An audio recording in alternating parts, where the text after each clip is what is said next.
Oh.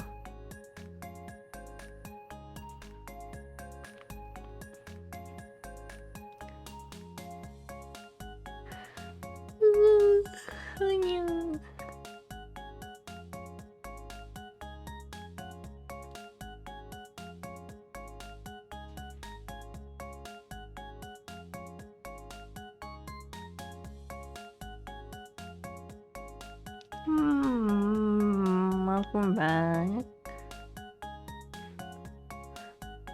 It's heaven. It's the stable. It's me. Snacks, water. Yep. I got everything. I'm wearing this giant fuzzy oversized hoodie my mother bought a while back, and also fuzzy socks. Fuzzy indoor socks. I don't know why my avatar's not moving. Yeah, I also don't know why she's not moving. Hold on.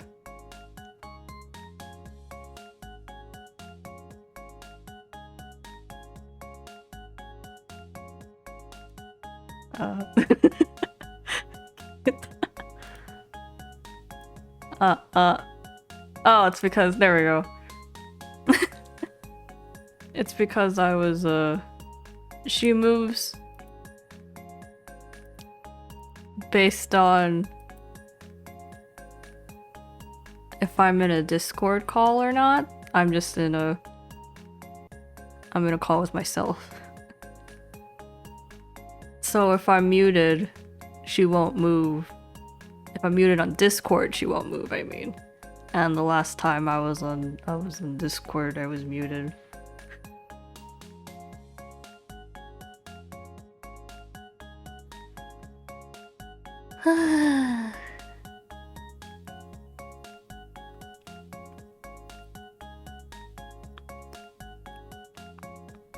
Oh, Alice redeemed Chew. Hold on. Oh. And Jay redeemed the poke. And Nox redeemed the poke. I'm going to adjust my setting. Aisha. Aisha.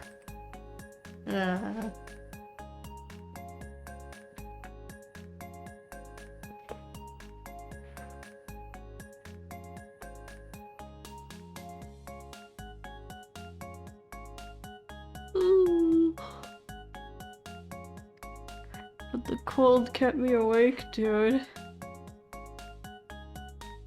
What am I supposed to do now?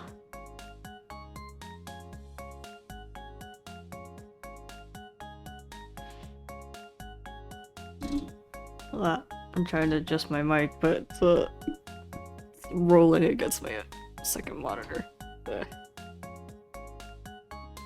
Kill it.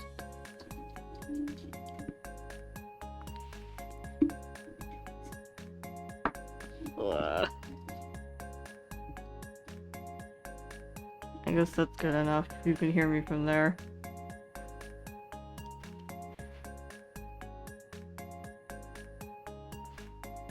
Maybe I should move this a little. Okay.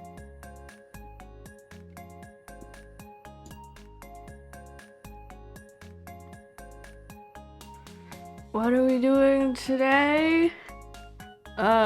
Check our stream info.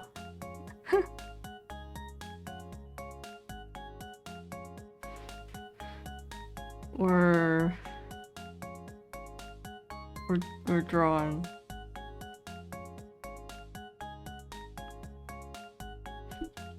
It's been a while since I've drawn on the computer though.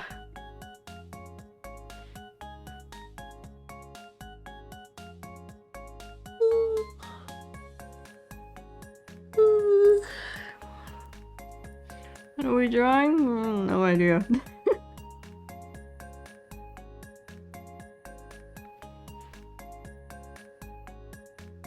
Where did I put my tablet down? There it is.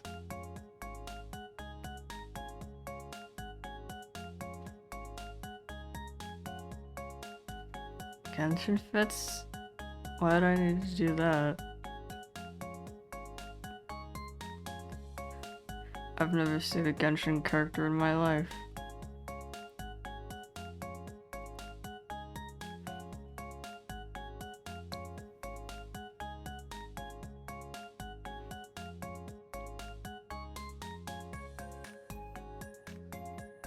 Hold on, no move screens. Ugh. Oh yeah, I had to reduce the size of you guys. Hold on. I'll make you longer. Elongated. Like magic.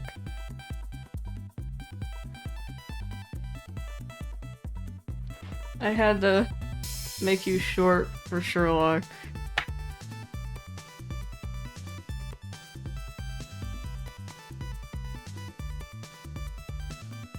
It's been a while since I'm trying to make a computer.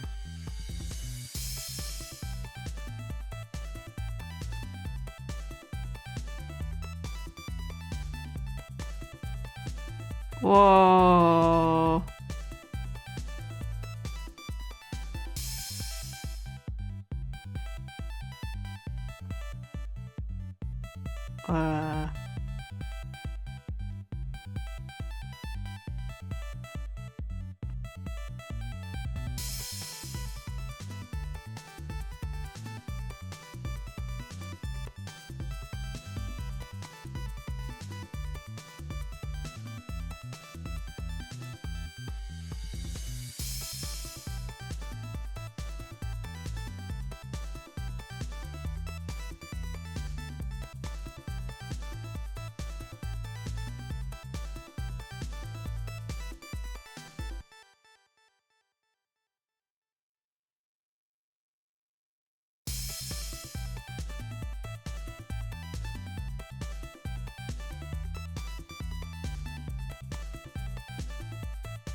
Hmm.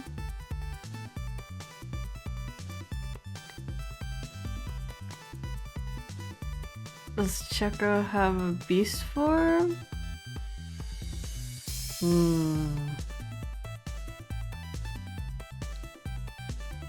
I mean, he's a halfie, so he's got a lot in there.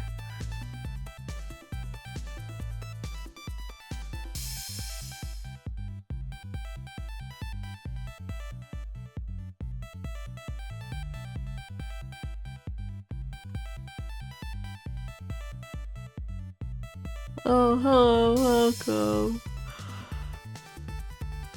Woo.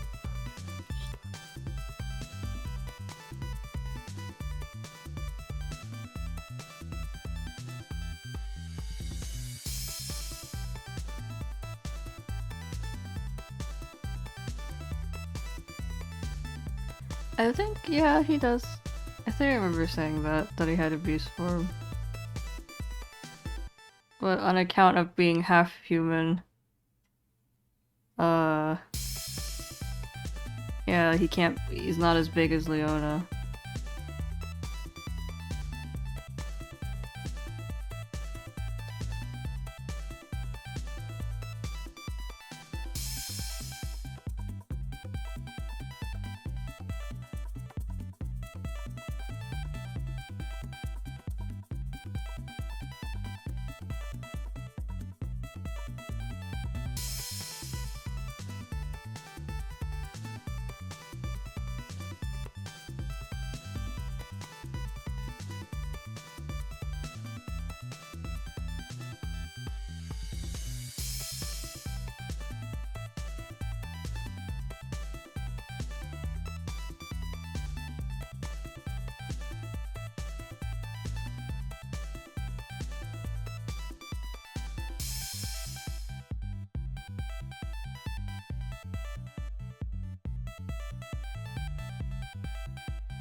Hmm.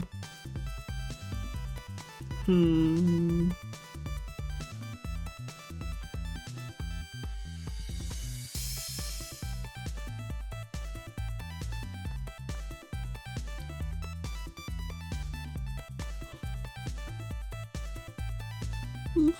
Ooh, I guess we can.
I guess letting you guys guess is part of the norm for my drawing streams.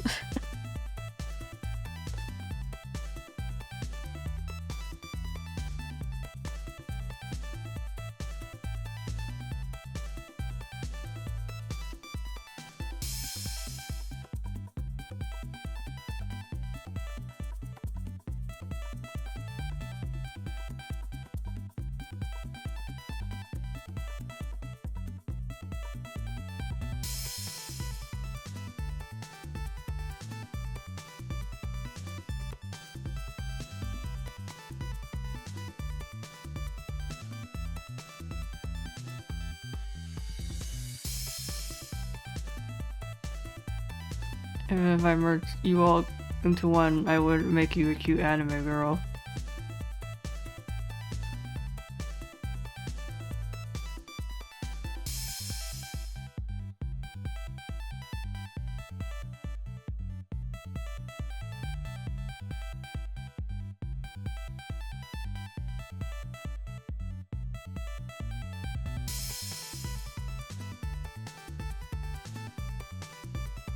What would I make you? Probably some sort of eldritch monster.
Oh, I got water already.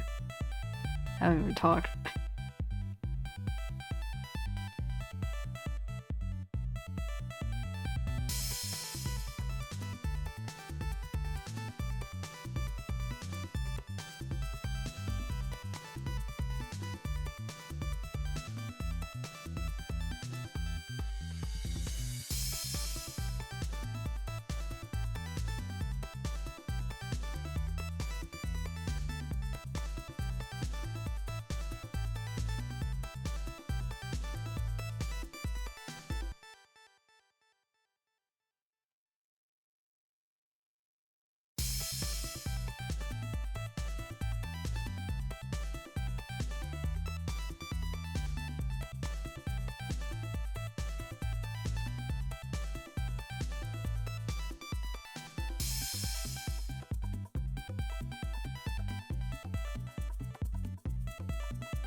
Have a safe trip.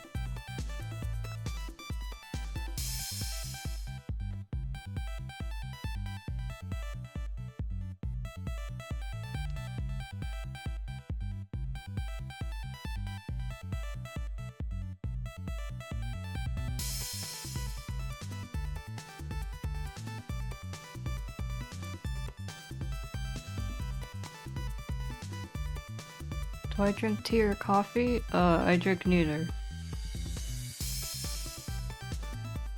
I drink water. And milk.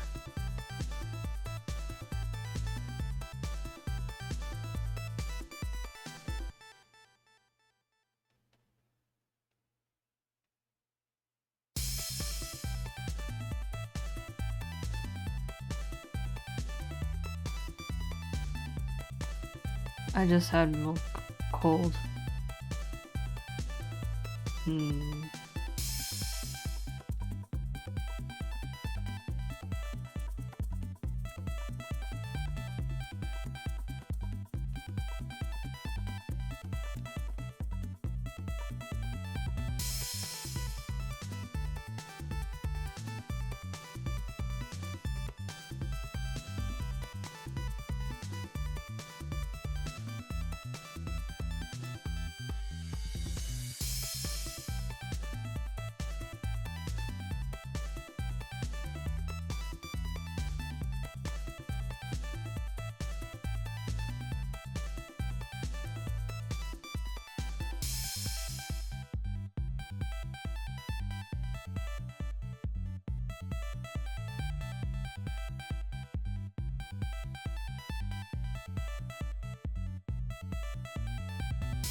Hmm.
Is this a new? No, you know who this is.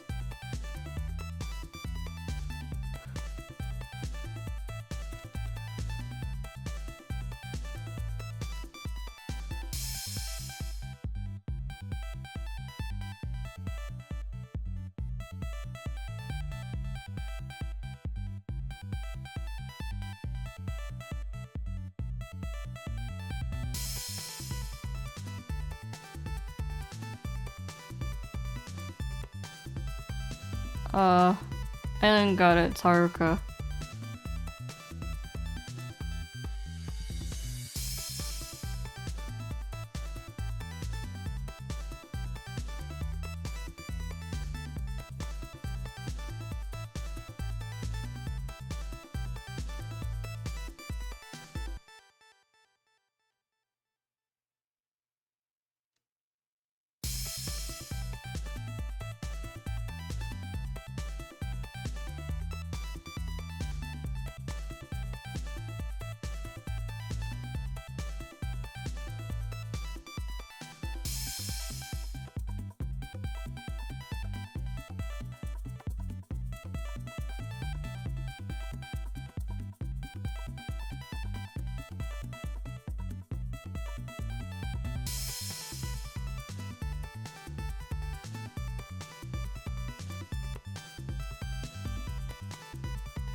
The wolf girl Modi.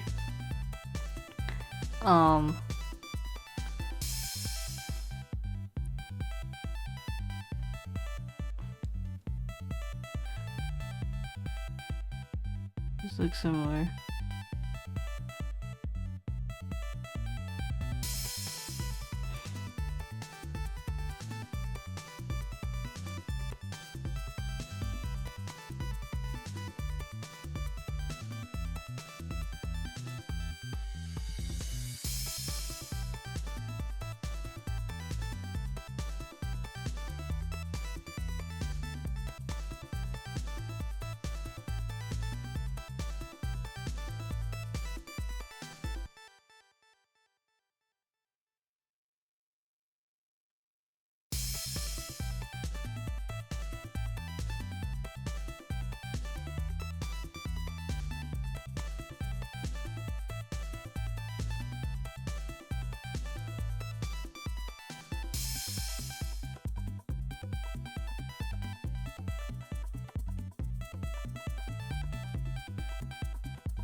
You don't know if she was muscular? Well, she normally covers up this area.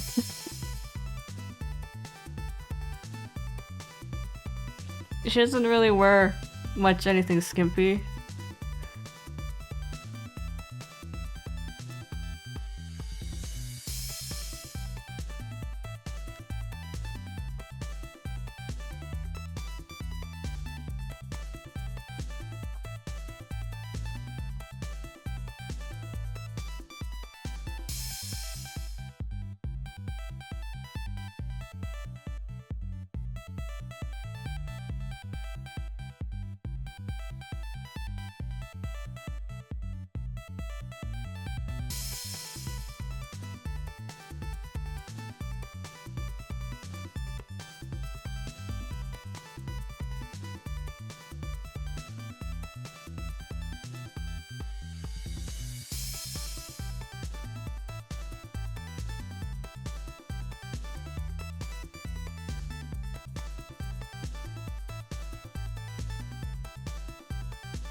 Oh my god, I can do this slime thing. Terrifying.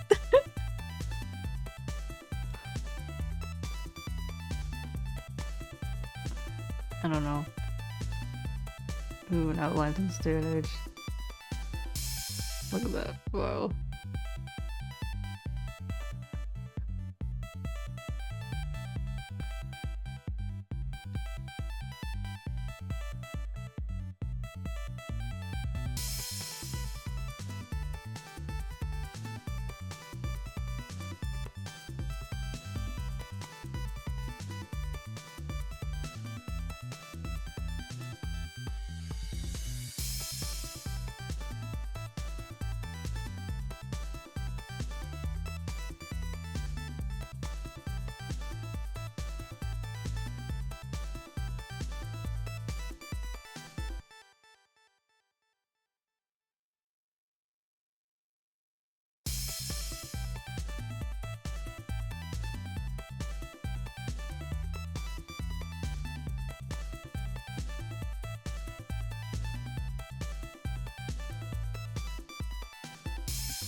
Have I been watching any anime lately? No, actually, I've been just reading. Pixiv.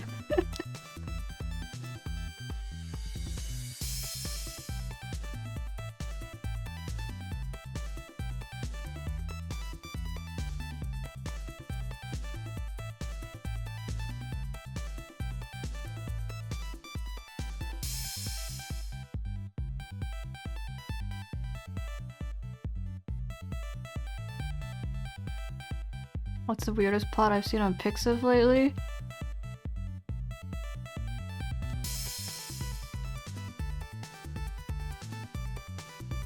It wasn't recently, but I still... The one with the seal and the alien still shakes me deeply.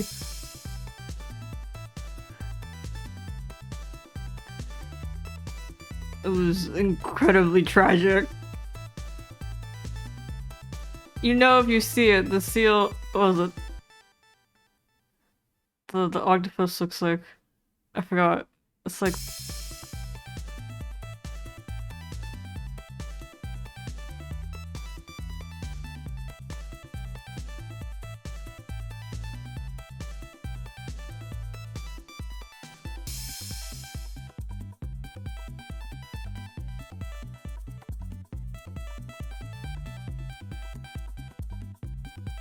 it's so dark.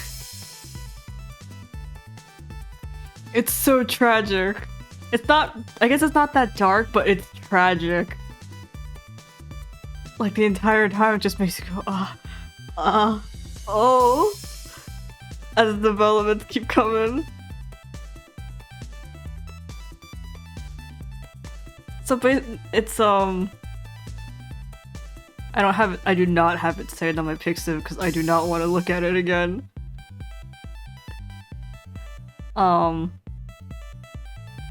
The plot is that, what was it? I can't remember what the seal looked like. It's like,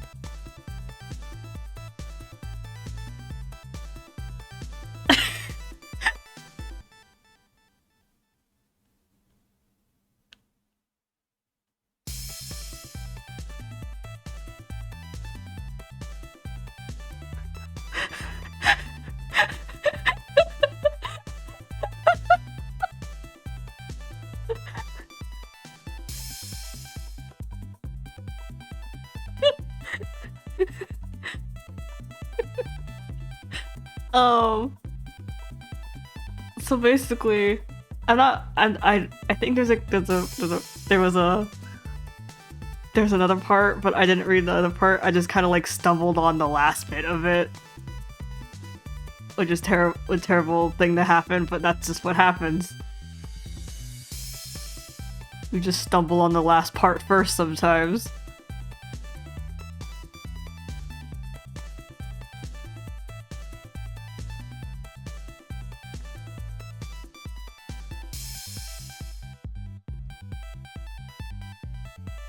What's happening? An alien, which is the octopus, falls in love with the seal, and I think ends up bringing the seal onto, like, to its home planet, to its home mothership, something like that, and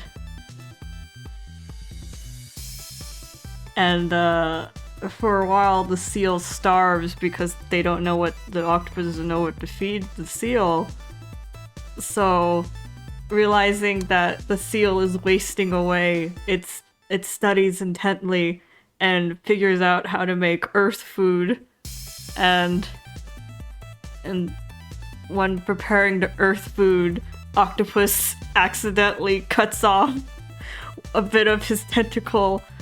But they're so like in a rush and desperate that they just kind of give it to the seal like that, and you know the seal can't stomach it and just coughs back out the blood and the tentacle part.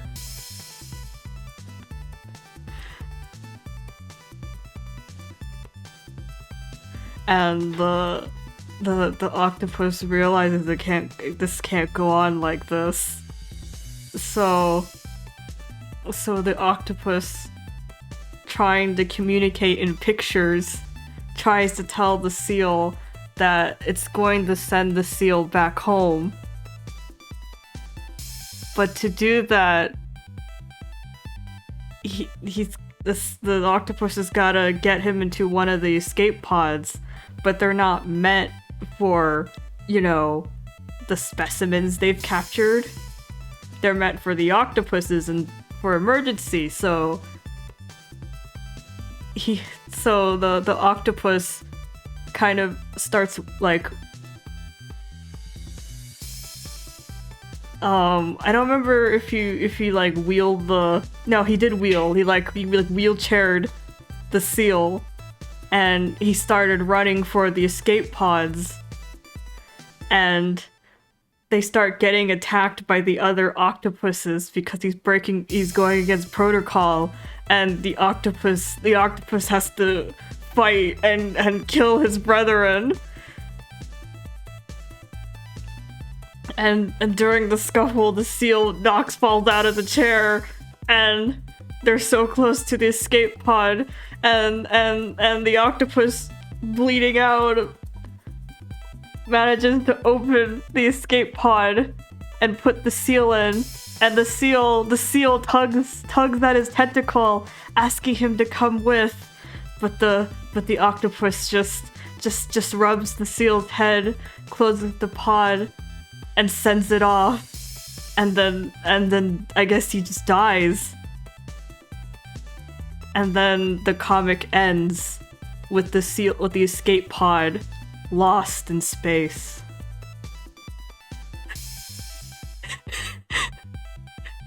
That's where it ends.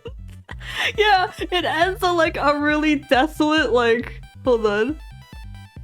Like, just imagine this is covered in stars, but then there's like this little, and you can see like the little window where the seal is right here. And this is it. This is how it ends.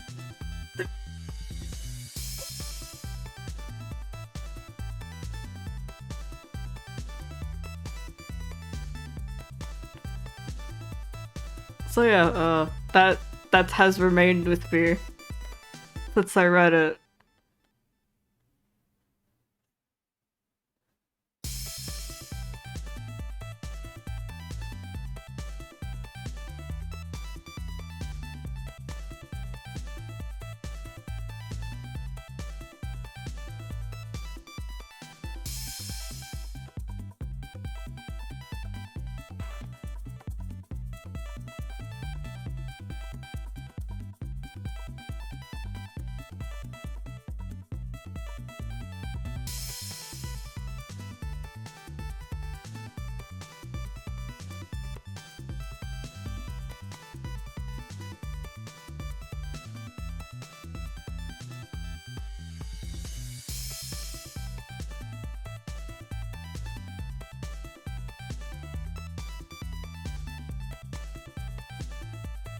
If you want something else, there's also like the you know, the regular isekai trope.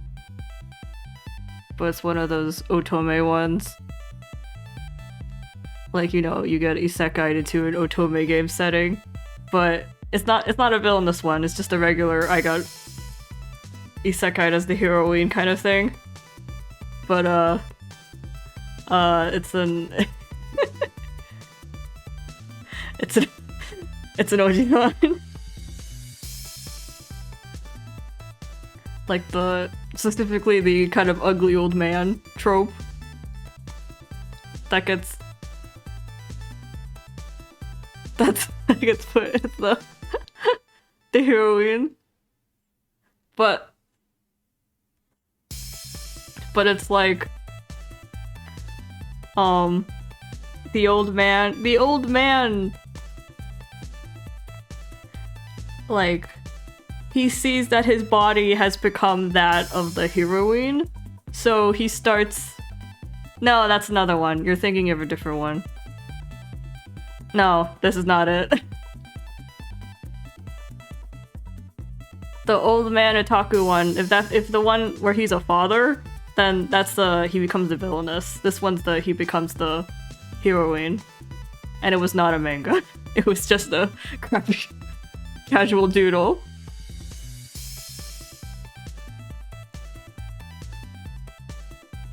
But like to the Oji-san, he's really become the heroine, like with the body. But to everyone else, he's still an old man. Like they just see an old man. I guess it's a middle-aged man.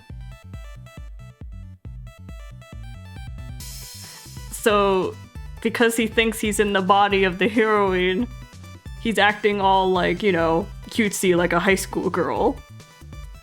Who sees them as the heroine? All the love interests.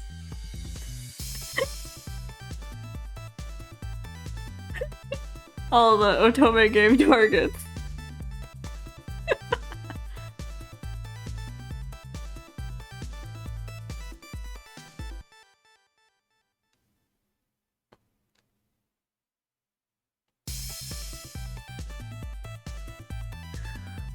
But it's it's a gag because they're even though he's an old man, they're kind of just like hanging out with him anyways because that's how the game goes, and they can't really separate.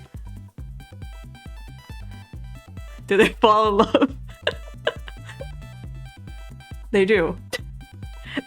They kind of go like, what the hell? This old man's kind of cute.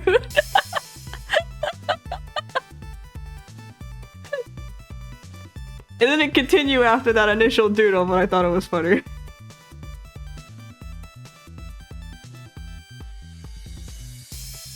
Dude, I don't know where it is anymore.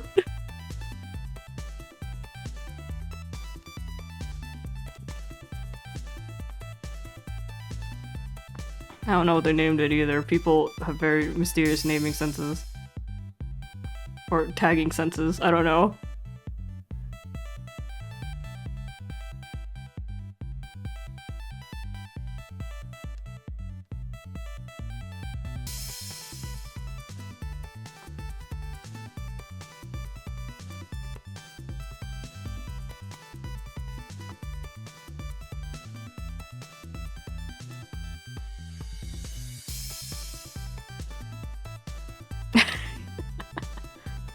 Link to a bunch of super hot guys falling in love with the middle-aged man.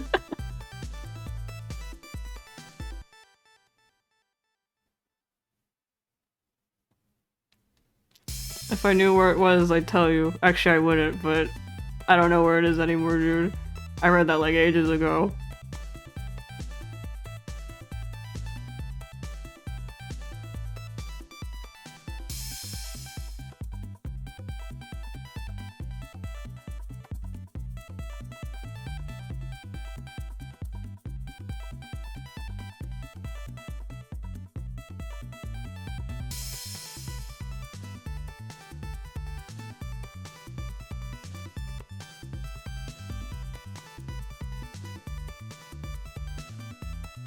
I think it's made funnier because they all were kind of like put off at the beginning.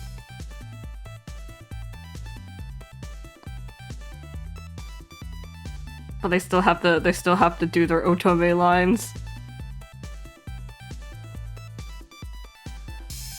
And then, you know, you fall for Oji-san.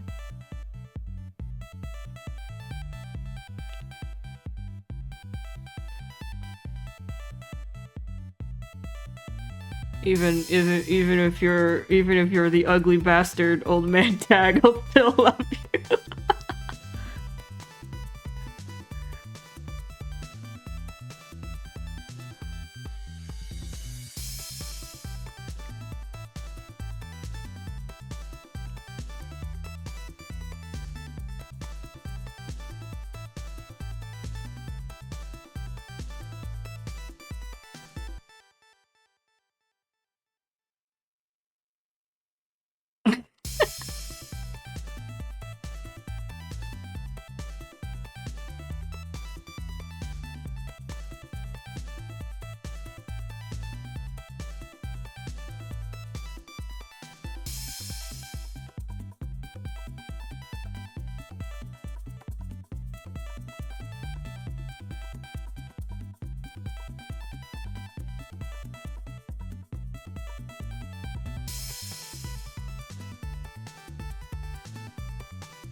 Does the draw have any context, like any kind of lore? I mean, I use the OG quartet in a lot of things.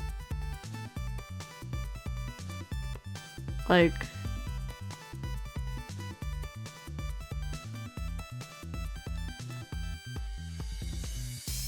they're kind of like my default characters for when I need like extra characters in a setting.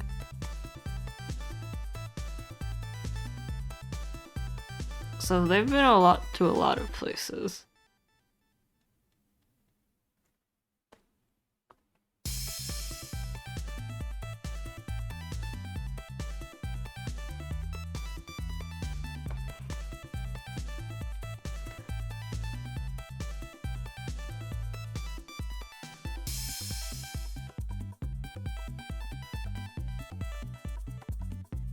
If you're asking if this pic in particular has any lore,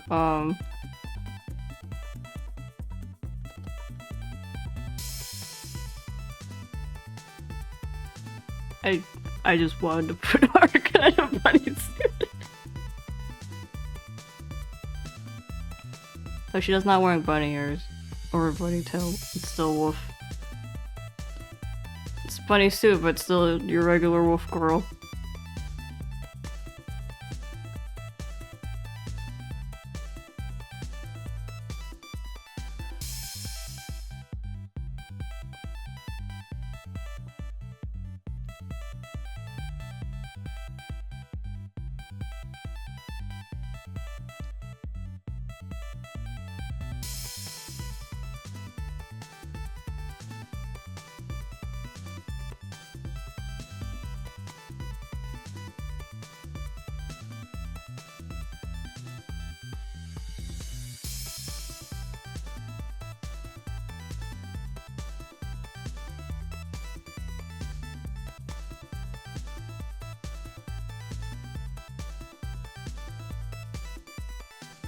What else have I seen on Pixiv?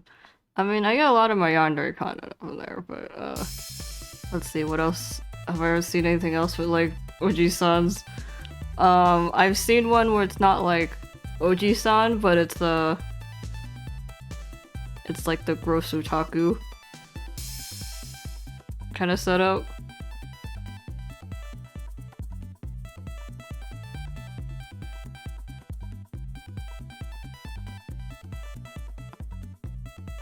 Yeah, he makes like, he made like, what was it, like...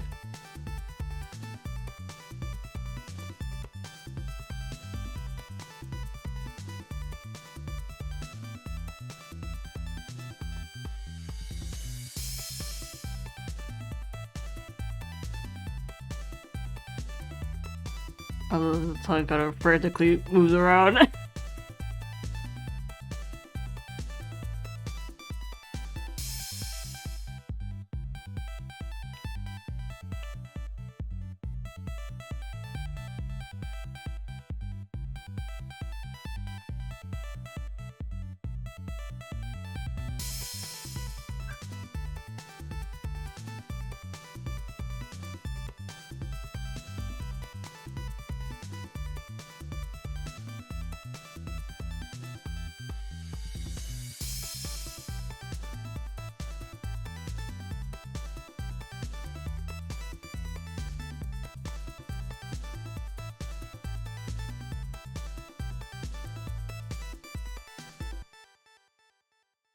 But yeah, he was like a guy like that, and he was like really going hard on one of the, trying to get one of the guys, and like the whole skit was that, you know, for like a dating sim, you can see like their how much they like you meter, their love percent gauge or whatever.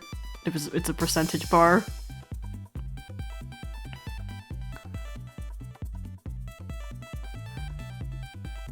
But like the guy who was trying to get like went from like this from like looking like this at 0% to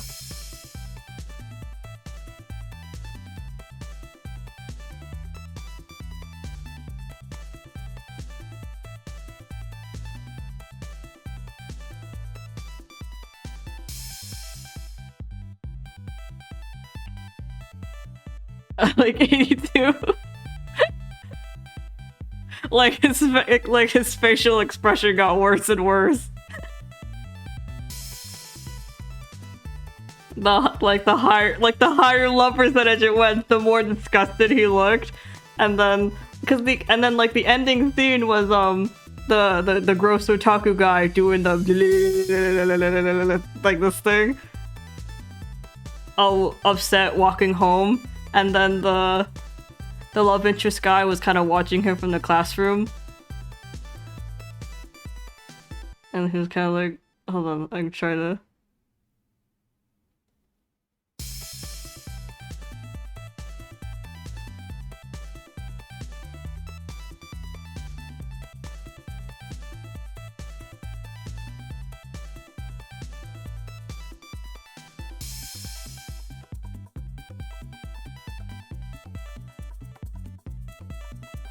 like his friend was talking to him about you know the kind of weird guy trying to seduce him,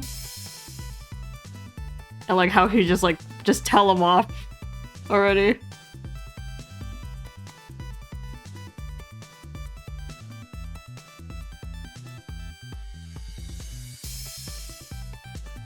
But he was watching with his guy.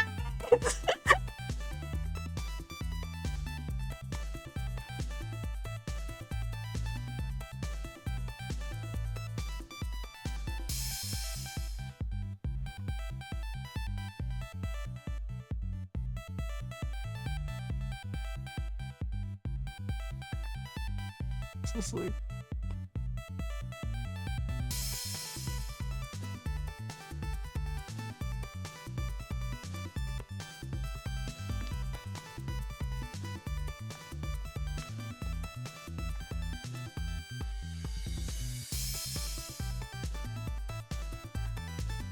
So yeah, he got more disgusted with the otaku the more the love gauge went up, but I guess he really did feel something, because the otaku who was complaining on the way home about why his behavior was getting worse despite the gauge going up.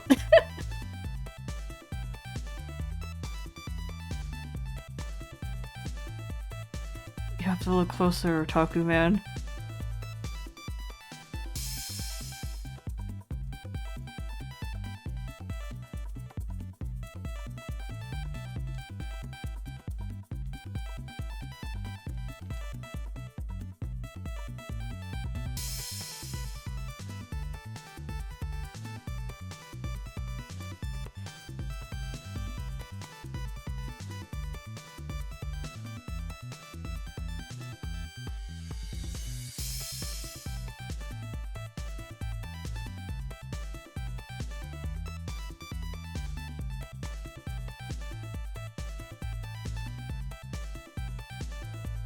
Links for all of these stories. Open up Pixiv. Good luck.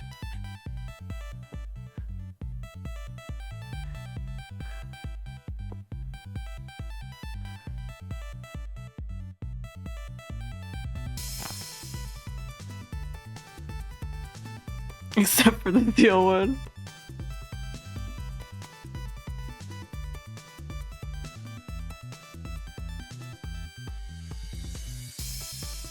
Why, it was such a tragic love story, Romeo and Juliet for reals.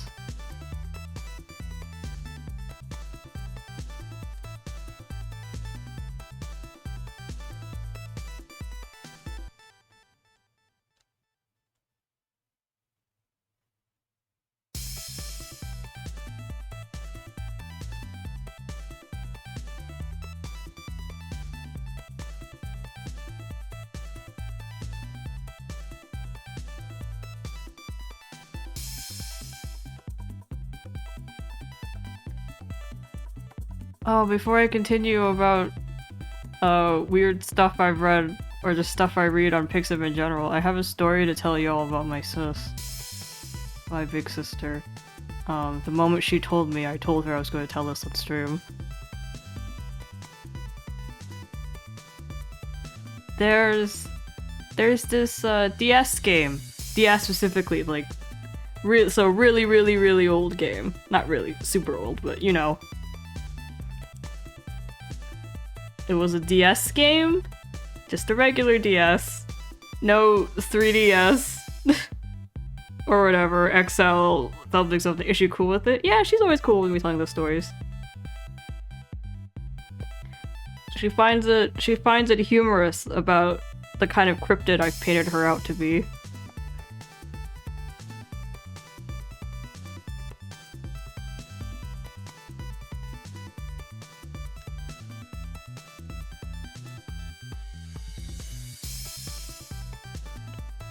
But anyways, my big sis, she has this really old, for the DS, this dating sim. It's like one of those anime, like old, not that old, but like, it was definitely a certain era of anime. Like, it was the girls look like.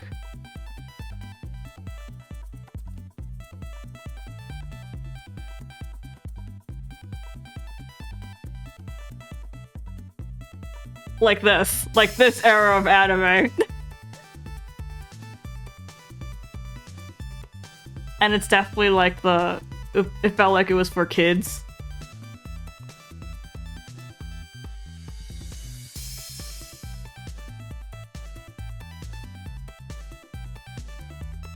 So it was that kind of art style of dating sim. Also that kind of era.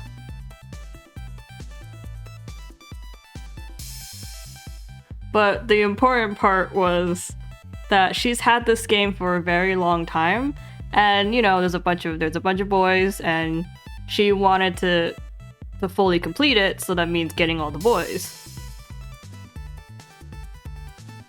The premise is that you're trying to become a princess, or you are a princess, or you're preparing to become a princess. It's something about being a princess or something about ballroom dancing.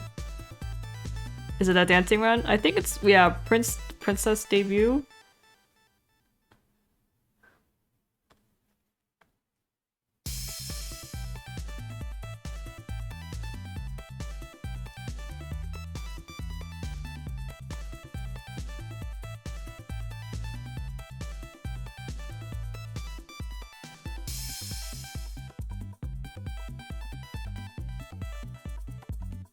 Yeah, princess debut.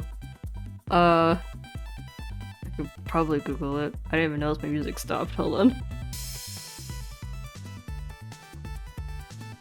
Princess Day. There it is. I found it.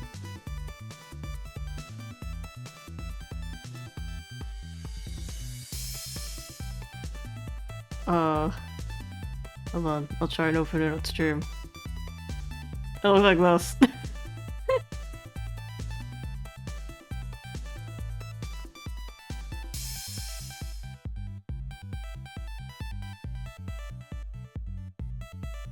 Hold on, I'm gonna steal a picture from the IGN review.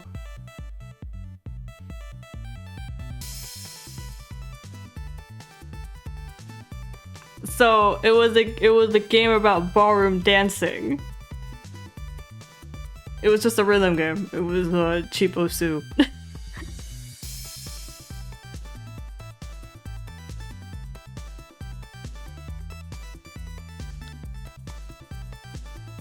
So the premise was that you'd have to find a partner before the ball.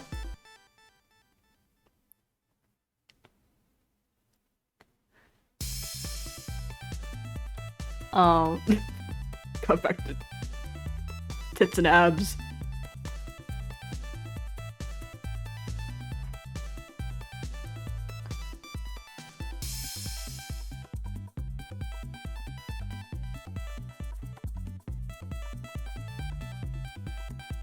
There's a picture of like all the guys. I don't know if I can find like an actual lineup, but I found like the screen where they're all on there. Here you go. Your list of boys. This guy's Claus. I only know that because the names aren't there. And they're very detailed. Profiles.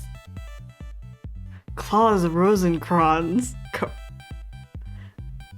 Rosencrantz?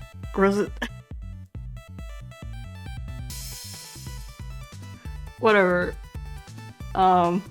He said, "Yeah, I just like me for real." So yeah, here's your set of boys. There's also your tutor, which is kind of like a hidden character. Hold on. I can't find like an actual full thing, but I can get like his... There, this is your tutor in dancing.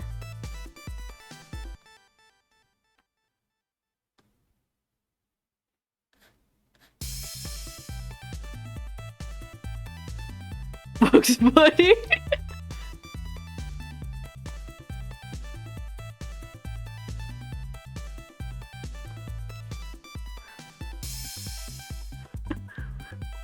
Wait, hold on. No, when he comes to the ball, he looks like this.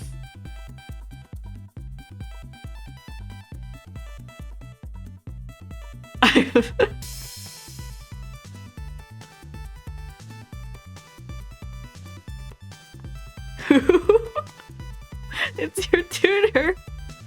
Oh, I had to look, but his name is Tony, apparently. Tony the Rabbit. Don't get it wrong.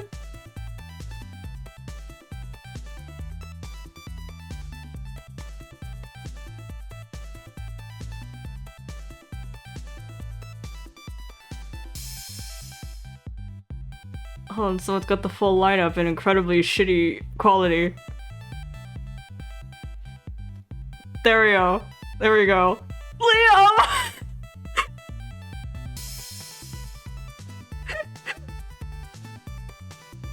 Why is Vince in all caps?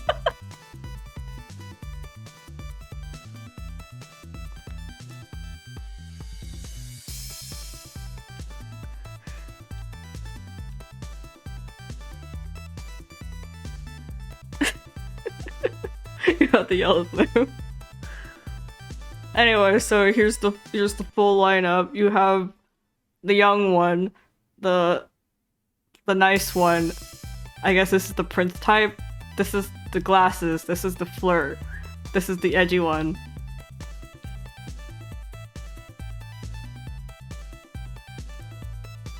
And then we have Tony. Luciano. You bitch.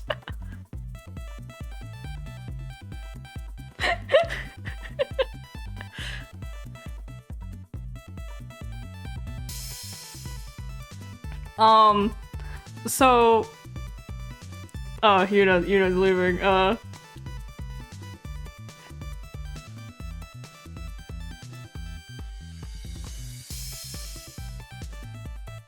So yeah, so this is- so that's the lineup. Hold on. I need to join before I get distracted.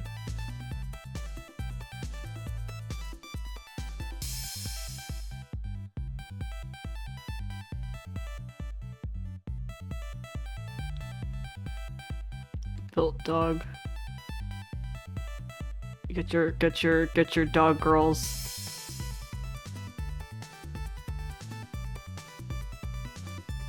Get your dog girls buff.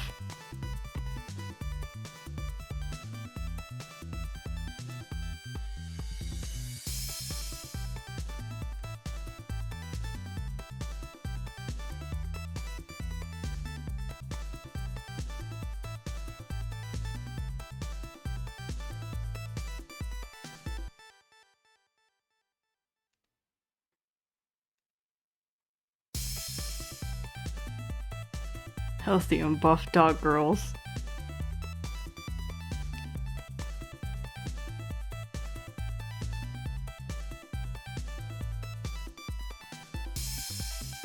I don't know, she's so like puffy and fluffy and frilly normally.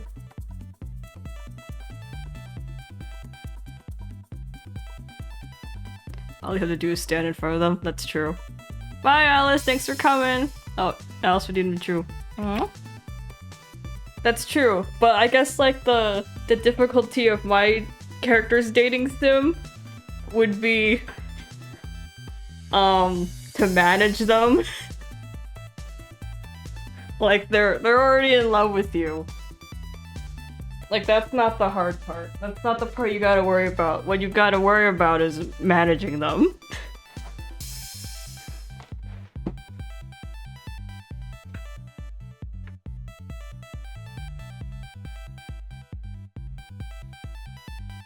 Managing their tendencies. Yandere's for their yandere tendencies.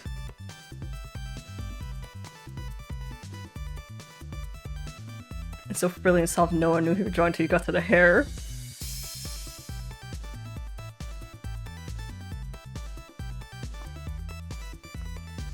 Also, she's absolutely stacked.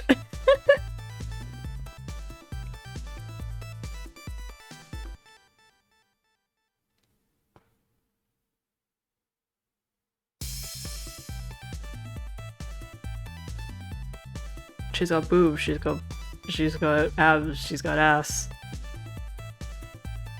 Really, what more can you ask from a dog girl?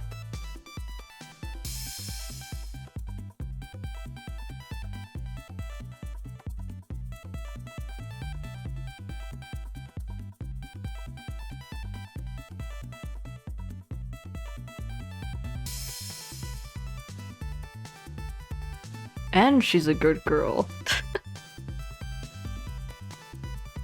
She's a good girl and very deserving of pets.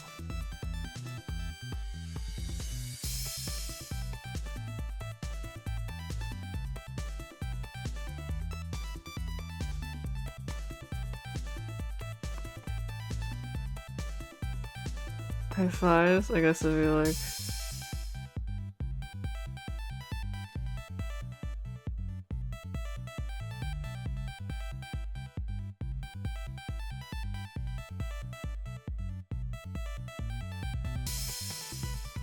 something like that, I guess.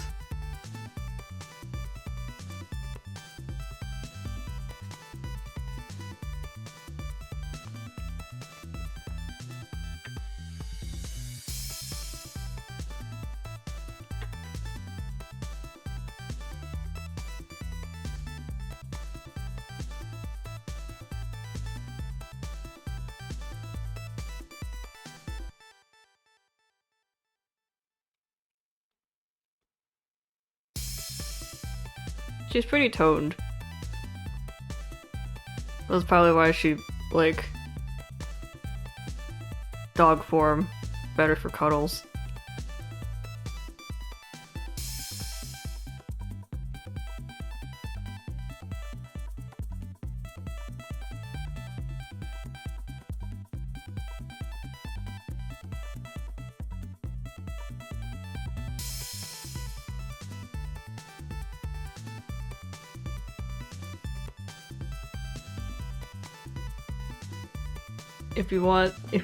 If you want a softer body, I recommend Yulian or Natsumi. Not to be soft, but that's probably because you suspect that she doesn't have any bones. Or muscles. Or blood. You're not even really sure she's made out of flesh.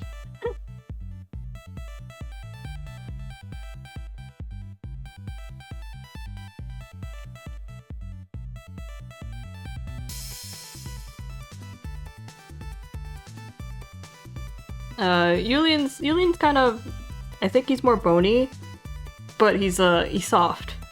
His skin's soft. And it's smooth.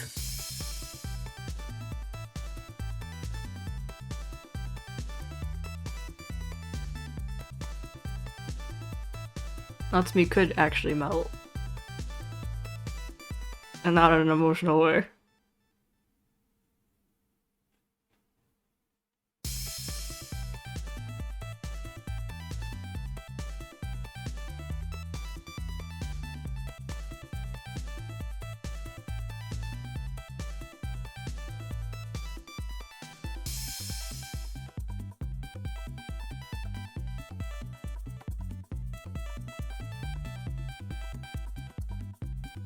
It's not my mercy you need, it's theirs.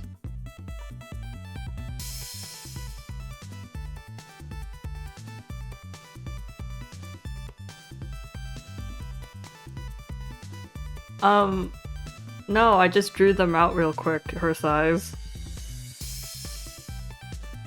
There was no scrolling down.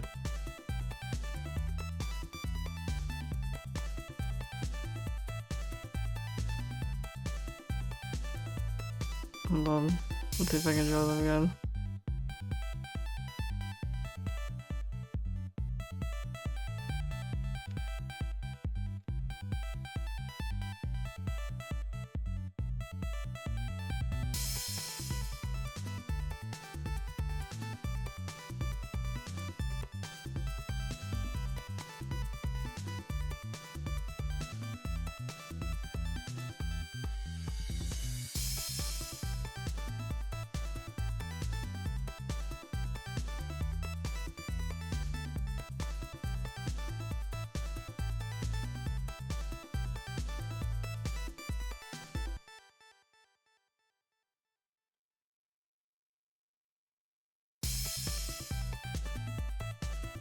Oh, hell yeah.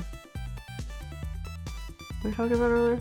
Oh, that's right, the Princess debut. I got distracted by drawing.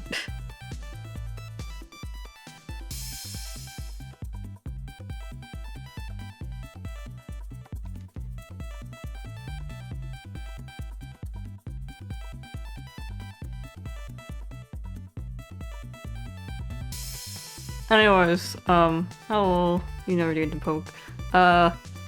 So my big sis, since she's such a completionist and she didn't have anything better to do, she went ahead and got all of these guys, but this guy was the one guy she couldn't get. So it makes sense. Like she cleared everyone else, but this guy is apparently the pickiest motherfucker to ever exist on the planet. Who is her favorite? She had no favorite. She looked at them and saw only work. There was no love.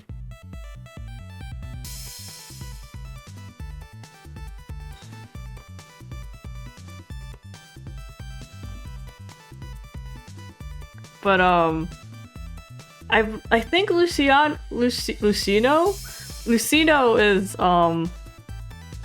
is your actual childhood friend.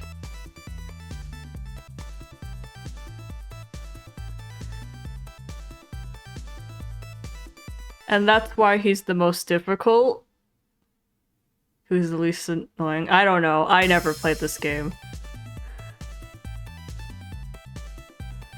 But yeah, Lucino's your childhood friend. And his route, I hear, is like weirdly difficult. Because you essentially cannot, like, you know, the entire game you kind of like practice dancing. Because that's the entirety of gameplay.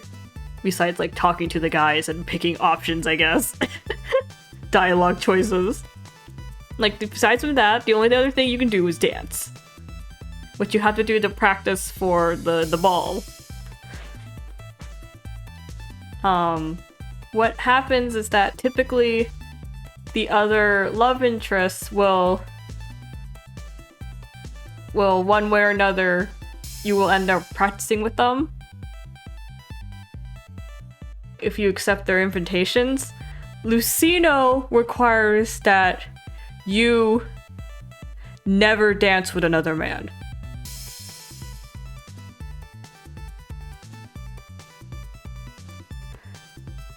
Like, you cannot raise anyone else's affection.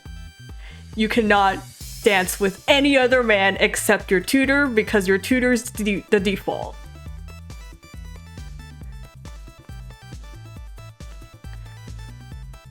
So that's what his route is, and it's kind of, so you have to refuse everyone else. You can absolutely not dance with any of them or the route has been failed. Like, he will not agree to be your he will not ask you to be his partner if you have danced with anyone else. That's not Tony. So that's why Lucido is apparently, like, the hardest route of the game.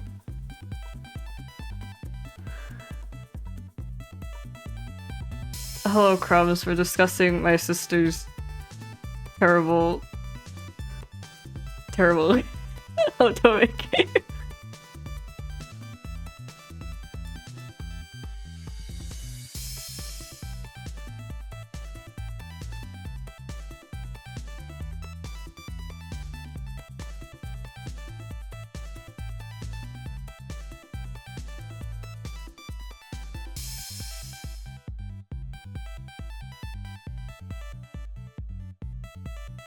The woman you got seeing Tony.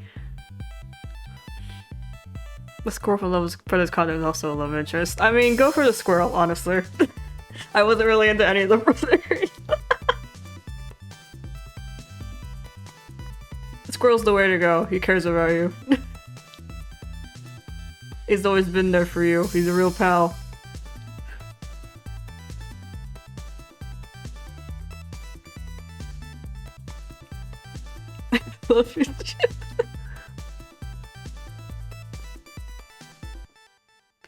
It's like that squirrel, or maybe the one brother who had a normal crush on you because he was your classmate before he was your brother. Like, I'd maybe go for him too.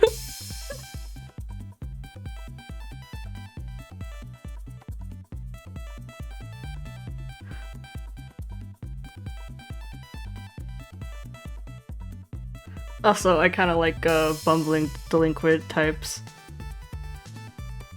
Delinquent types that are a little shy.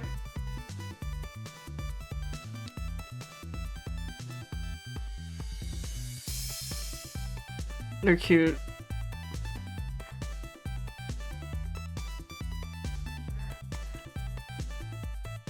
Anyways, so about Lucino, my sister squeezed it in. You data fever. About Lucino. He was the one route my sister could not clear. For some reason. Like, he's supposed to, like... Apparently he just kind of disappears for a while, story-wise. Oh yeah, Saltful Boyfriend. It's a surprisingly deep game. But Lucino during the game just like kind of disappears. And then he's just not there for a while. I don't know how long it is. This is like the last third of the game, maybe? Half of the game? I don't know. But no matter what, you cannot look at another man. You cannot dance with another man. You couldn't dance with another man when he was there, and you can't dance with another man when he isn't.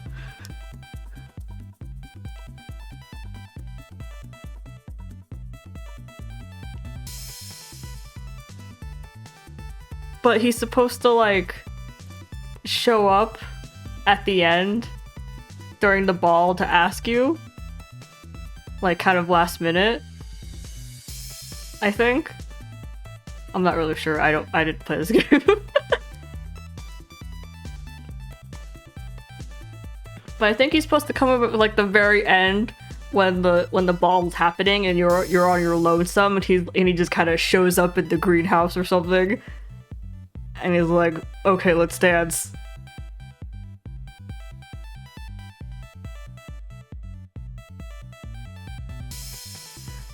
Sorry I ghosted you. You didn't cheat on me, did you? We weren't going out in the first place because you're an evil bastard who won't accept my affection! Oh, Teddy, the update is that Lucino leaves during the story. Like, he's just not there.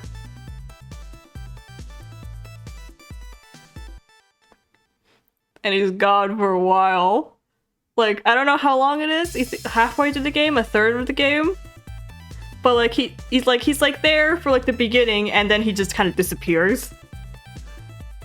And you just can't find him anywhere. But even though he's gone, you can't dance with any other man. You cannot raise affection with any other person. Even if he's gone. Even if you can't hang out with Lucino, you can't hang out with anyone else.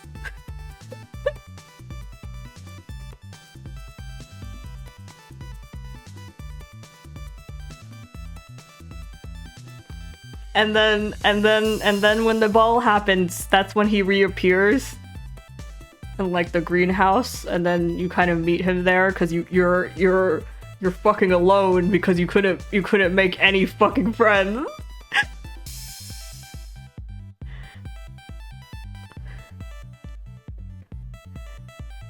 And then he's like, "Okay, I'll dance with you.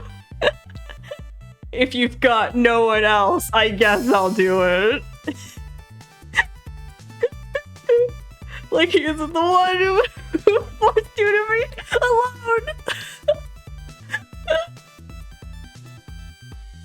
Because there's literally no other way to get with him than just be alone.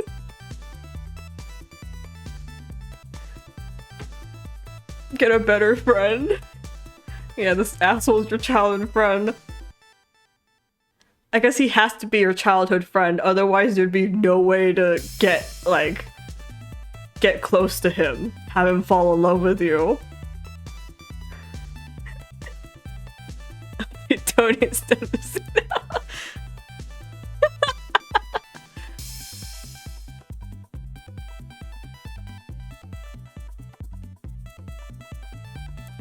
Where's that picture of Tony? I'm gonna take it, copy and paste it again and put it over.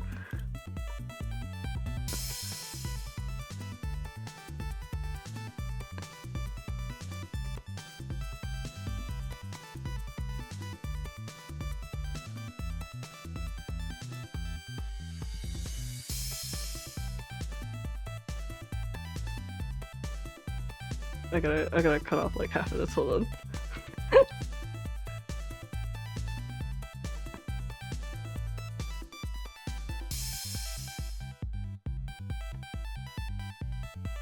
There we go.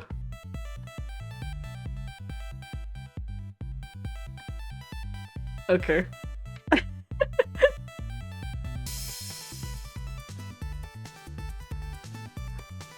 If you fell in love, then why did you go?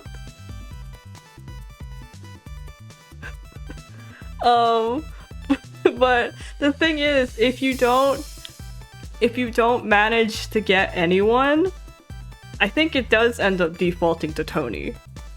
Because, you know, he's the one who's been dancing with you this whole time. Because he's your tutor. So if you don't like partner with any of the other boys to dance with for practice, it'll always end up being Tony. Because he's the default. And then if you don't have a partner, come the actual ball, it will be Tony.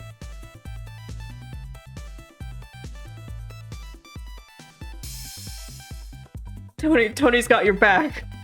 Tony's always been here for you. This fucking Lucino out of here. But the thing about Lucino was, is Tony a friendship end? I think he kind of like confesses in the end. Or it's more like I've been with you for this long, I'll be with you for the rest of your life kind of thing.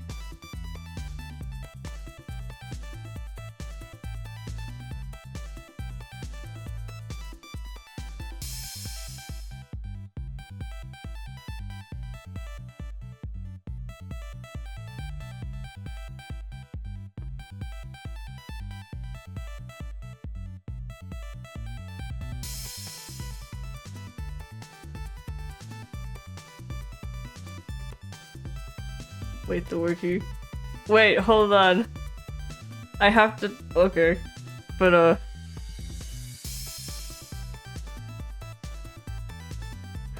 my god. In Tony's room, the player will have an awesome surprise. An awesome surprise. After they get the first place in the Ball of Saint Yon. He'll turn into a handsome prince in a magical way, but protagonists were hugging him in joy. According to Tony, he was a prince from a distant country and had been put in a curse, which resulted him to stand in the mystical bunny form. The only cure for him is to get the first place in the Ball of Saint Lawn. Whoa. He's got backing. We're in.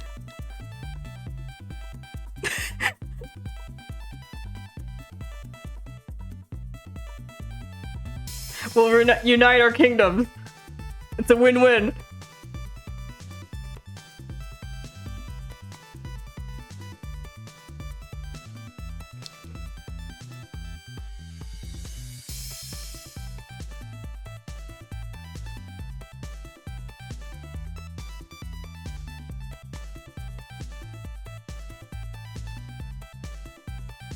Anyways, but about Lucino. My sister did his route like over and over and over and over again because she just could not get him to show up at the end, because if you don't do it right, he just doesn't come back, apparently. Like, you know, if you danced with any other boy even once, it's over. He just doesn't come back ever.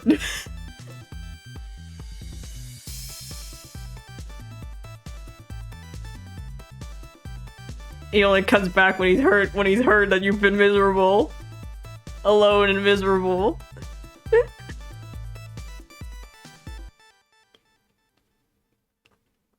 But she couldn't figure out why he wouldn't show up. Like, cause she you know, she did the route perfectly. She never danced with another man, she didn't get any of the other guys' events. So by all accounts, she should have got him like 7 times or 10 times that she did the route. And then she found out, like, this week, after, how old is this game? Hold on, when did this game come out?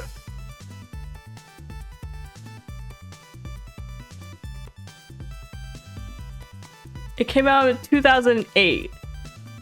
After, like, 20 years or something. She found out this week why Luciano wouldn't take her. Or why he wouldn't come back. It was because she was an Aquarius.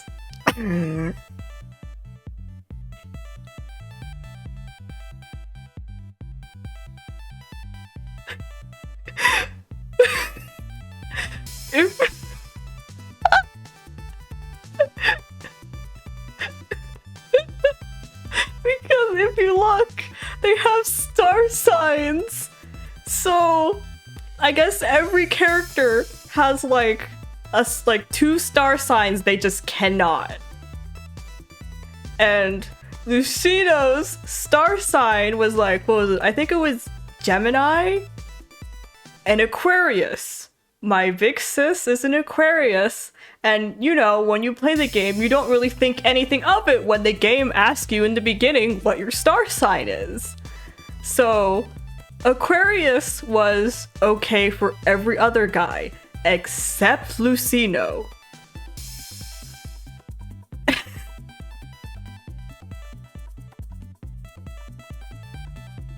So, the reason why she couldn't get Luciano was because she was an Aquarius. So if she just changed and was not an Aquarius or a Gemini, she would have gotten Luciano 20 years earlier.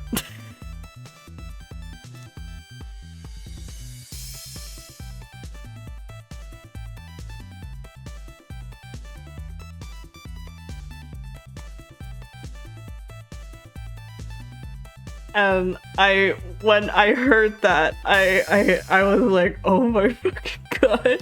Because she's talked to me over the years.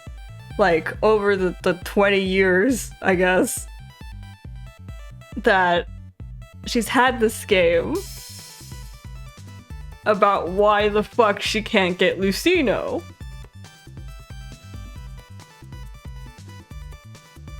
Like, this has been an oncurring thing in our lives for years. Cause sometimes she like regains the will to try again, but it always flops. And we just didn't know why. But it was because of her fucking star sign.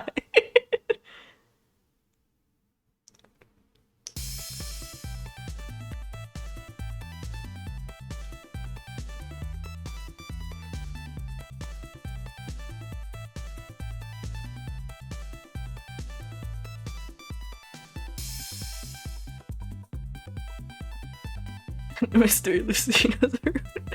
So yeah, Luciano, Geminis and Aquariuses don't touch. He's not into that. He won't come back for you.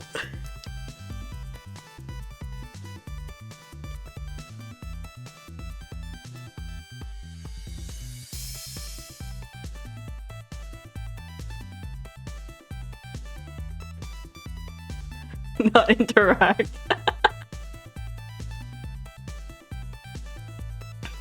If you want like the I don't know what he is, but if you want like the game mechanic reason why that was a thing, it's because she's everything I want, but she's an Aquarius, so I think I should dump her.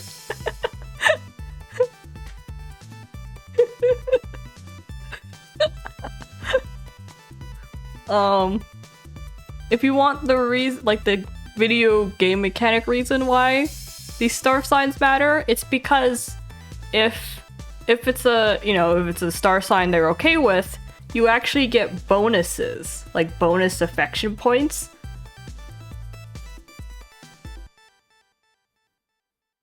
And, you know, Lucino ghosts you for a portion of the game, so every point matters with him, so you have to be a star sign that he likes, or you won't get enough points for him to come back. Yeah, Princess Debut.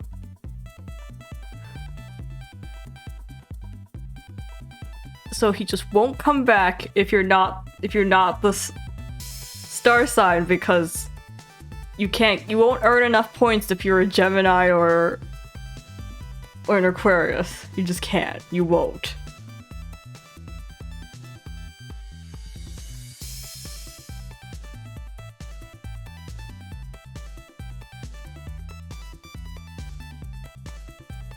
If he didn't fucking leave during the game, you might have been like able to get enough points regardless of your star sign, but you know, this bitch leaves.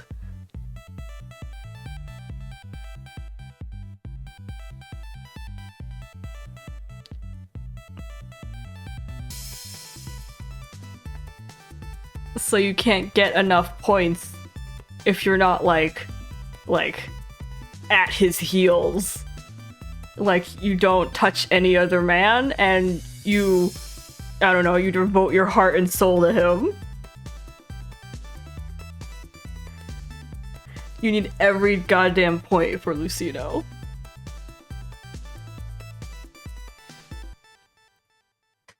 Oh my god, I ain't even worth it. It wasn't about what if he was worth it, it was about the completion. Think not of his heart, but of your accomplishments.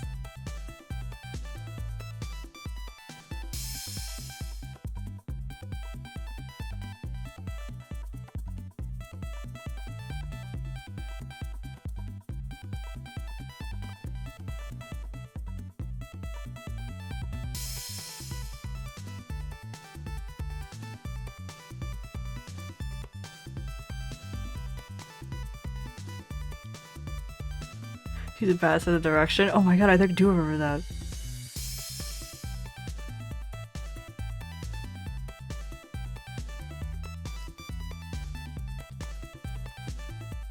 Oh yeah, another thing about Princess Debut was the ending. Or endings. Like, after you got a guy and, you know, you got married to him or whatever, the ending would continue and into where, like, you two reincarnate into modern times and you're just regular students and you meet again. So picking a partner for the ball ain't just a one-time fling. You're with him for the rest of your lives.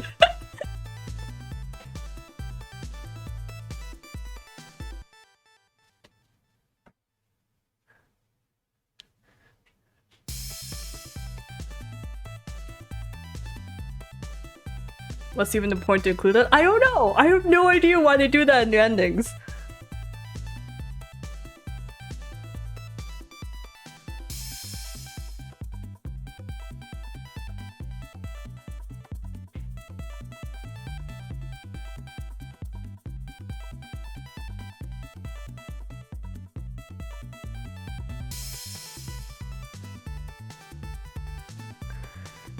But yeah, so that's the Princess Debut story I needed to tell you guys because it was really important that I shared you my big sis's accomplishment finally finding out what the fuck is up with Luciano.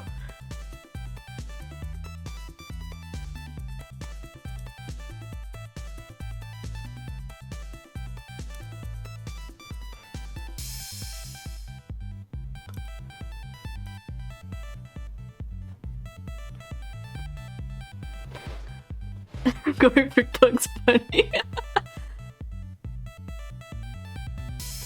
Like, this has been like an ongoing saga in our lives. So I feel like I finally got closure.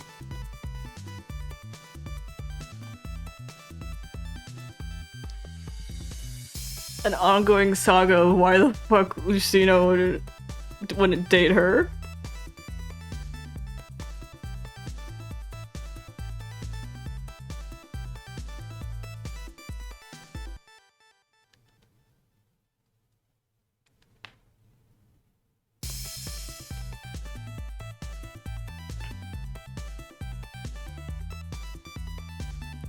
And if you're wondering why the star sign thing was a thing, it's because I guess like during the times of like older shoujo, like in the time where that art style was popular, it was trendy for people to be into horoscopes, especially if you were a romantic sort. Like, that was the thing. To like wonder about your horoscope and your star sign and all that.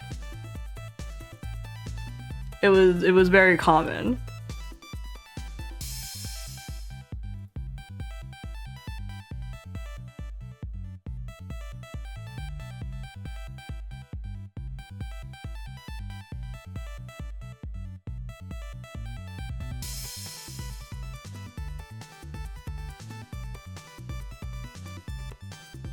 Why Lucino is such a fucking asshole, I don't know though.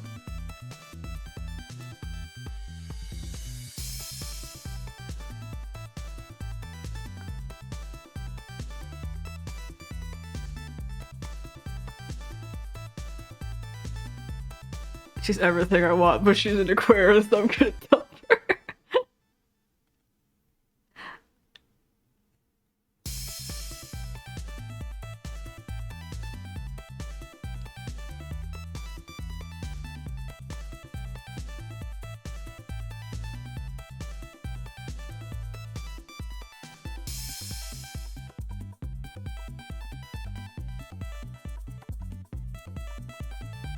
She's a tentative Aquarius, but Aquarius. So funny. It's so fucking funny. She's getting dumped for a reason like this.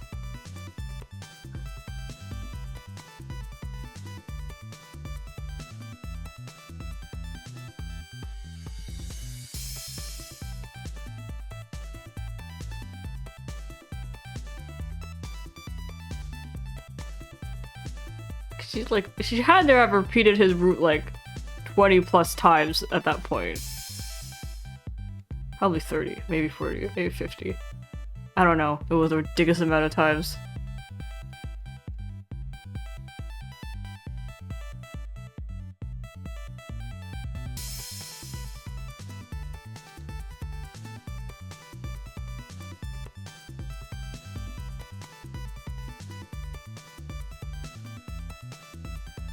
How long does it take to complete a route? If you're not doing anything with the other guys, then it's just doing the dancing mini games. So however long 30 days worth of dancing mini games is, I guess.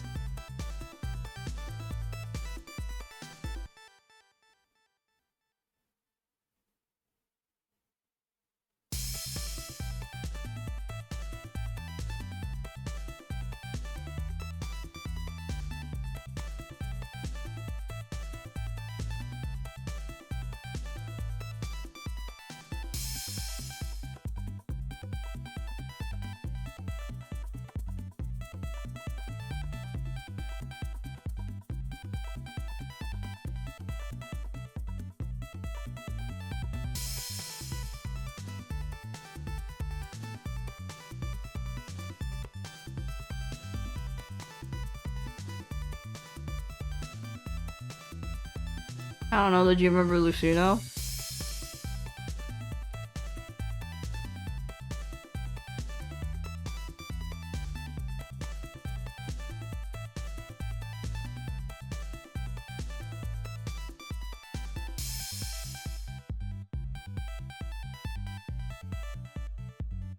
I do, but I was in Aries, I think.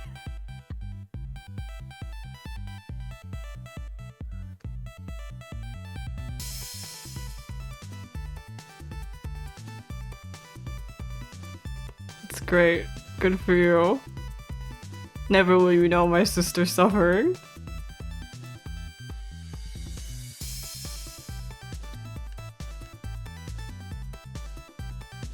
Yeah, you were born different.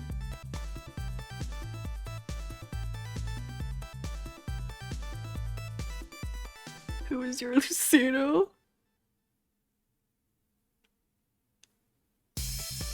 Well, even if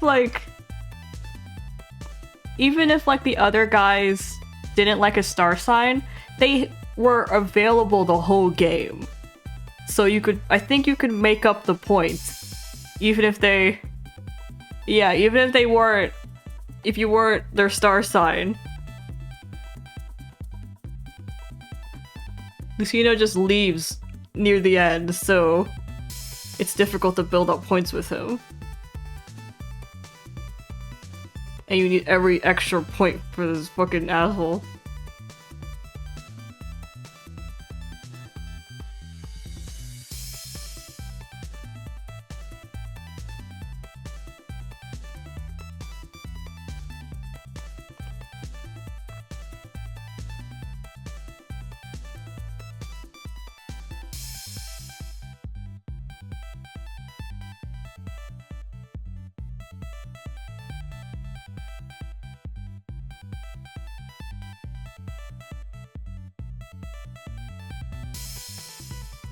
For his next lover.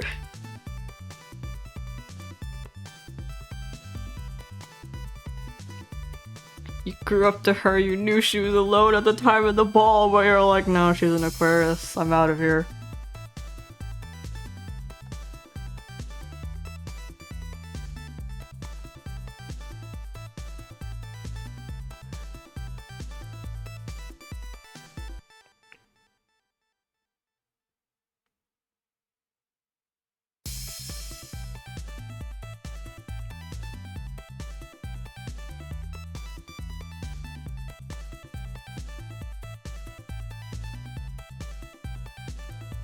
You know, just stay single.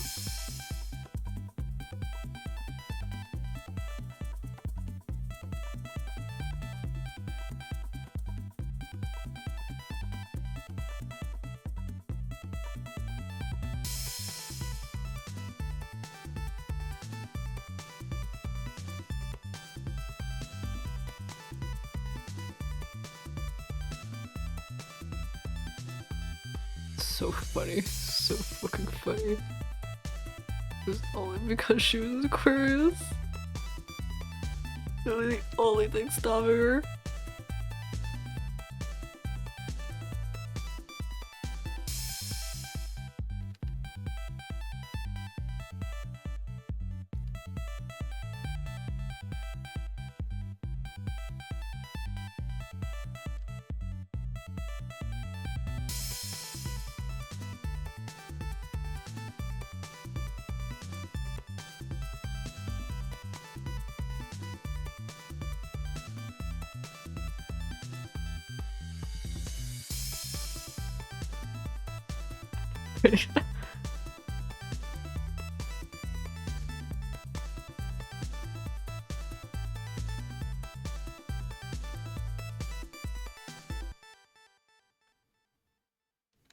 I mean, what she did was that she found me to tell me about it. Because apparently there was someone online, had made a guide on how to get Lucino, and their reason for making the guide was, I fucking hate this dude, but I've collected so much fucking data on him that I'm posting this guide here. And she found that, and then she found out about the Aquarius thing.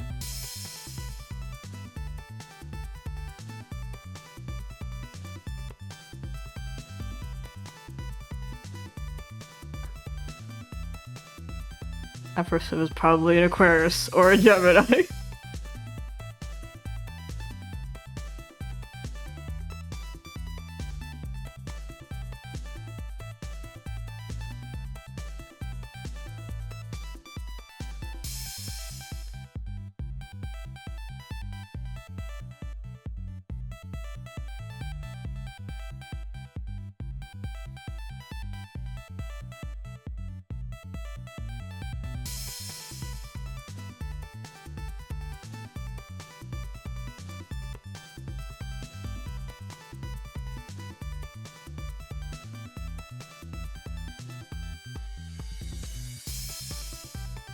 2 and 2 12 chance to get tricked by your sister in it.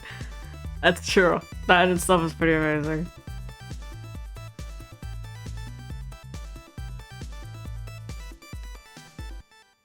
Hello, Luke. You just missed the entire Lucino saga.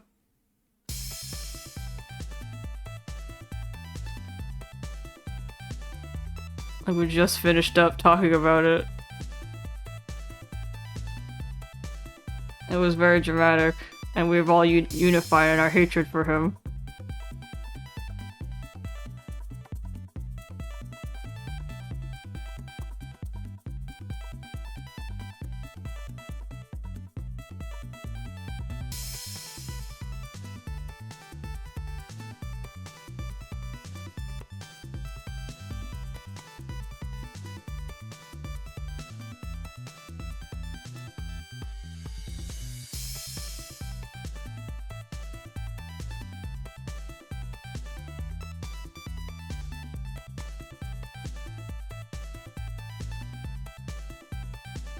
I wonder if it's because of Lucino that my sister has never played another dating sim.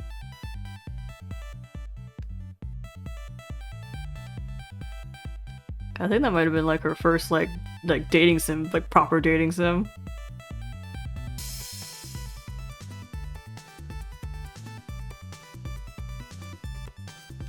Lucino trauma.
Guys like Lucino who give astrology a bad name. Did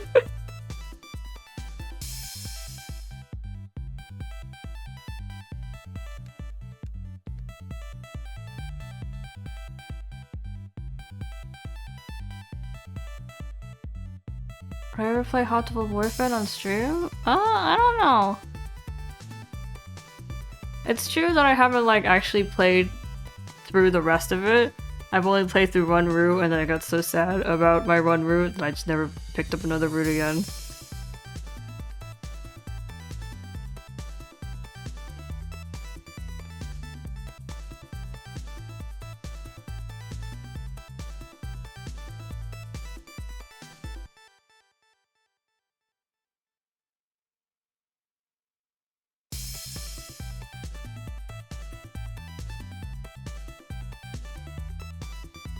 Like, I know it's whack and I've seen a lot of things for it.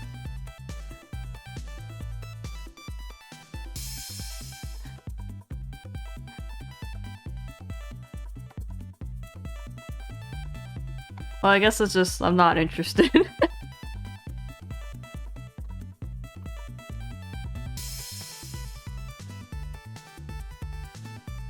the jingles appear for like only the intro and the game shoots pitches? Yeah.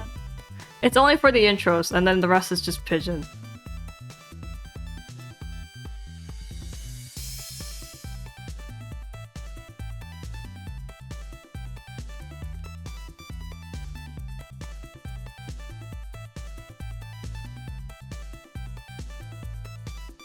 Wouldn't be the pigeon dating sim if you could make them human so easily.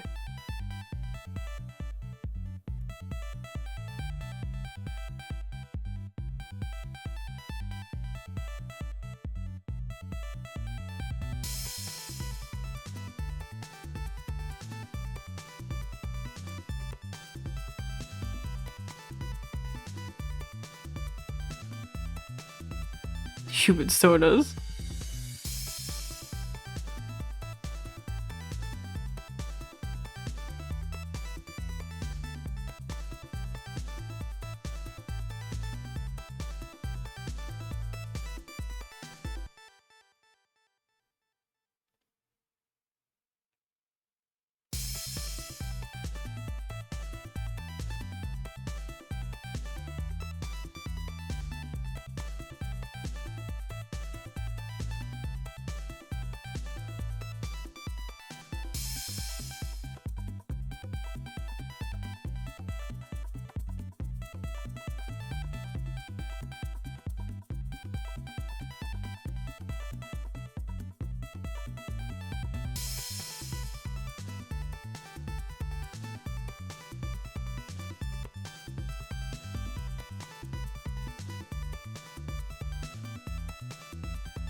What else in stories? I mean, I could talk back. Any October games you played so far? I briefly played Mystic Messenger when it was popular, but I was a student and I liked sleeping.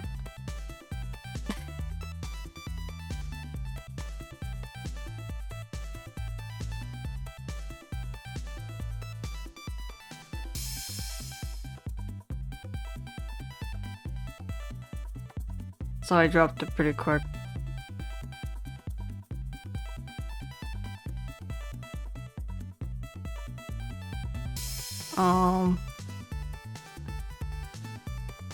But from the same company, I have Nameless, the one thing you must remember or whatever, the one about the dolls. I have that one, I played that one. But I skipped most of the dialogue.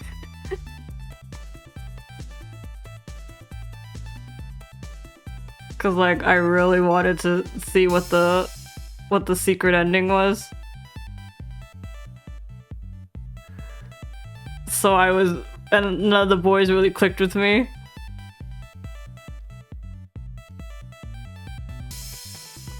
I was like, that last boy better be worth it.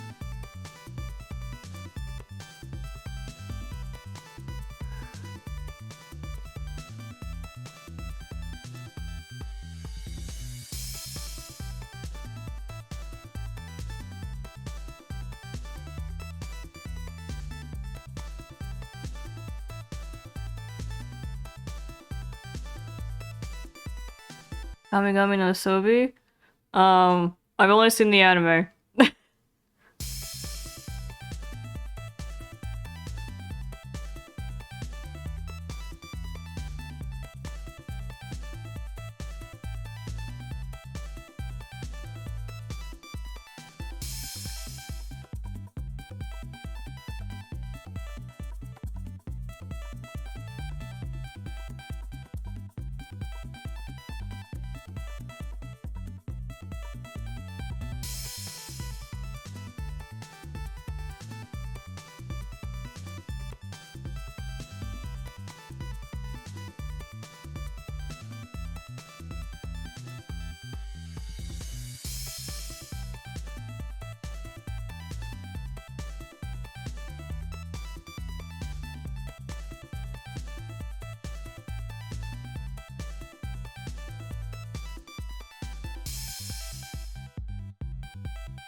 But like, I think the first time I saw like an Otome game anime, it was Uta no Prince Sama, and I didn't know what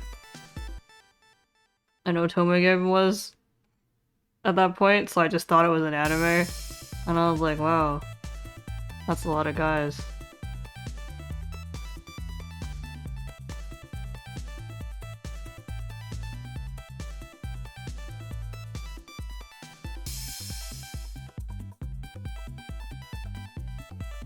I was like, wow, idol boys, and that was pretty much my entire thought process.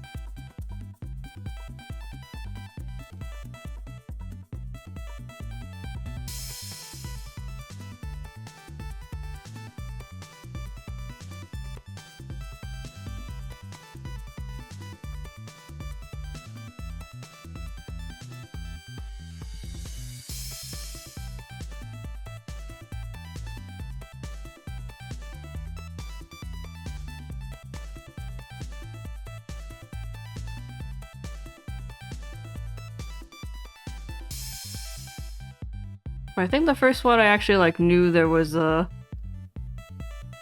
game beforehand, or I found out really quick because Uta no Prince Sama took me a while before I found out it was a game, and I was like, oh, it was a game first.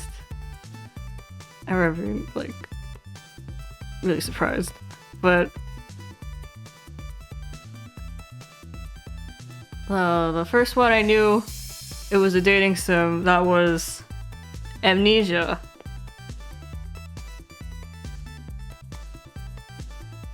The dating sim, not the other one, not the horror one.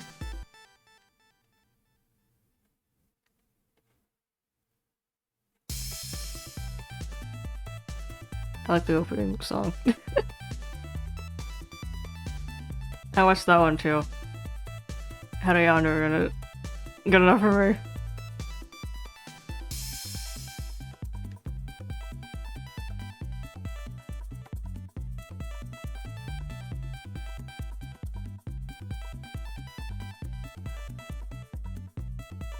He puts you in the young cage.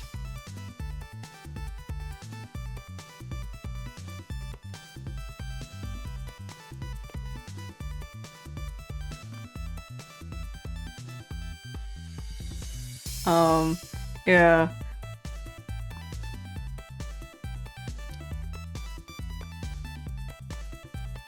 I also really like the premise of you two were already dating, you just don't remember, and that's how the route goes. I like that.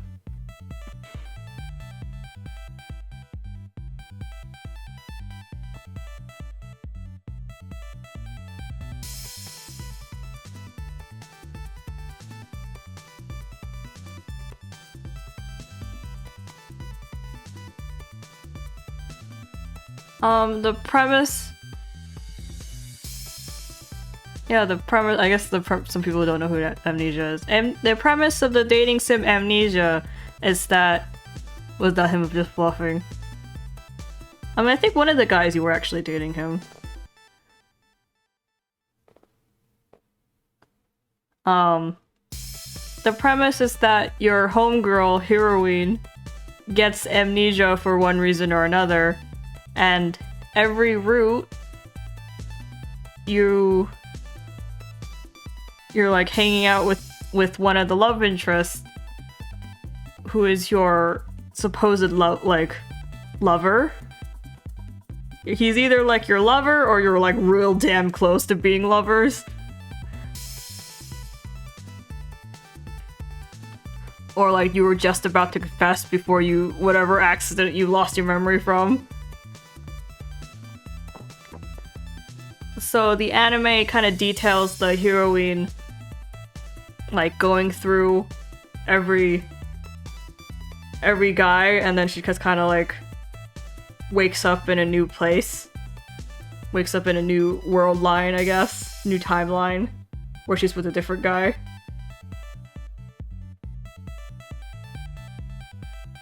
So yeah, she gets amnesia and the guys are like taking care of her. Was it like a green-haired one who wants to kill you? I don't know, he was kind of cute.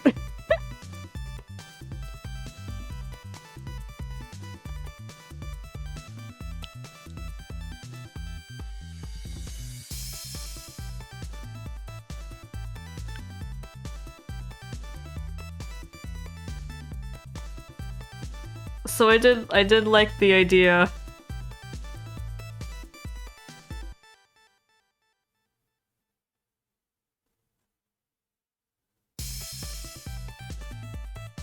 I did really like the idea of like there's already something between you, you just can't remember it.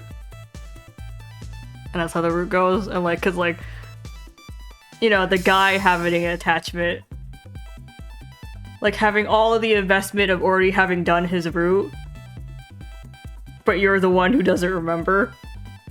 It's like you're the one who has to get reconquered. I like that.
I mean, it's not amazing, but I like the anime.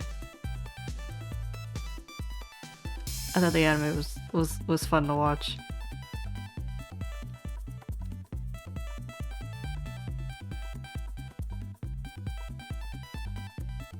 Bye, Teddy. Thanks for coming to the stream. And thanks for the water.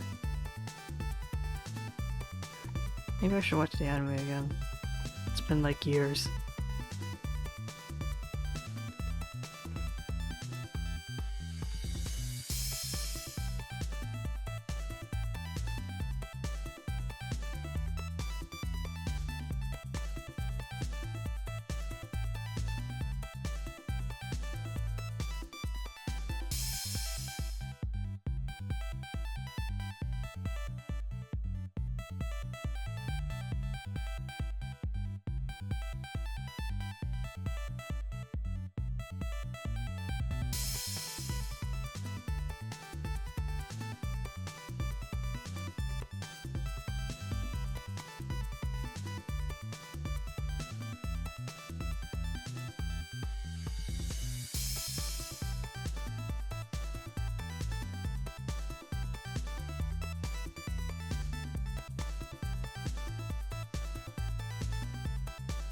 Our magical part. We go from this to this.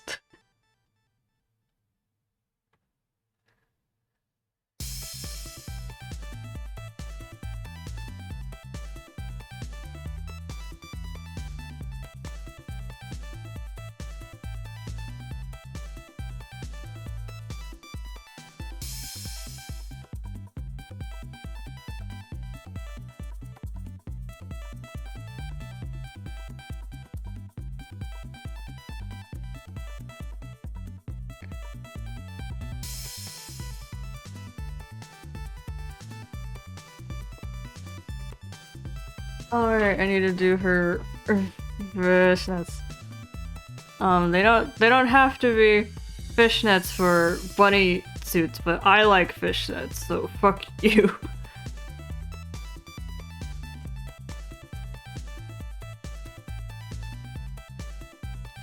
There's plenty of good bunny suits without the fishnets. But for me, bunny suits must have fishnets. That's my creed.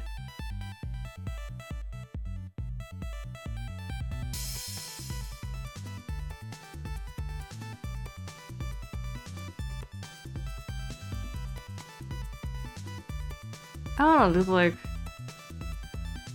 'Cause I don't normally draw fishnets unless it's specifically for a bunny outfit.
My family's Haruka ain't your average anime girl.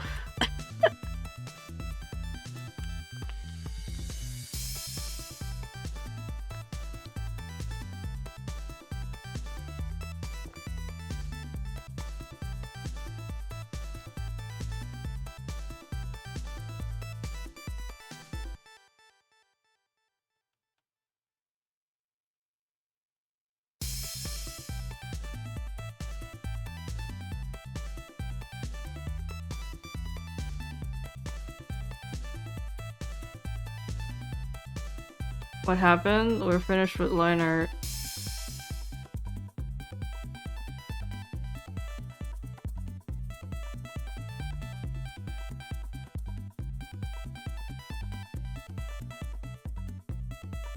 Trying to think of like any other weird stuff. If it's like, because I don't have much weird game stories, except for like that one time with Fire Emblem Heroes, but I can't think of anything.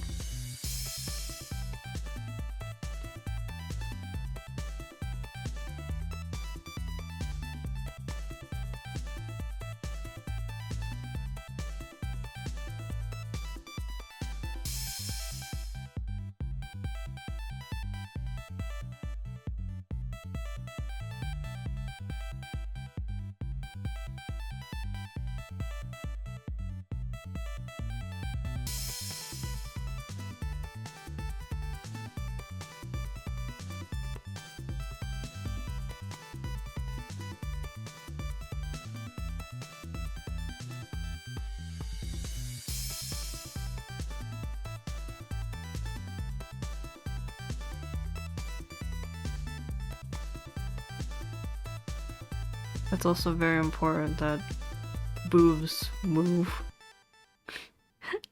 Like, if you lift off this arm, this boob will be lifted as well. Like, this kind of movement of them is so important to me.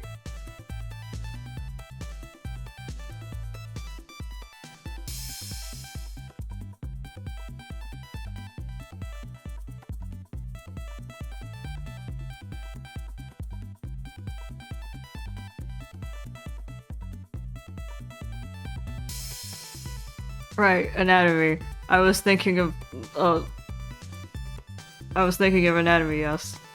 It's body accurate. That's exactly what I was thinking when I was drawing it, yes.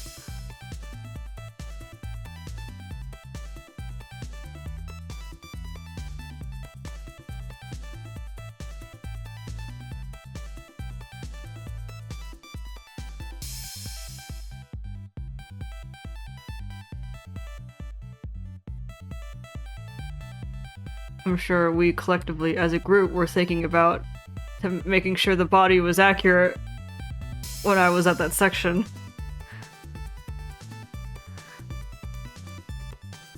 Yes, we were all very concerned about the physics of it.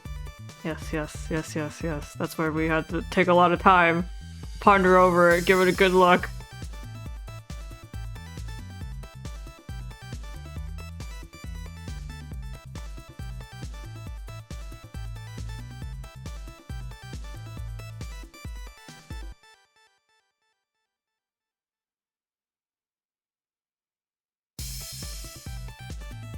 Why are you telling the stories, Arcane?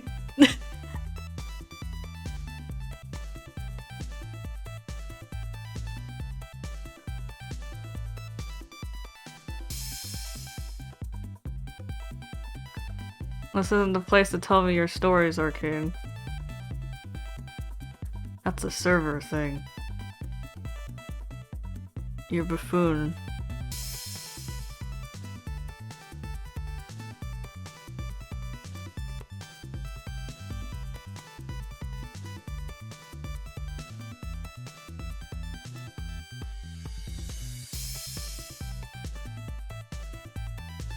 I'll disappear in the chat then. No one else was talking, Arcane, that's the thing.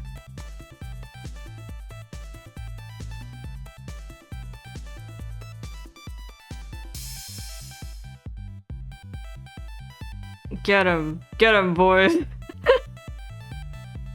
Let him have it.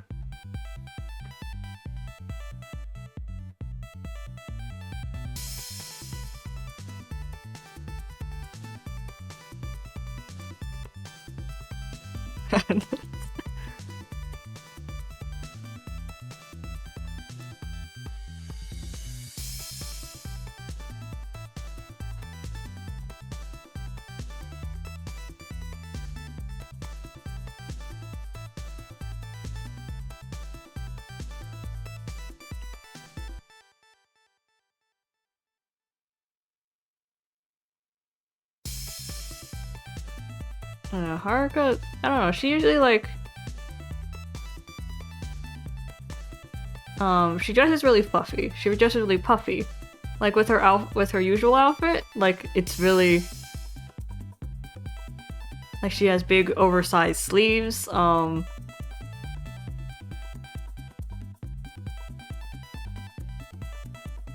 kind of baggy. Tight in some places, but...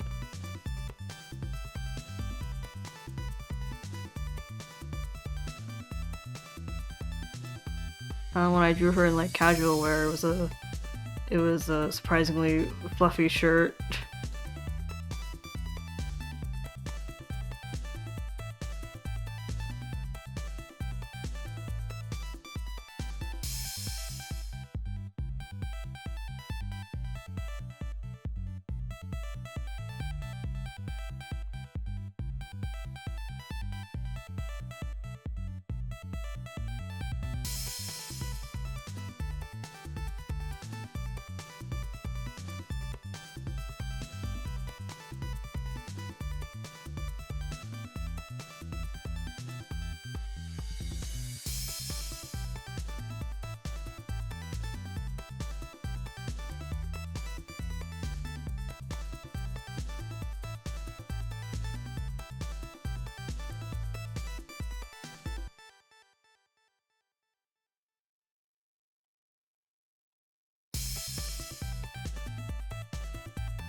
You want to hang out with her? Well, you already know what hangouts with her are like.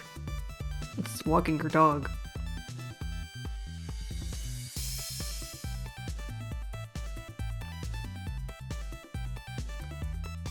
She's a hot buff dog lady, but she's also just a dog.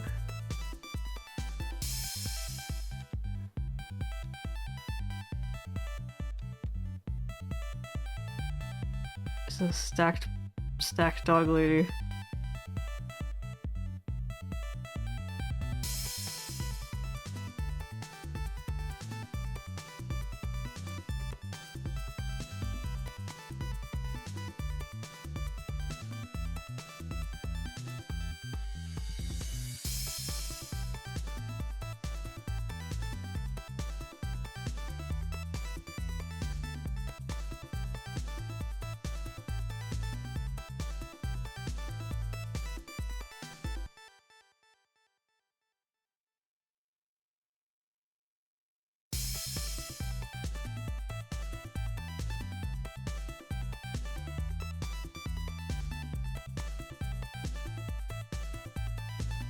I also feel like it's really important that when you're drawing these kind of stuff, whether that's buff people or boobs or whatever, it's like you have to learn what exactly about those shapes are so attractive to communicate them effectively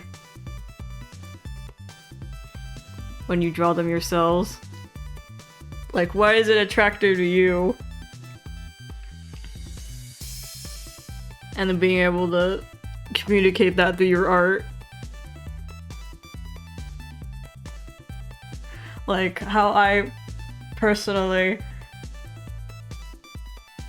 really like big boobs and abs together. Because if I made like a... If like she didn't have abs, I'd probably shrink her boobs. Just out of my own preference.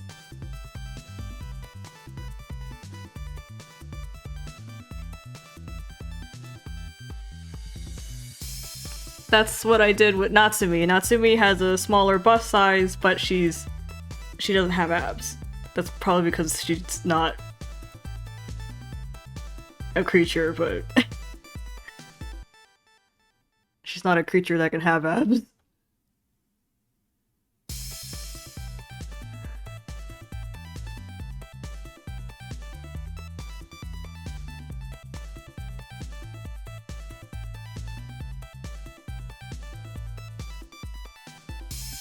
But yeah, when it comes to big boobs, I habitually want to put muscle on them.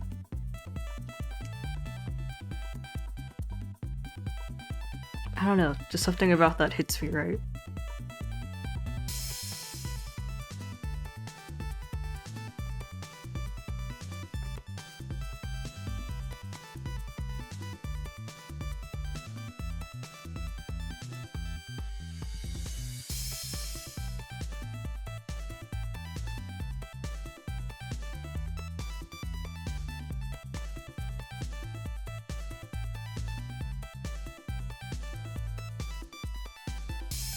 Because they work out their boobs or something so it gets bigger. I don't know. I just like it.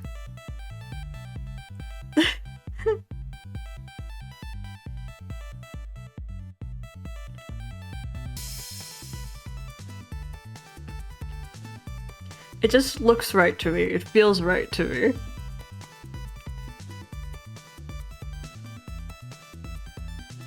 That if they could knock me out with their tits, they should be able to knock me out with their entire body.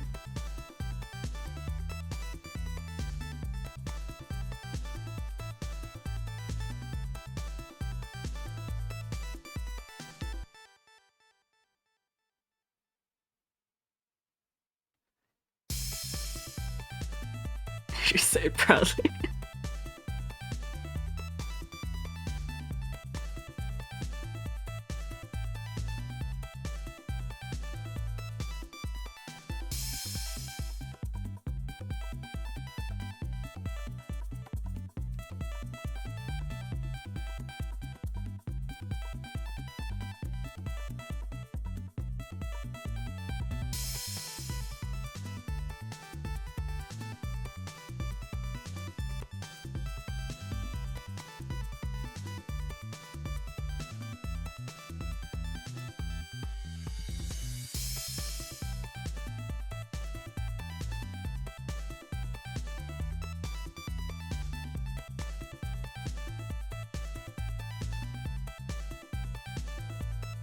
Also, I don't know.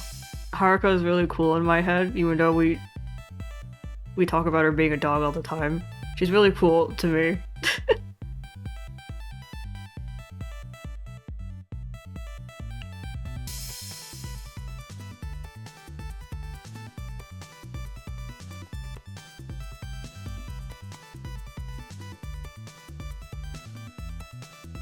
That's gonna be cool. That's true.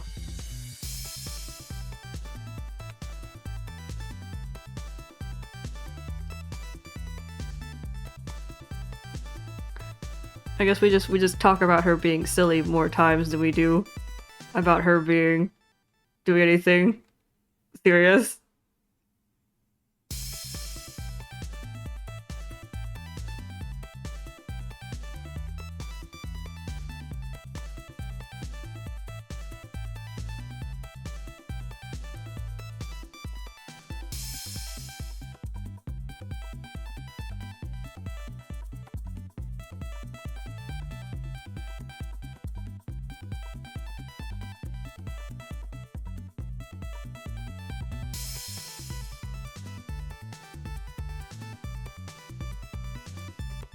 Because, well, she's very responsible.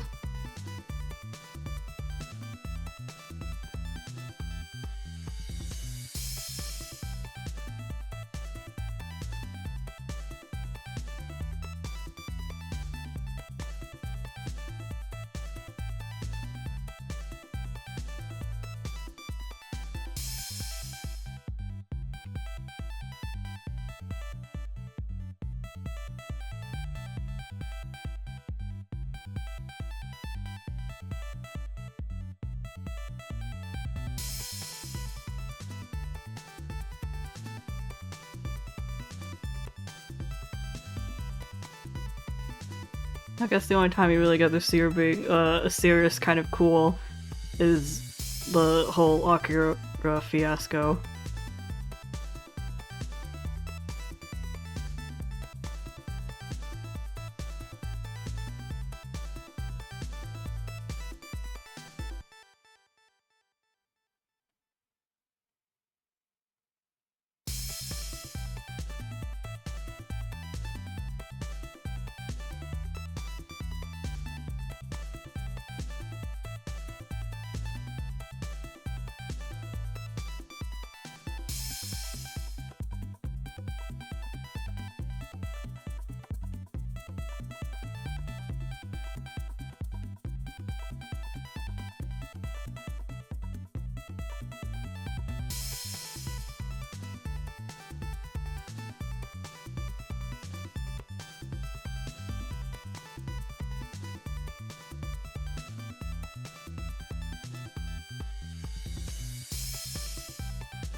Oh. Bye, Yuna. Thanks for coming.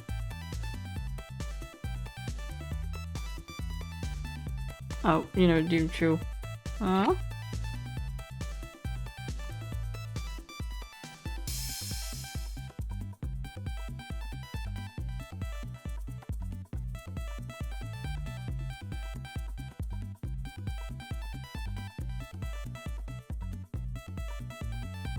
Sometimes I draw things that are like, haha, does it make me look like an artist?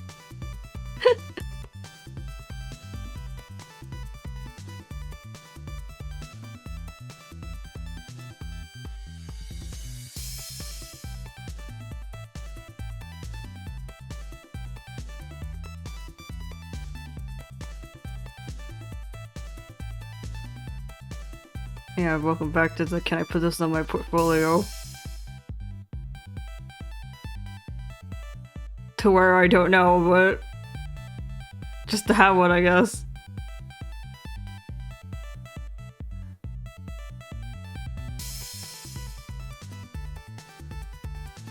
Thanks, Alien.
Thank you, Arcade.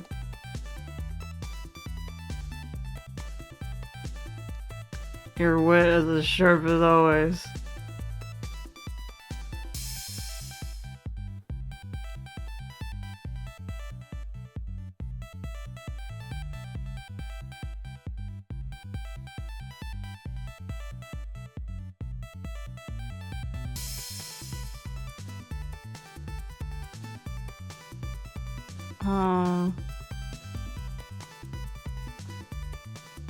I don't really have like any funny stories in games. All I have are like, I don't know, just things you can do in video games, I guess. Stories, so they're not that amazing. Let's see. I think I already told the Fire Emblem one. The Fire Emblem Heroes, the mobile game story. I guess it's been a while since I've told it.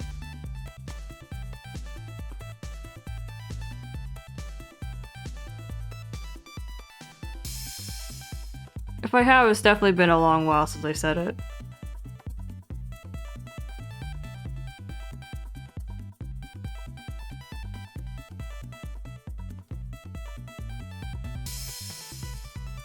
I mean, I guess to create God, you have to be something neat yourself. I don't know, maybe...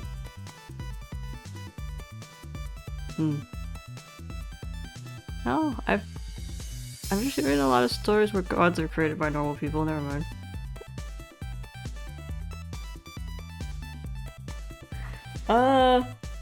Fire Emblem Heroes, there was this, what the fuck was his name? Oh, I don't know if I could find him because I cannot remember his name for the life of me.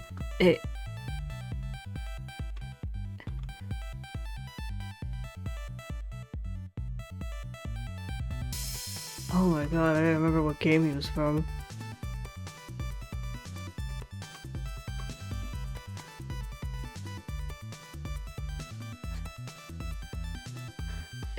It was some blonde-haired red dude. No, I don't remember what weapon he used. No, I don't remember what game he was from. But he was blonde-haired, he was red, and he was evil. And was also a man.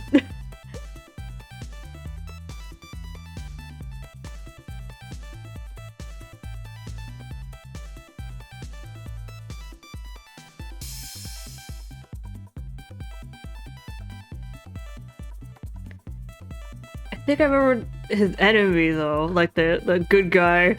Hold on, I gotta look up. Okay, cool. Is this him? I guess this is him. What game are you from? God damn it. What game is this man from?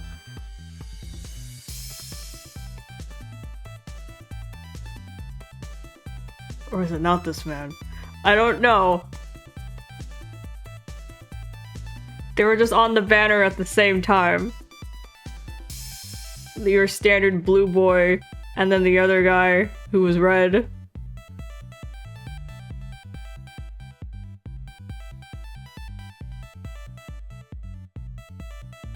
Oh, thanks, Arcade.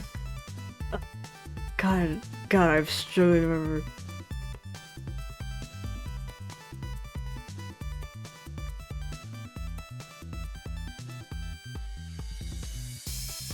Was he not blonde? No, I remember him being blonde.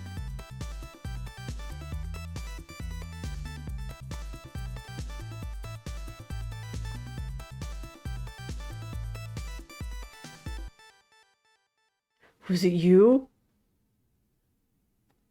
Hold on, I was kind of looking around at Google.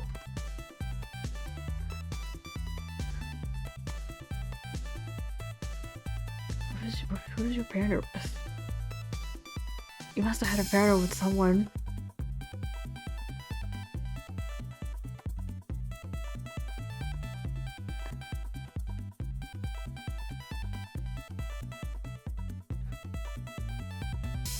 Was it you?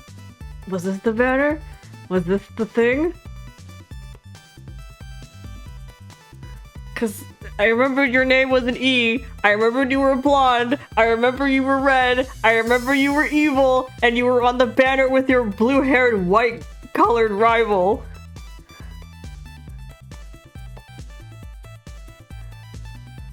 Or whatever the fuck. I actually don't know if you were rivals or you were just on the same banner at the same time.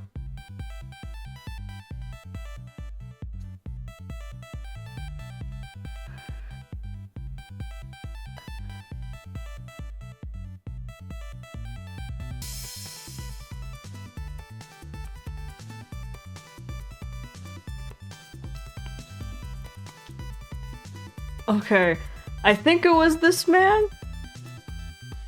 I still don't know what game he was from, but I think this is my man. I think it's this is the man. What game is he from?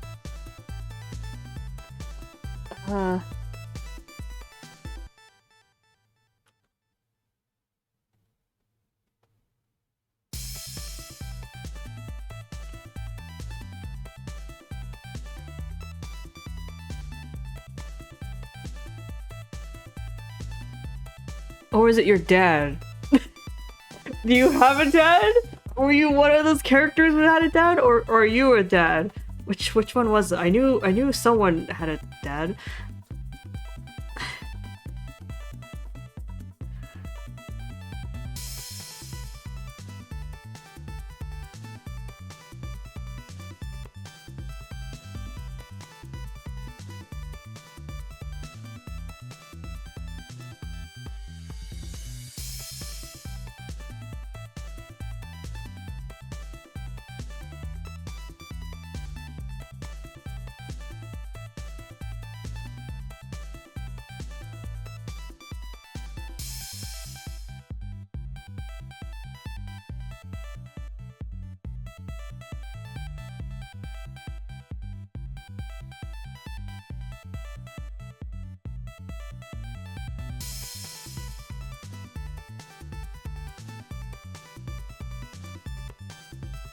At least. Well, I think it was like important to plot. Like their parents' drama was important to the entire plot. That's why it was important.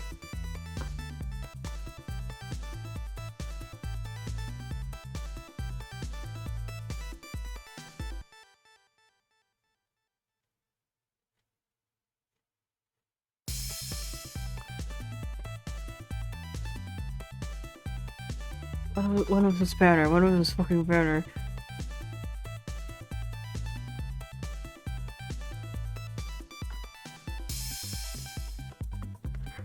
I have to know if he was on the banner at the same time as Sigurd! Or was it this guy, this Lex asshole? I don't know. All these blue-haired, white clothes good guys are mixing in my brain.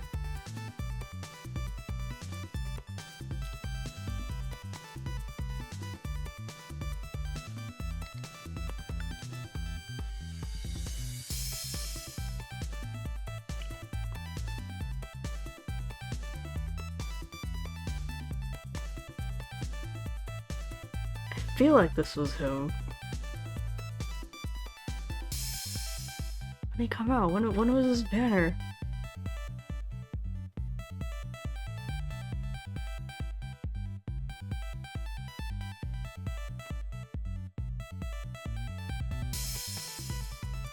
Also, damn, his glow up on his new card.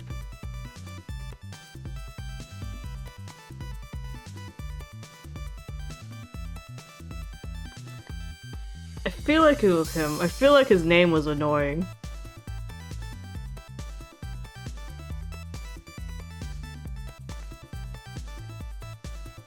I feel like his name was annoying and dumb to remember.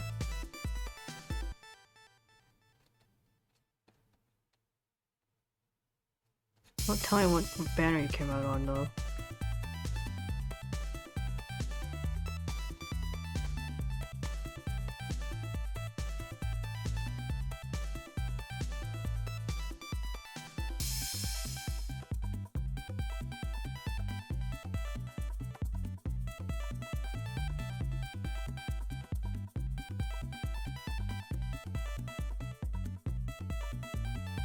really don't know it was him because I can't check what banner he was on. Because he was on a banner. Was it this one? Oh, I think it was this banner.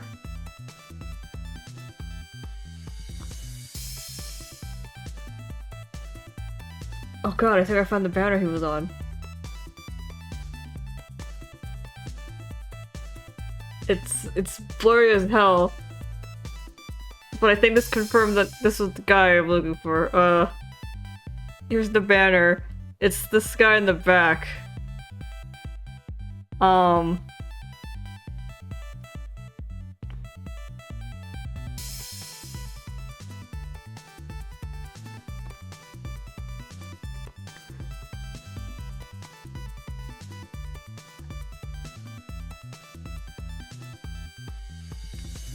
What's important is that Mr. Man, what the fuck is his name? Eldegan. Eldegon.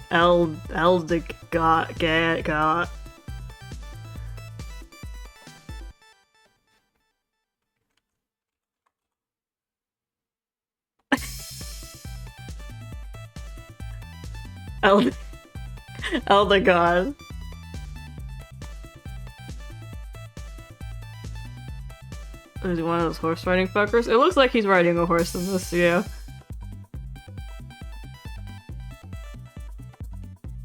Eldegun? I don't know, dude. It's Fire Emblem. Anything goes. So LD over here. He was on a banner with, I guess, this lineup.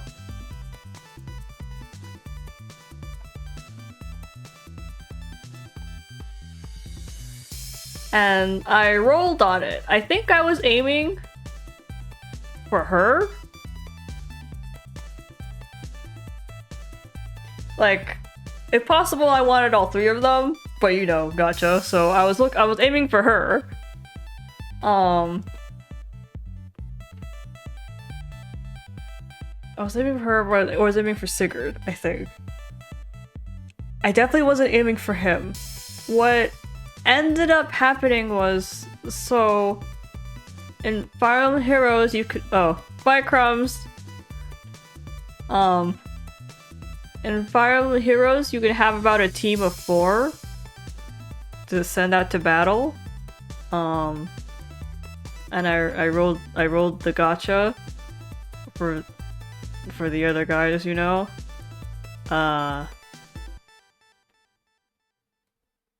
I ended up. Okay, so you know they're on the face of the banner, so they're all like 5 stars, and you know the chances of getting a 5-star are already abysmally low, especially the ones on the focus of the banner.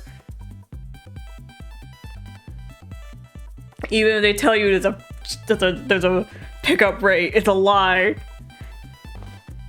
You always get other 5 stars.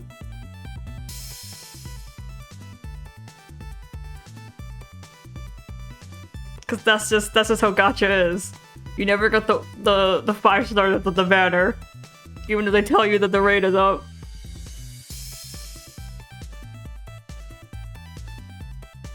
But for this particular banner, I pulled. Of course, you can tell I pulled this man. I pulled him not once, not twice. Not even 3 times. I pulled this man 5 times.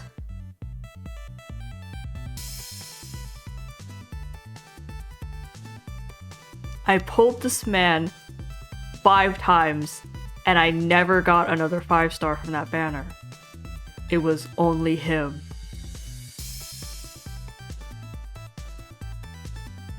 Like, I never got a single other 5-star from the banner. Not this one, not that one, not any other 5-star that was in the pool. Only him. 5 times. I had 5 cards of him. 5 units of him, whatever you call it. I had a full team and an extra. I had a full team of Eldegon and an extra to just keep with me, I guess, while I set the other 4 out.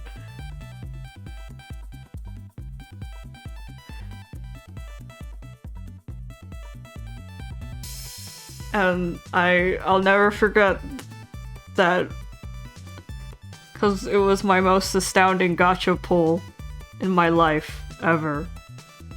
I'm pretty sure I don't have that account anymore because I stopped playing real early, but I had it. I had five Eldegons. 5 of the guy I barely knew anything about. So one of them can stay by my side, the rest go to war. Yeah. How does that even fucking happen? What are the chances of getting the same 5-star from a banner 5 times? Like, that's gotta be even lower chances than getting just all 3 of them. Normally. That man loved you. I don't know, it's a moment like these where I really like gacha. Because, I don't know, the kinds of pulls you get, especially when you're free to play and you have so little, so it feels like there's so much more at stake. And then shit like this ends up happening, it just means so much to you. And you left him. I didn't want to fucking know!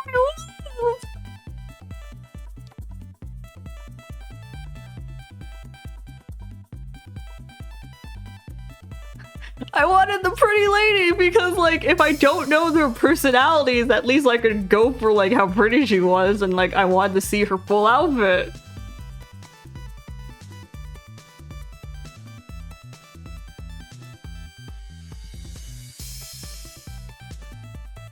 I don't know, but it was 5 Eldegons.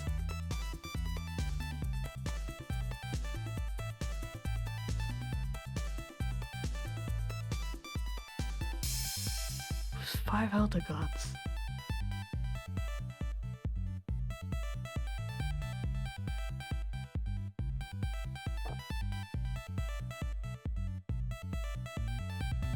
This is what's fun about gacha. When shit like this happens. Is there a pity system? I don't know if there was a pity system, but if there was, I definitely did not hit it. I absolutely did not hit it. I did not have that many, whatever the currency was, whatever the gems were for pulling.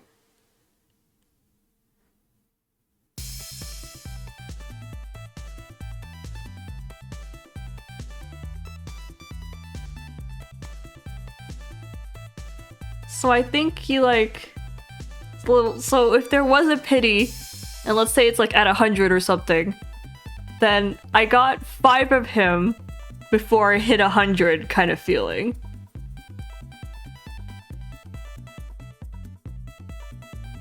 It was definitely a situation like that if there was a pity.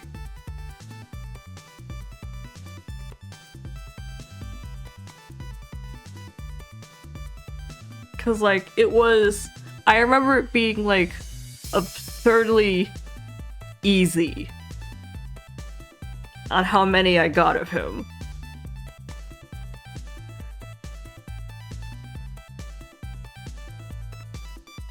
And he was the only 5-star I got from that banner. God.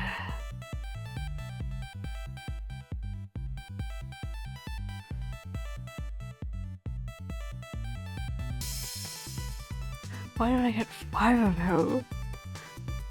I don't need that many because I think when I got him the first time, I was like, okay, maybe like I got him really fast. Maybe I can get the other 2 now. Because the way Fire Emblem Heroes gacha works is that, you know, you press the pull button and then like 5 little orbs pop up, and all 5 of these orbs are different colors. So you just pick the one of like the character that you wanted. So like Eldegon and Sigurd were red, and this lady was green. So because I picked a red, and I got him. I picked a red orb on the selection, and I got him. So I kept picking red orbs on the following gacha polls because I wanted Sigurd, and they're both red. I would end up just picking this ass all the 5 times.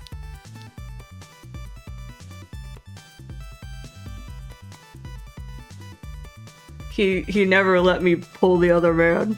He never let me pull his rival.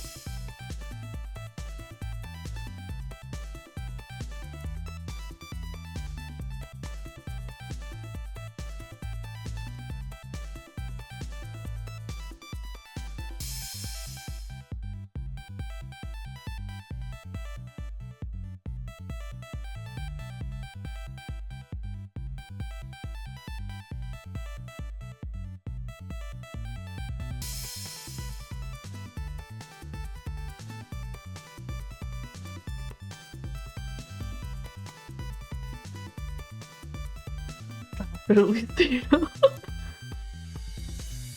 I don't know. I feel something. I stopped playing Fire Emblem Heroes because it took up space on my phone and I just wasn't playing it for any reason, really.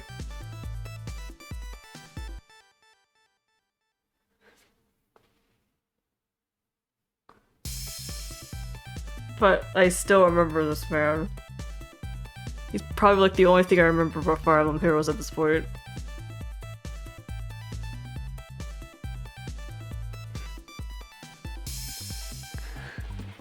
I just remembered he was blonde, he was red, his rival had blue hair and white clothes, and that I had 5 of him. And there was something about children. Because that was when I had to ask my sister who he was. And then she gave me like the whole spiel on the game he's from. I don't remember anymore, but anyway, what's important is that that's my most incredible gacha story ever. No gacha has quite topped my experience with Eldegon.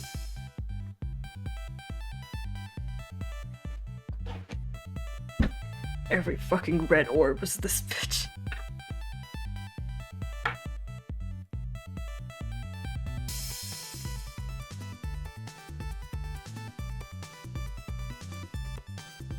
You paid premium for me.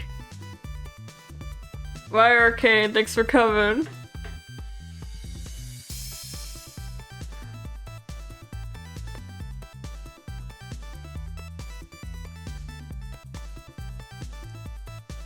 Bye, Nox, thanks for coming.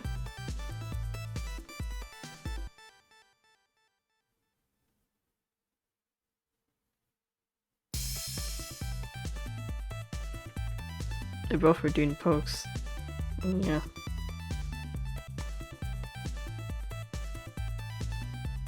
So yeah, that's my funky gacha story.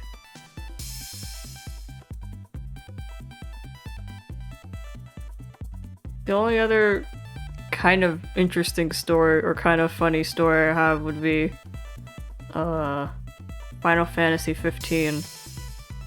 That was the first time I felt like a gamer.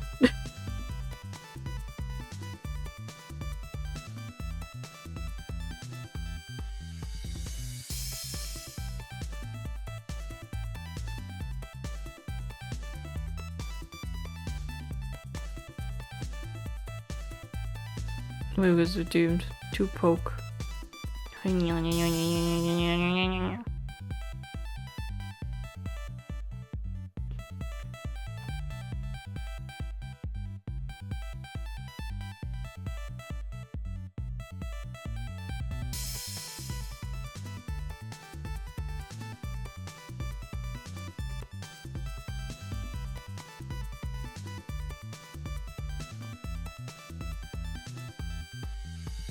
What?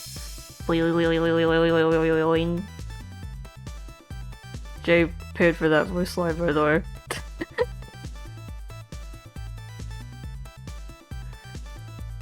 Eileen gave me water, thank you. Probably need it after my Elder God rant.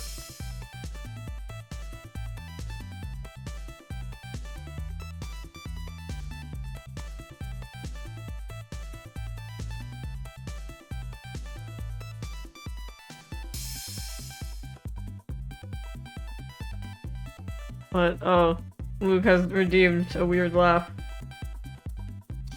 I don't know how to make this sound. My voice just kind of goes. I drink water. Yeah.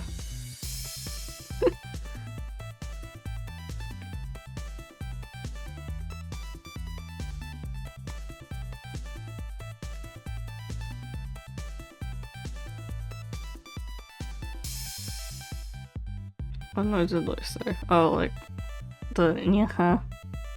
Oh, the yanny.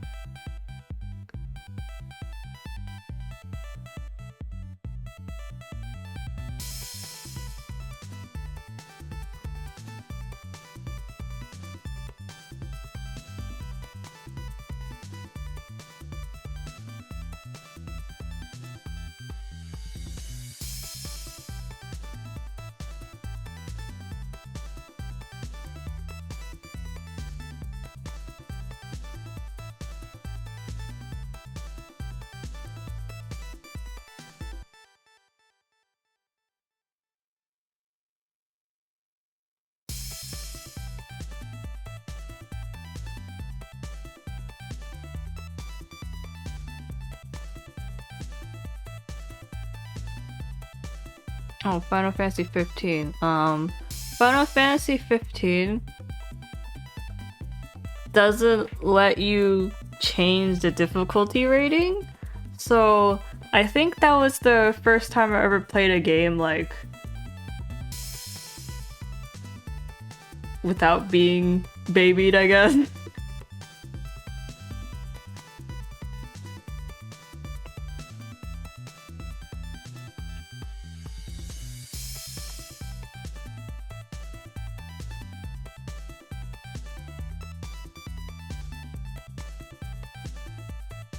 It was also my first Final Fantasy. Like the first Final Fantasy I've ever played. And there's something about Final Fantasy is that your first Final Fantasy will always be special to you. Like no matter how garbage it is, it was your first Final Fantasy.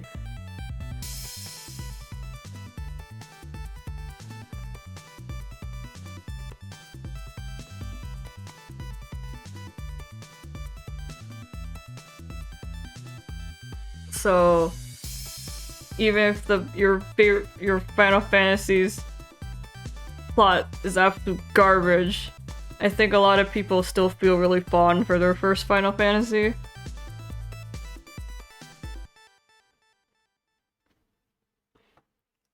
So it's like being willing to overlook it.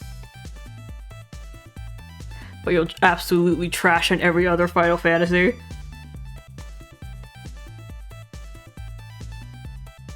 If it's not your first Final Fantasy, you will trash on it. I mean, you do also trash on your first Final Fantasy, but like in a fond way.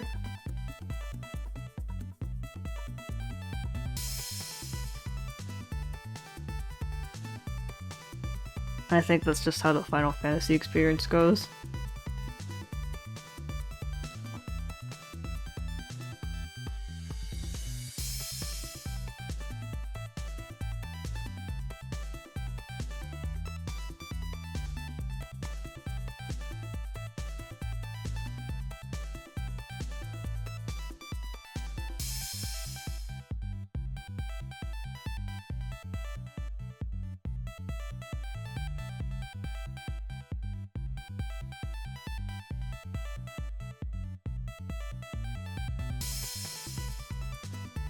Presses is so shit versus spits, this is their shit. Yeah, that's basically it.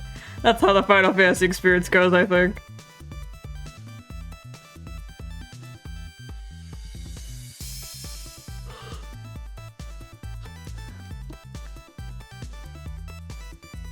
So Final Fantasy 15 was my first. For those who don't know, Final Fantasy 15 is about an edgelord in fishing pants and fishing boots, black pants and black fishing boots, who happens to be a prince, and he goes on a road trip with his bros. And his kingdom blows up, and he has to save the world, but whatever. The main point is to go on the road trip with his bros. And also he likes to fish.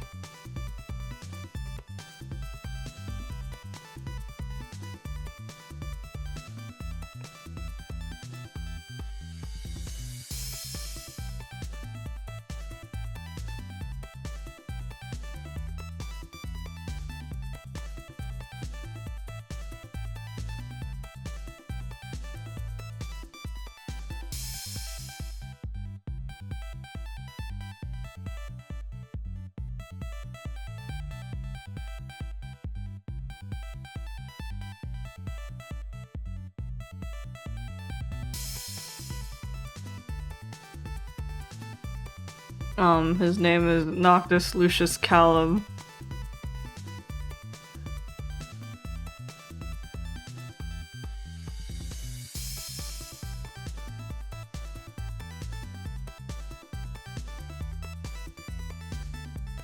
And boy, I served the man in my life.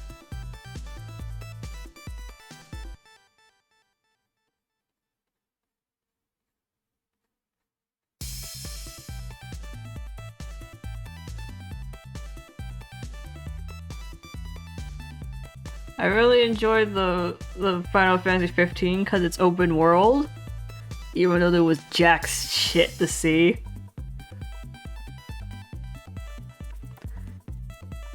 Like, the kind of entire area they let you explore was kind of like desert wasteland, and then one beach.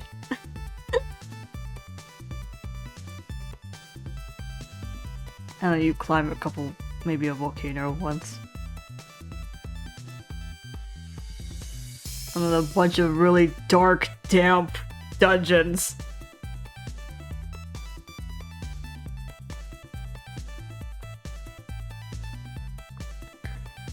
So, sightseeing-wise, wasn't that great. But the real appeal was the getting to interact with your party members, because you have a set party of you and your 3 homeboys.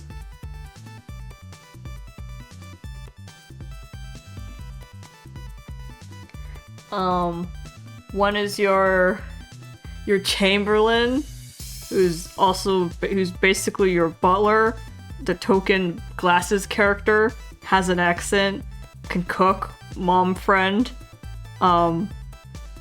is fiercely, obsessively loyal, because he's been serving you his whole damn life since childhood. Well, serving Noctis, but for easier terms, I will refer to Noctis as you. I love him. I love Megane Man. I said Megane like normal. I love Glasses Man.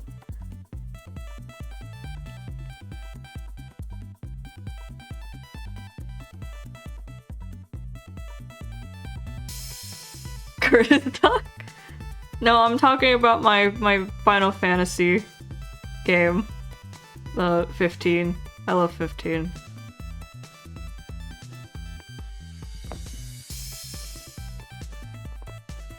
Megane-kun. Hi, Chad.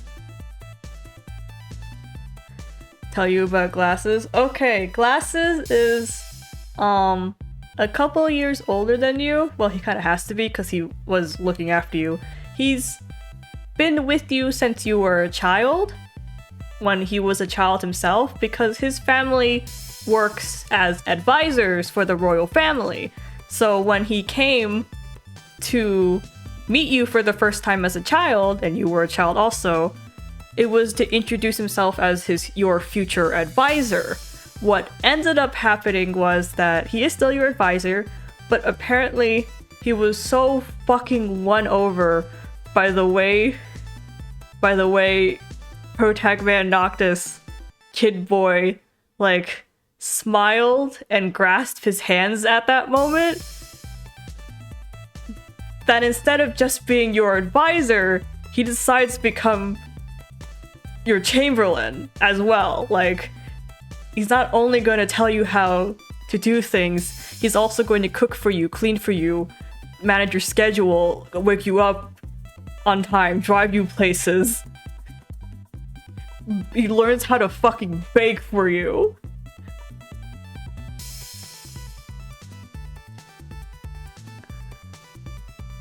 Like this man is fiercely loyal. And he's like the calm glasses type character too. Which Final Fantasy is this? 15. 15 was so fucking fun, dude. Open world, but it was just so fun to be with the guys.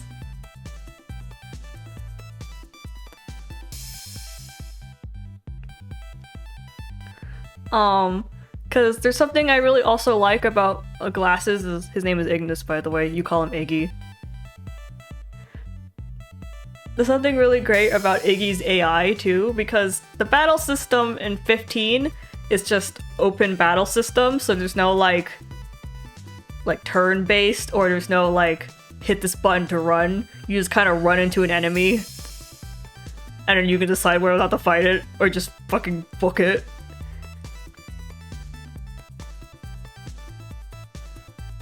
Real free roam. But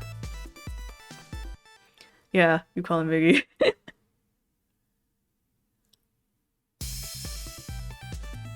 But so when the battle system starts, the AI starts fighting on their own, and you can just kind of do whatever. But the thing is that Ignis, well, for one, he's stupid fucking cool. I love Ignis. He's a dagger user. He's a dagger and a lance user, I believe. I've watched him throw his knife into the air and then fucking kick it at an enemy. It was so unnecessary. I really like that.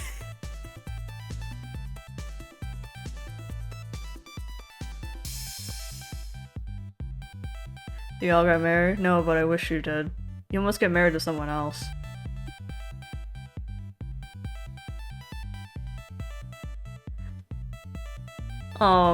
But so the AI kind of runs around and battles on their own, and Ignis kind of also does magic too. Or rather, it's like magic stored in a bottle, and you just kind of bomb people like that. I think you're the one who'd actually do magic. You're the magic boy. But they need it in a bottle.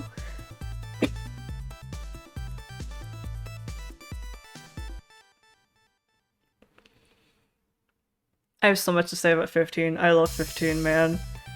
Plot-wise, it was really stupid, but I really love all the minor details about it. Man, this is making me want to, like, read stuff about 15 again. Look at 15 artwork again. But, the thing about Ignis's AI is that he's always going to be kind of focused on you. Like, I have had a lot of instances in battle where we just happen to be by a cliffside. So, your character, Noctis, can teleport to a degree. Magically.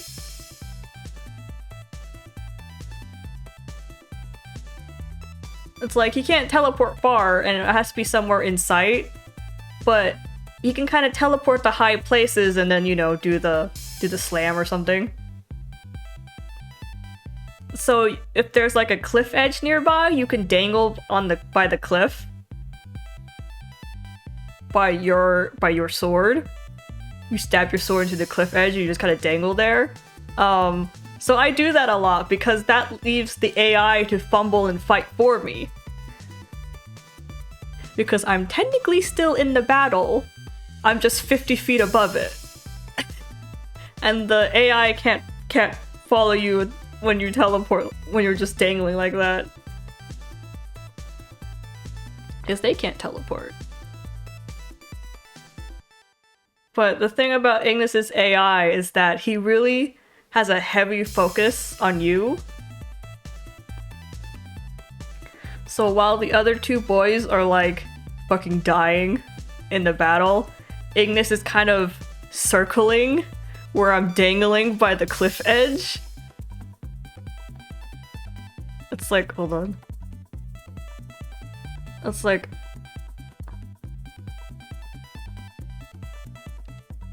It's like, here's this sword. And then you're just kind of dangling like this. And like the fight's going on here.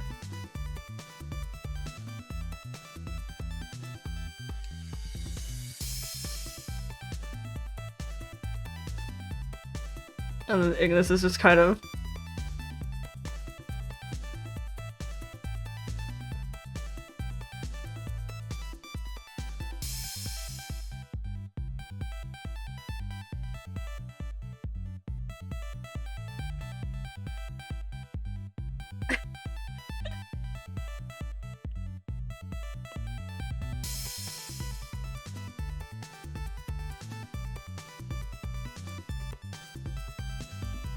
Ignis always healed me too.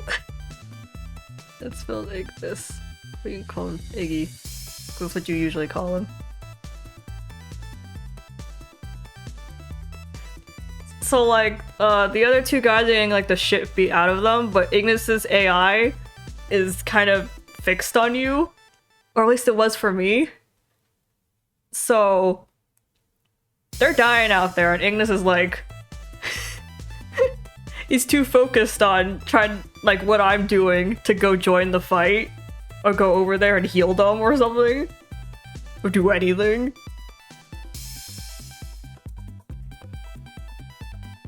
It's interesting, because Ignis also kind of, like, protects you in battle. He was always standing in front of me. Like, if I didn't rapidly teleport around during a fight everywhere. He'd usually be kind of like in front of me. Kind of glance back, glance back, glance back to look at me, and I'm like,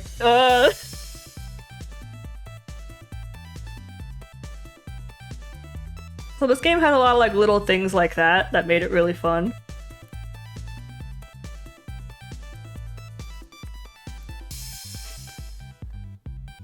Oh man, I don't know if I can still draw the boys, hold on.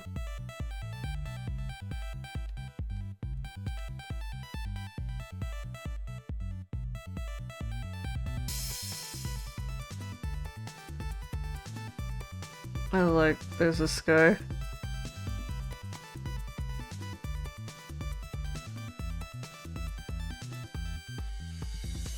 There was this guy. This guy was your shield. He's your bodyguard.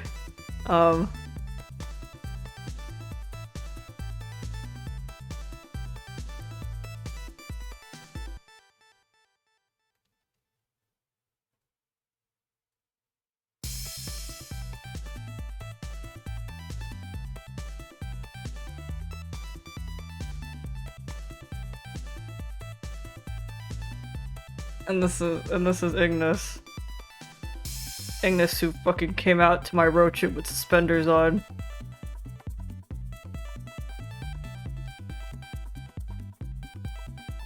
I put him in a nose shirt. And then there's like your best friend who's the same age as you.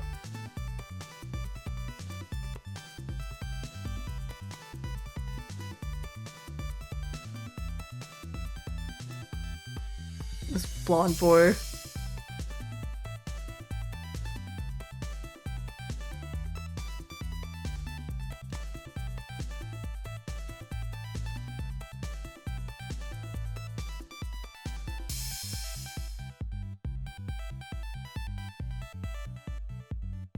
Oh, yeah. You, the black-haired emo. And this is your party.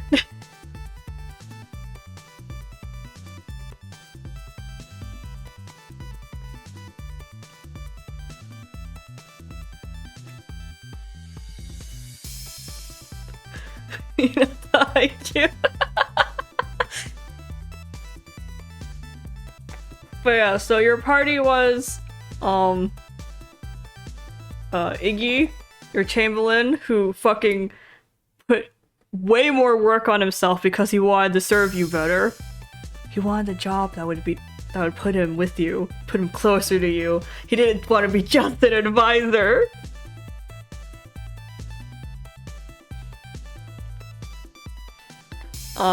This is, what was his name? Gladiolus? You call him Gladio, or Gladdy. You've also known him since childhood, but he's more of an asshole.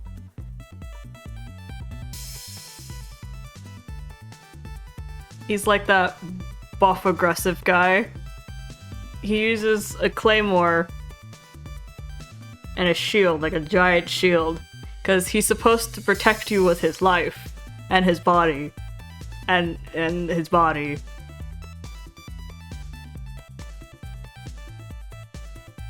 And he's kind of like, you know, it's my duty, but he also kind of doesn't like it.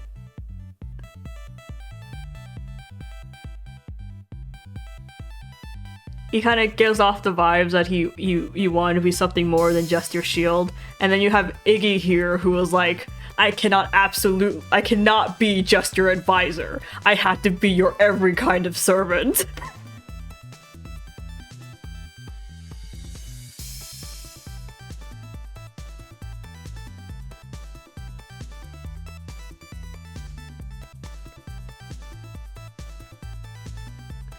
Cause Gladio's really okay. He's really good for like the parts that aren't story. Because if I have to max it out, like write it out, it's like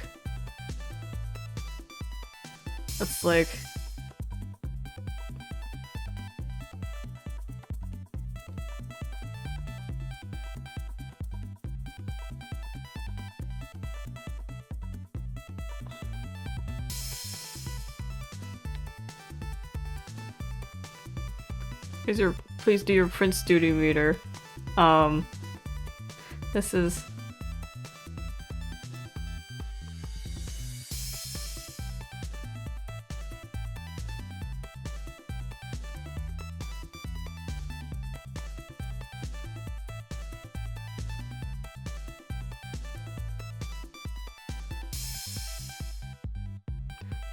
like about what it looks like.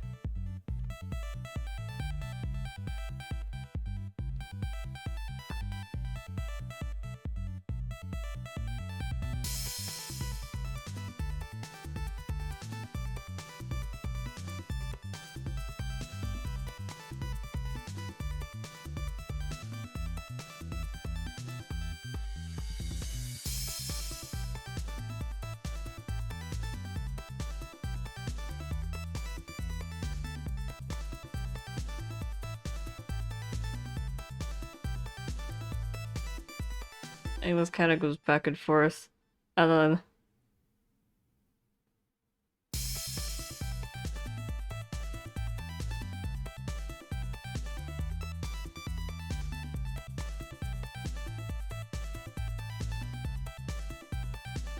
this is about what it looks like.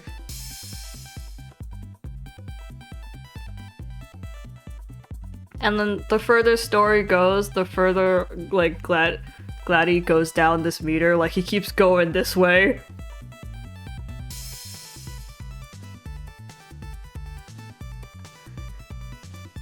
And then this guy, his name's Prompto. You call him Prom.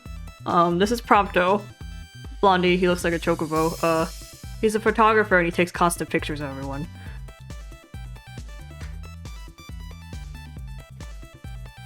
So he's documenting your road trip. He's the cheerful one. He's your best friend since high school. And he shoots guns. He's a gun boy. He can shoot all kinds of guns, from small guns to the fucking giant machine gun that I have no idea how he lugs around. Actually, I do know how he lugs it around. It's magic. It's magic inventory. It's the Genshin magic weapon inventory.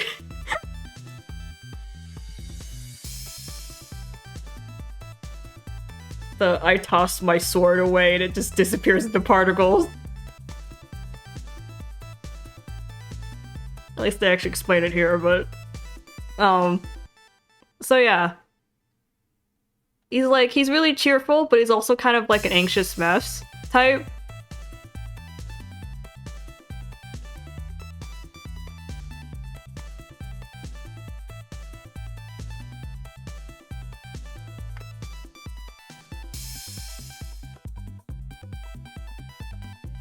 Sweet kid though, real sweet. Really wanted to be your friend since you were young. Like, his story was that he used to be kind of chubby as a kid, and, you know, you're the prince of the kingdom, and you were born pretty.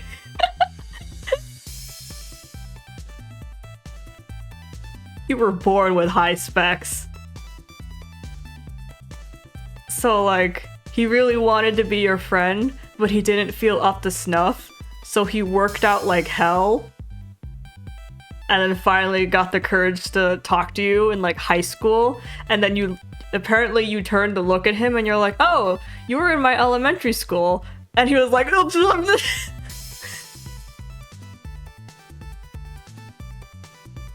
was like, yeah, I've seen you around. You fucking got him.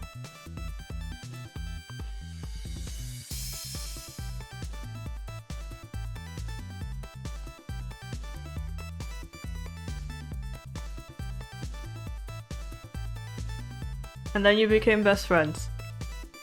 And then you took him on his... And then he joined the royal guard for you. Because, like, unlike these two who were kind of born into it, he had to actually train and take a test to get into the royal guard, so he can hang out with you more.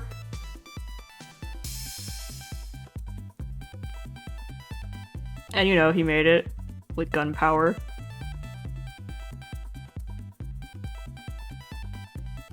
So this is your crew. This is your crew. You also have a car, but a car. I don't know how to draw cars. You have a car. And it closes the top. It closes and opens the top. They close it when it rains. Yeah, this guy's the machinery expert. So guns, giant guns, and then like any type of mechanical thing he can handle. He's a techie.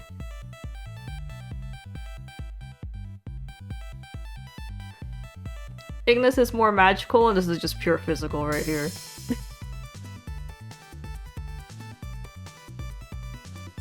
I think the only buff this guy does is Bloodlust.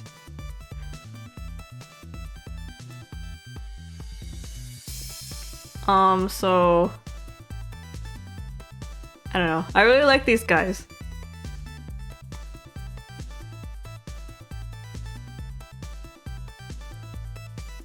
And then you're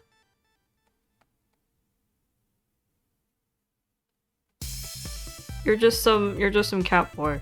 I say this because I literally put cat ears on him for my entire gameplay. Because we had the DLC. We had the DLC. We had all the DLC. So one of the DLC outfits, I got to put cat ears on Noctis and a tail, and I had him like that for the entire game.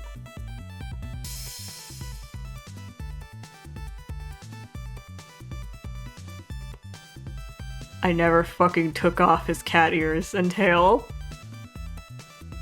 So he remained a cat boy forever. Every time something happened, he was a cat boy. I never let him enter a cutscene without being a cat boy. So like really serious scenes happen, he just walks in with his cat ears and his cat tail, and I'm laughing. It was also because, you know, you're staring at his back the whole time as he runs around. So when he runs around, I get to see like his tail go back and forth. Excellent. Absolutely excellent. It also made me laugh because it was just like 3 guys looking after a cat boy. And he's got like he's emo, but he's a good boy. He's a good kid. That Noctis. This is Noctis. He also called Noct. He likes fishing. He likes fishing a whole lot. Fishing is probably one of the only things that actually gets him super excited. He's like super into fish. He's super into fishing. He was so into buying fishing lures. And like whenever he tries to pull an emo like, I don't want to go, or it's like, you know, I don't need to do anything kind of pull, they usually say something to the effects of, we can buy fishing lures there. And he's like, I'm in, let's go. Yeah, the fishing minigames. I don't know, it's fun, but it's really fun to see how excited Noctis gets about it.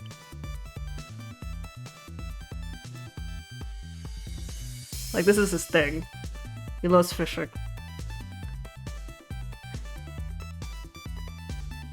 And the thing is, like, all the guys, because the guys are, like, following you all the time. Like, wherever you run, they're right behind you. So, if you spend, like, 3 days straight fishing, they have to stand behind you while you fish. So it's like...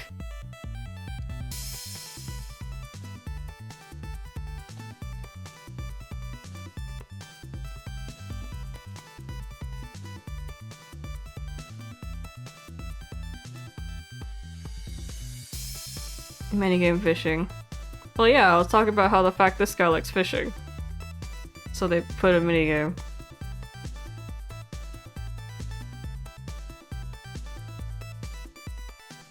I hate fish, personally.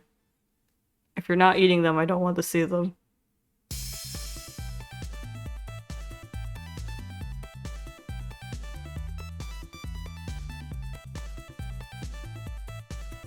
I don't even want to see a photo of real fish, dude.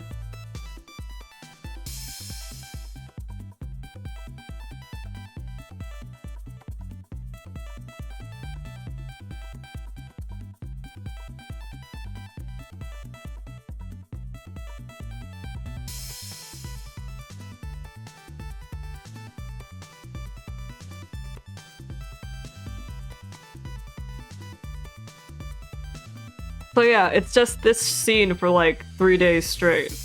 The only thing they can do is just stand there behind you. And they do commentate when you catch a fish. Or while you're fishing.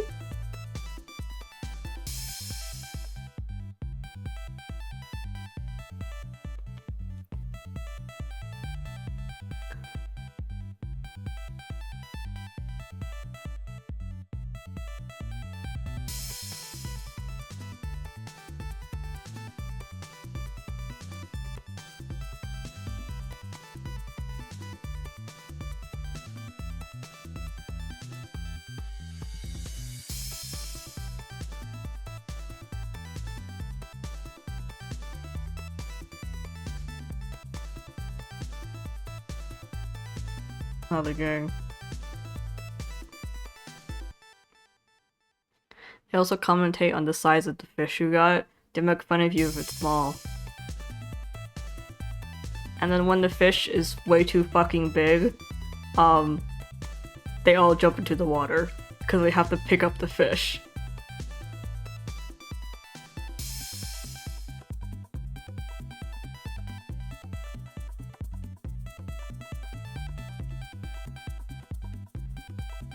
It's great. I love this game.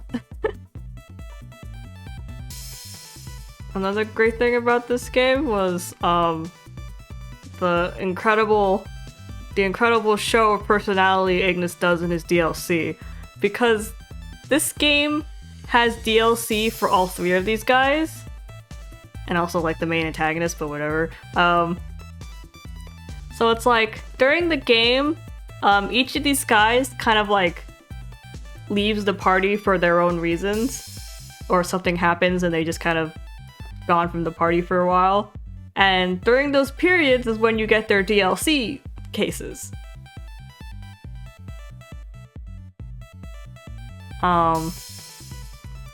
You accidentally push this kid off a moving train, and that's when you lose him. This guy leaves on his own, even though he's supposed to be your shield, because he wants to get stronger. He goes to take some stupid test in some stupid mountain somewhere.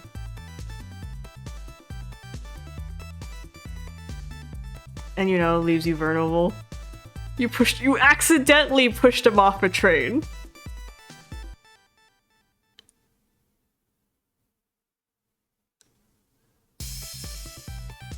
You accidentally pushed him off a moving train. Like, the roof of a moving train. You were on the roof.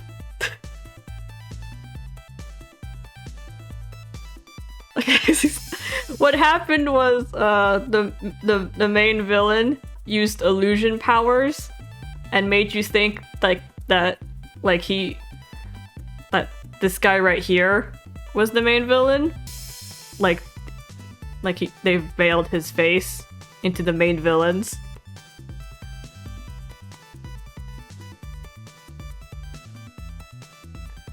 And you're like fresh off a fight with this guy. You were constantly fighting with this guy near the end of the game.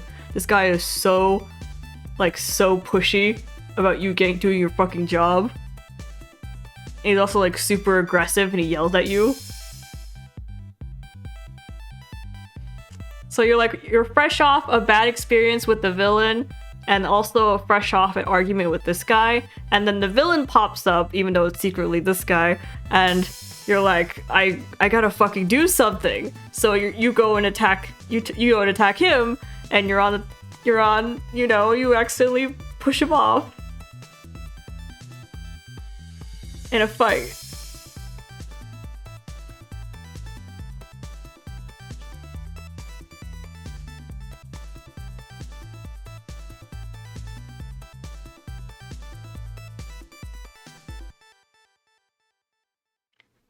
And then, that really... And like, afterwards you kind of figure it out, or find out. Because, the villain does the reveal. It's like, haha, you pushed your friend off, how'd that feel? And then you feel terrible, awful about it.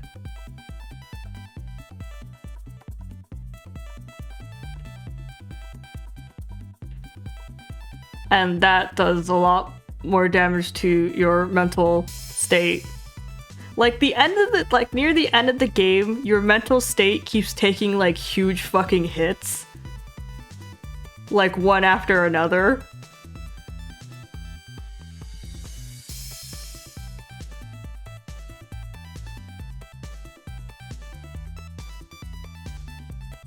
Cause like, this guy's constantly picking fights with you, and then you accidentally lose this guy who's never done anything wrong in his life. And the villain's an asshole. Ignis is doing his best, but an incident has occurred to Ignis. Like, okay, so an incident occurs to Ignis, you start fighting with this guy pretty heavily, and then you lose this kid.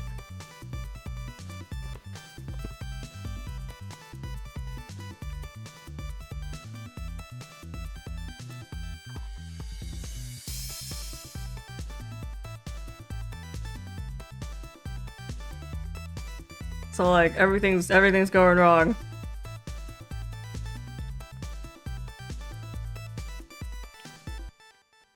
Actually, I think I'm just gonna say what happened to Ignis. Because I want to talk about Ignis's DLC in particular. Loses in dead or loses a lost dog found, please call here. No, you find him back. You pick him back up. Or rather, he gets you're like your train's going through snow because we're the villain empire is a snow country. It's fucking Snezhnaya all over again. It's deep in the snow area. So the moving train is moving through snow, so when he gets pushed off the train, he just kind of like gets pummeled in the snow.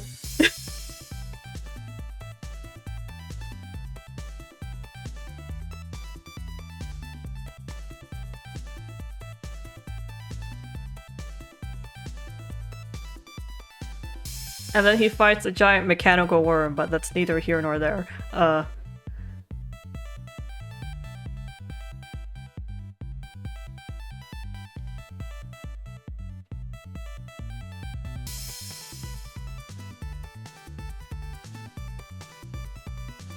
But he gets separated from the group, but for Prompto's DLC is about like how badly he wants to like go back to everyone. So he, you know, he gets through the snowy area, he punches a lot of evil robots, he defeats the giant mechanical worm thing on the back of a moving ski with a machine gun on the back of it.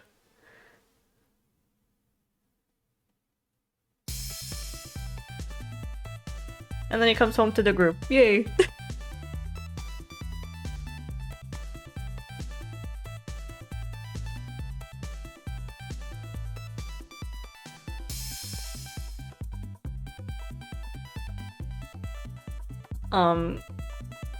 This guy's DLC was that he kind of, it was just a bunch of fighting challenges. Like beat these enemies in this time limit. Just a bunch of floors like that. And then at the end he fights the legendary zombie swordsman or something. But it was super fucking lame, and it didn't really develop this guy's character at all, the way like this kid's character developed. Or like, you learned a shit ton about his backstory in his DLC. This guy, all I know is that he's got his priorities wrong. Like, his whole job is to protect the prince, and he left the prince to go get stronger. And I'm pretty sure something actually did happen in the time he was gone, like story-wise. Like back in the main story. Like, I'm pretty sure the main villain actually did slip in while he was gone to do something. So,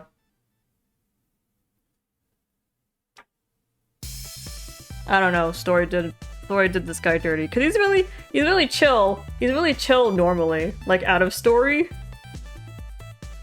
But story seems to make him like a driving negative influence on you all the time when he's really normal and chill every other, like, anything that's not the main story.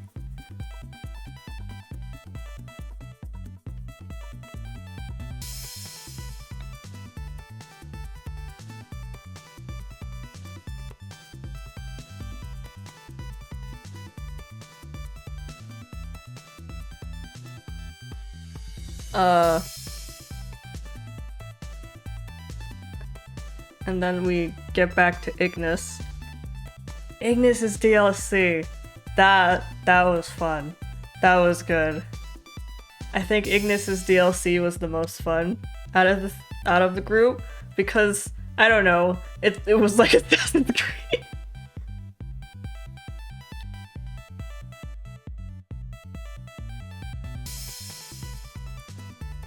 Because Prompto was like, he was in a robot facility and he was breaking out of it, like a robot factory. So he shot a bunch of robots with his gun. And then Ignis was in a city that was like a destroyed city, a freshly destroyed city. And he was, well, he's pissed. That's the nicest I could put it. Because, the incident that destroyed the city, Prince Boy, protagonist boy, you end up losing him for a while. Like, it's a big event and you lose him. Like they're near the water, or it's by the ocean, so it's like a gigantic water thing, and Prince Boy is somewhere swept away.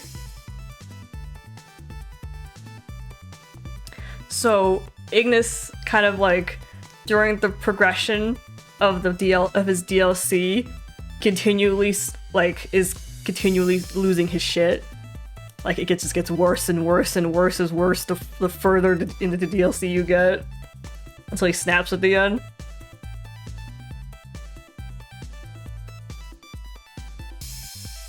Also, I think, interestingly enough, Ignis's DLC, I believe, is the only one that has 2 endings. Like, the other 2 guys are just, like, things that did happen in story, and so is Ignis's, but you also have the option of, like, getting a happy ending for everyone in Ignis's DLC. Because, you know, it's Final Fantasy. Tragedy must always happen. It's always a happy ending, but at what cost? Kind of thing. Or a happy ending, but for who?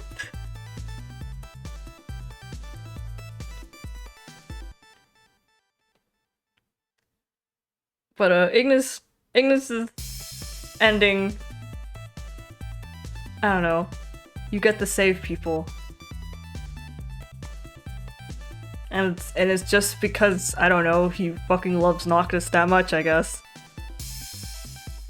Because, you know, Ignis goes this whole route, and there's this ring that your kingdom, Noctis's kingdom, needs to, like, become king. Like, if you put this ring on, your ultimate king power unlocks. To put it simply. But, like, normal people can't put it on because it's just you've got no royal blood in you, so you just burn. You just incinerate. You just light on fire. You just combust. Because, like, the royal family are magic. They've got magic blood. So when the fire comes, their magic blood kind of handles it for them. And normal humans don't have magic blood, so they just kind of combust.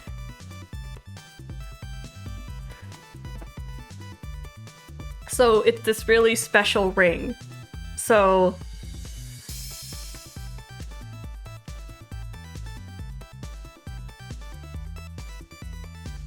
there's that ring, and there's also the fact that Ignis is trying to get to Noctis.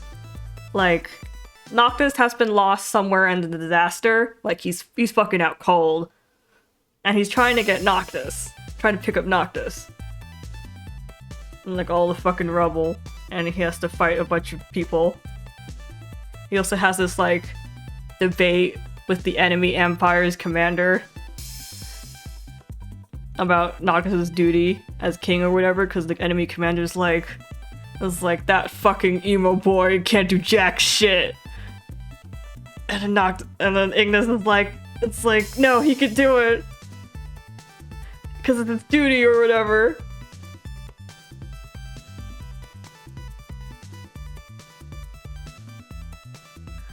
And then, like, 4 hours, I've just been talking, I haven't even been drawing. And then, like, Ignis keeps going, and he has to fight a lot of things. There's a scene, there's like a runaway scene. I'd say chase scene, but you're running. Where you have to get onto a motorboat or something, or a ski jet, and you're being shot at with missiles.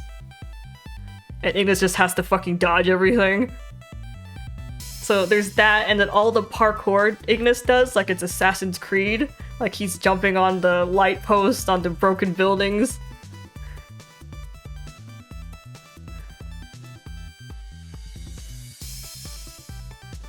All his stealth kills that I wasn't aware he could do.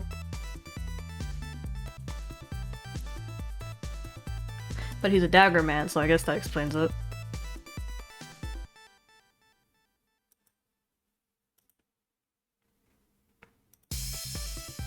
But like, yeah, he's doing his best. He's going for it.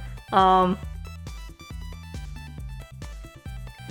think he finds Noctis, but Noctis is with the villain. Like, the villain's kind of like hovering over Noctis, and Ignis is losing his shit. Cause, you know, get away from the prince.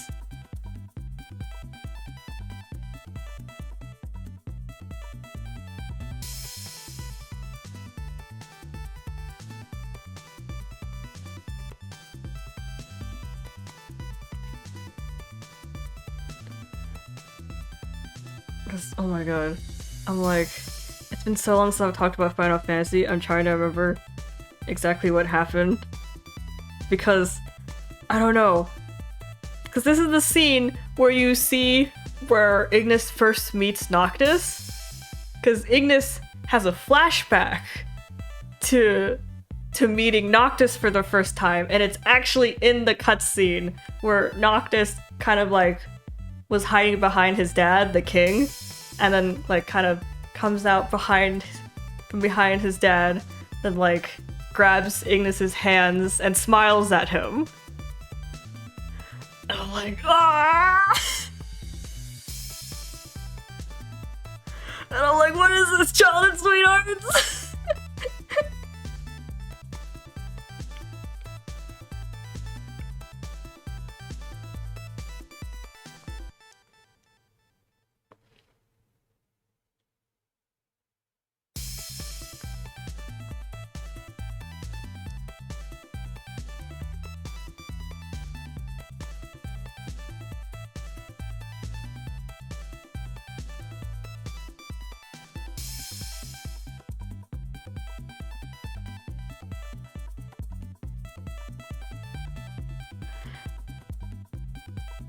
That's all it took. He was fucking like, I'm a wife of, yeah! He was only an advisor, but he went the whole way! He went the whole way to be a housewife!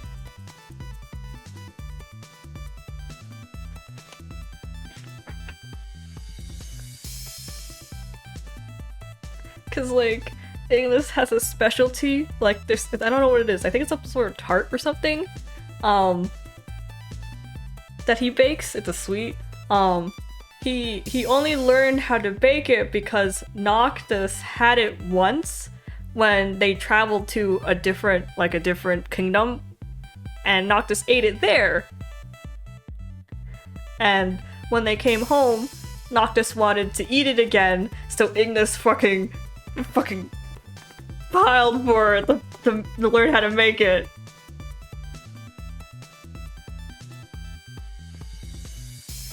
And I think it's like he never found out how exactly it was supposed to taste, but Noctis was like happy to just like,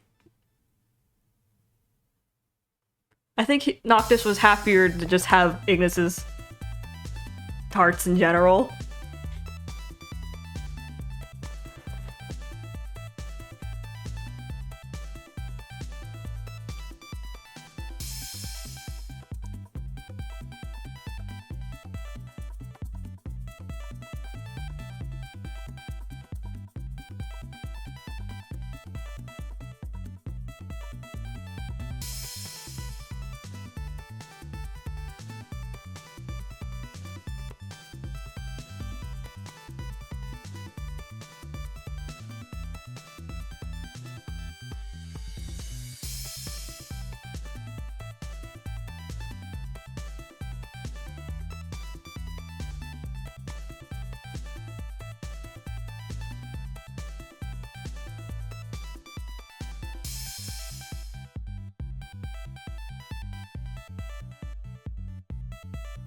Okay.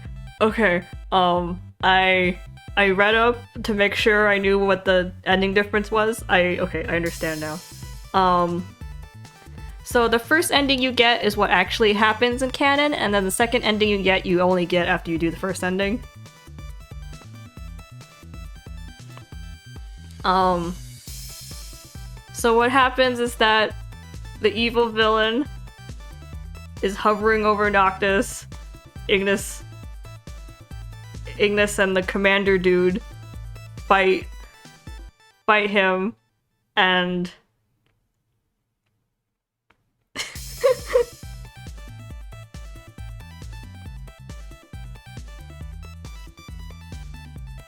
and Noctis had the ring, but Ignis ends up picking it up because it fell out of Noctis's hand or something, because, you know, Noctis was fucking out cold and dying.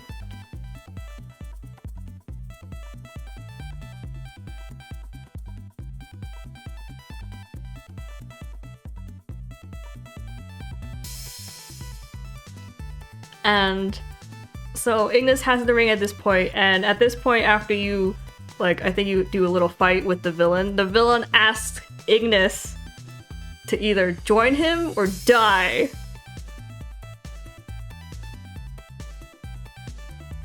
And of course, in canon, Ignis says no. And what Ignis does is he puts on the fucking ring. You know, the ring that sets you on fire if you don't have royal blood.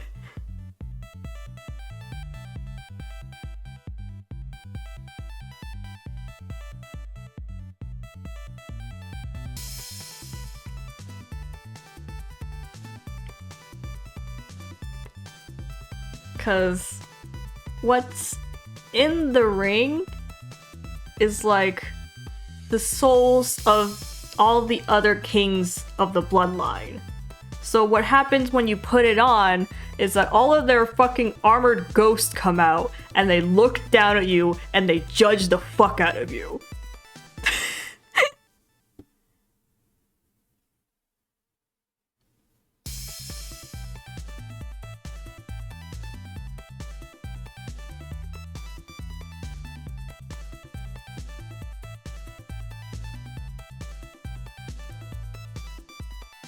So Ignis puts it on, all the ghosts come out, all the grandpas and the grandmas come out, and their armor, and fully decked in their war clothes, and Ignis, you know, and Ignis asks for power to fight, and I guess they just sense his sincerity because they temporarily give him power. But because he's not of royal blood, he has to pay a price. So Ignis goes fucking blind.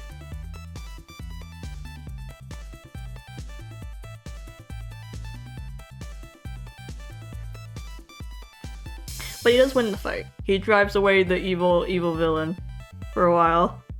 But he just loses his sight.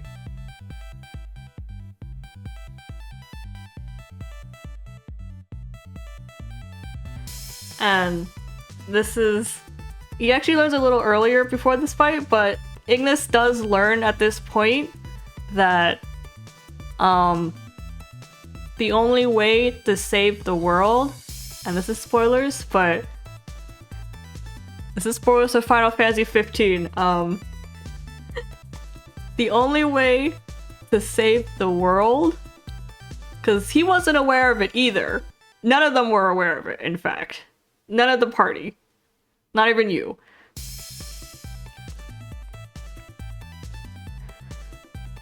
The only way to save the world is for Noctis to die.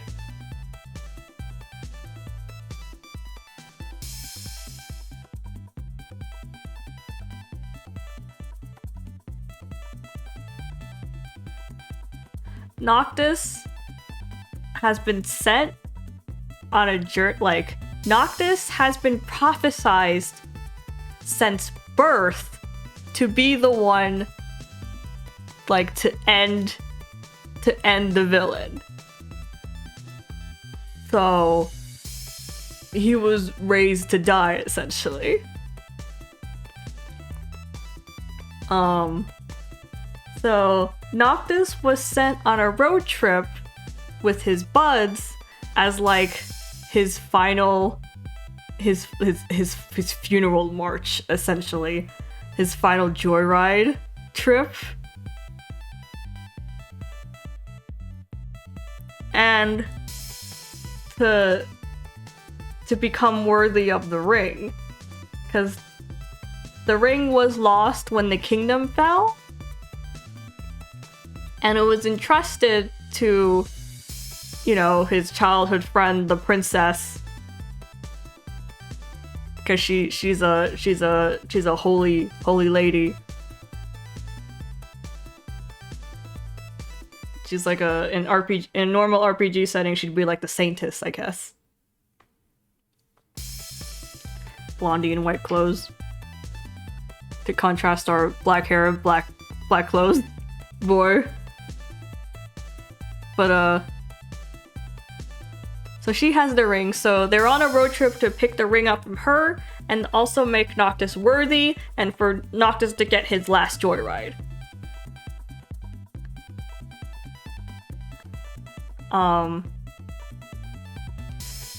Because Noctis's journey is to... There are tombs all over the country, I guess, the area, the open world limit, of all the previous royal kings from his bloodline. And he has to go to every tomb and pick up their royal weapon that was buried with them. Because what happens at the end, when Noctis dies, is that the villain is like inside his magic. So it's inside his blood. So to kill the villain, they have to kill their bloodline, essentially. That advertisement. I'll drink water then, because Tubing paid for it.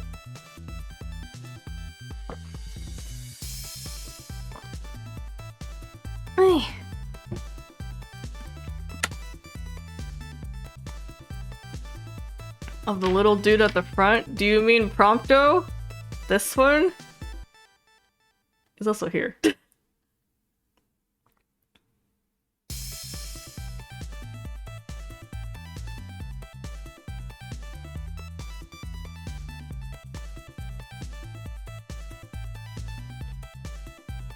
I'll keep him zoomed in.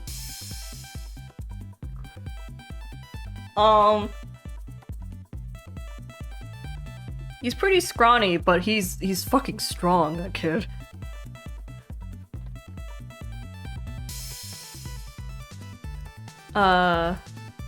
So like, the villain is in your magic, which is in your blood.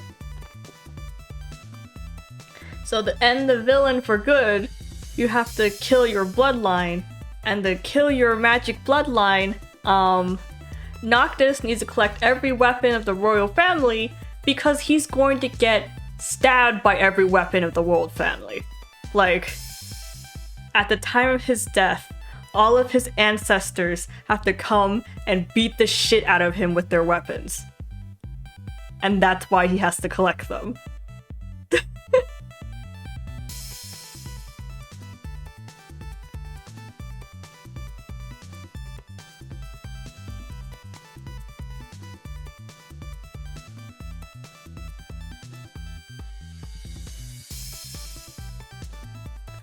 Because, like, what they're doing is that they're entering his magic, and to do that, they have to, like, you know, they have to injure him, I guess.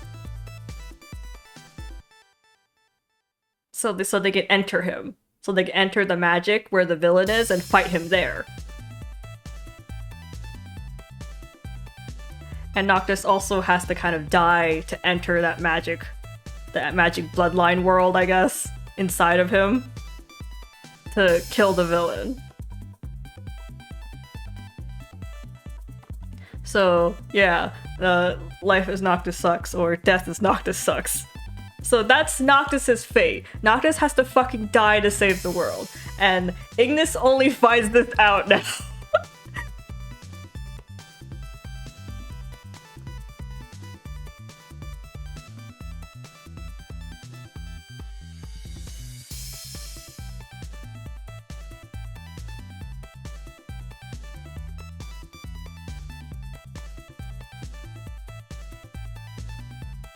Ignis, who had his hand, like his little hand held by even little Noctis, and thought like he wanted to be the wife of this guy. Unhappy. He's not taking it well.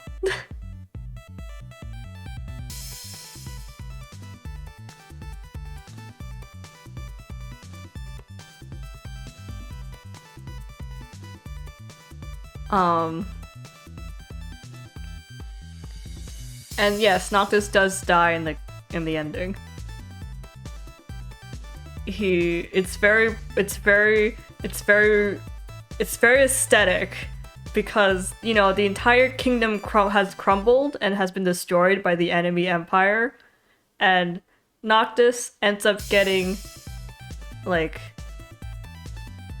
he has to sit on the throne.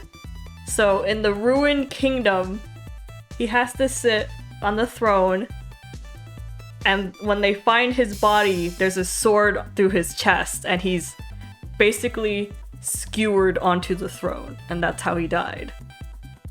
And that's how they find him. And that's how the royal bloodline ends.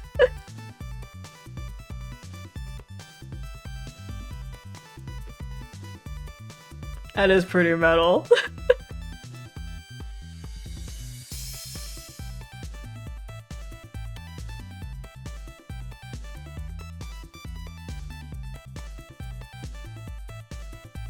I know. It kind of makes it, what kind of makes it worse emotionally for me was the fact that, because to the moments building up to the final bit of the game, where you have to do the, you know, the final boss fight,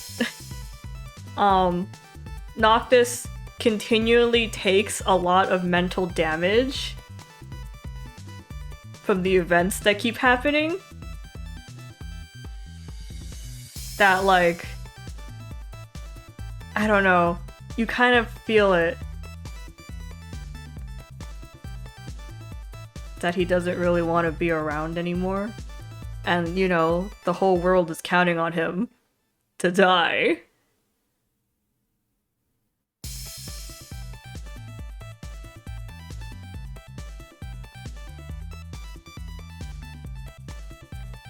So it's like that kind of feeling that the one good he can do for the world is to rid himself from it.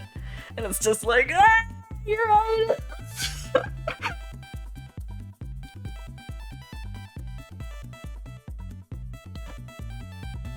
Depression.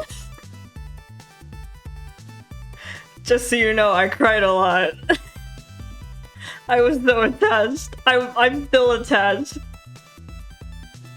I have to refer to Noctis as like Noct or as you, because I'm gonna end up defaulting to His Highness or Your Highness or something like that. I was so fucking invested. I still am. Your Highness.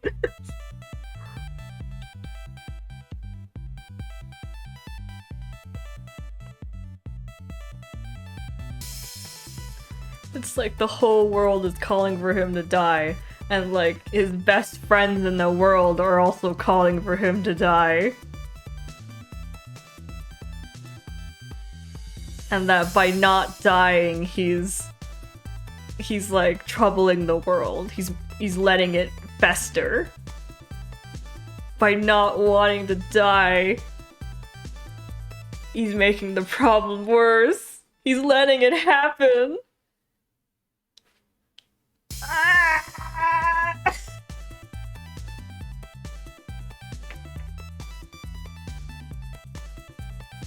Look deep into Raptor's eyes because I'm crying. Me right now.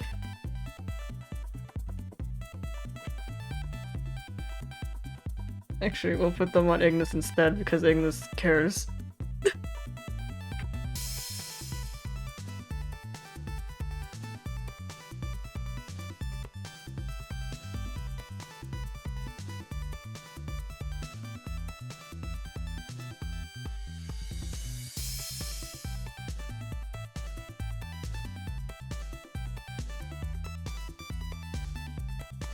But I have to tell you, there's like, so you know, how can he cry without eyeballs? They're coming from his glasses. Those are his real eyes. Duh.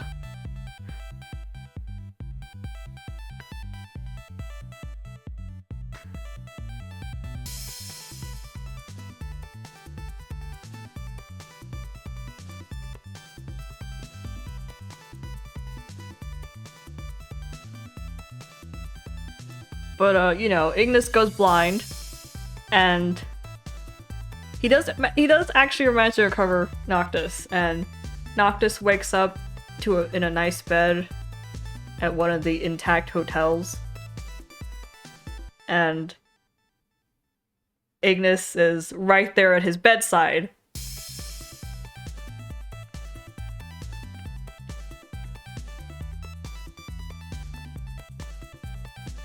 And having... Actually... Yeah, I don't think he was, like, told it. Ignis got a vision, like a future foresight of seeing Noctis die. And that's how he figured it out. So, when Noctis wakes up, he asks Noctis to stop. He asks Noctis to not do it. To stop traveling. To just don't.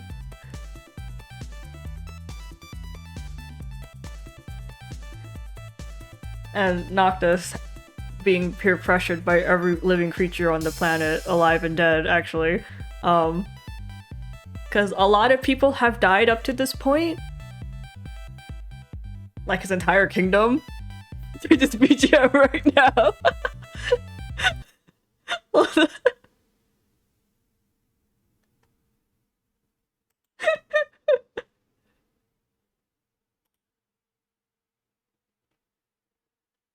My bad.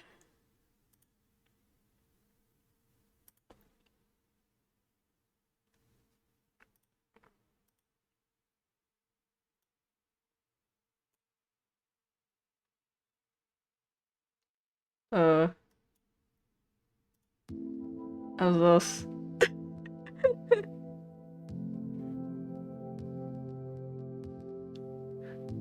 I only have a couple songs on hand, so...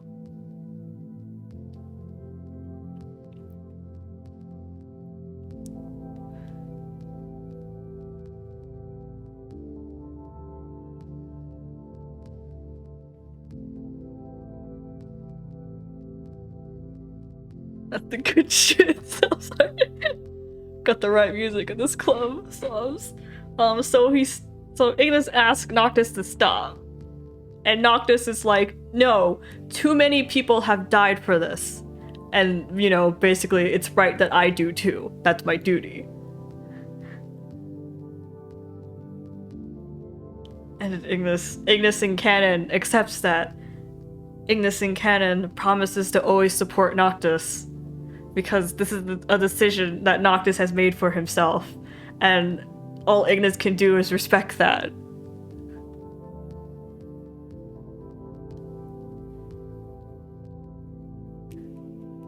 But like, from this point on, Ignis is blind. And this does actually affect gameplay. Because Ignis is fucking blind.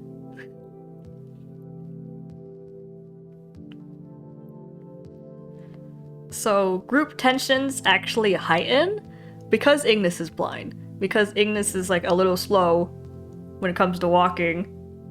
He needs it. And Prompto is typically the one who's guiding him around.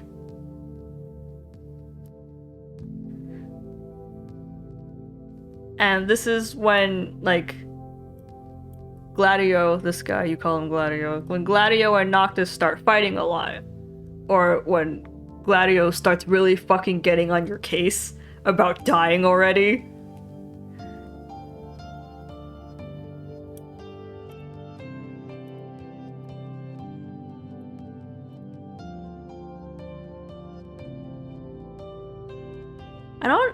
I don't remember if Gladio knows that you have to die. I don't know if Prompto knew either.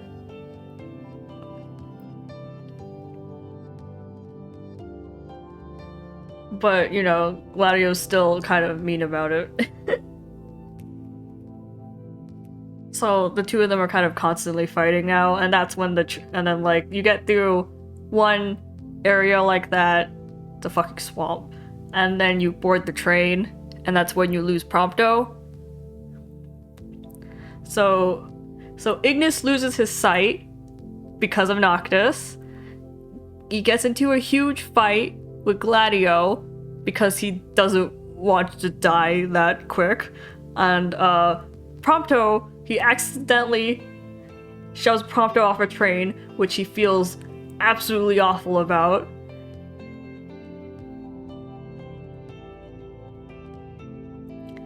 So Noctis's mental HP has taken a lot of damage. And they reach the final area like that. Without Prompto. And your car dies.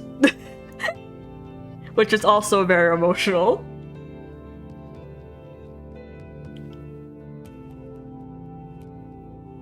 Because it's your dad's car. And Noctis recognizes that this is like he's finally lost his father completely.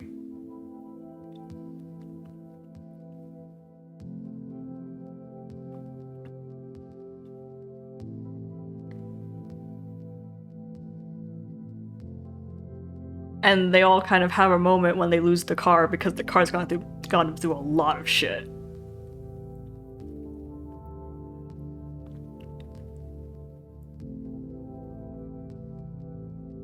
And from here on, you're on foot. But from here on, they very quickly separate Noctis from Iggy and Gladio. And then Noctis is on his own. So Noctis is fresh out of destroying a city, losing a fuck ton of people in the process of that. Ignis goes blind. The gigantic fight with Gladio, peer pressure to die. Prompto's missing. The car's fucking dead, and he's alone.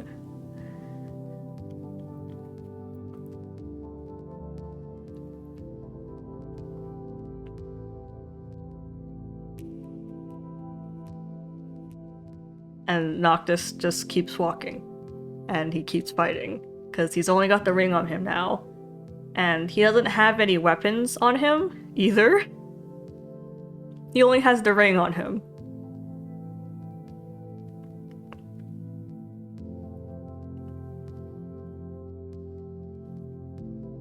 So he only has the ring to fight, and you know the ring kind of burns you. Eternally.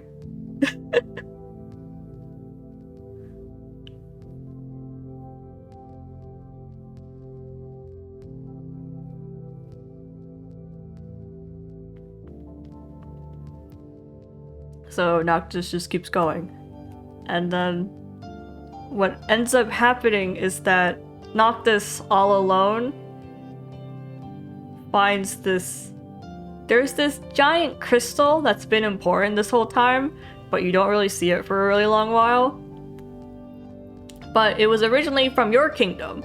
It's this gigantic crystal, big enough to put a person inside. It was a gigantic crystal, and it used to be at your kingdom because when the king used it, the royal bloodline would use the ring to connect to the crystal to make a giant force field around the city, and that's how they've been safe for generations.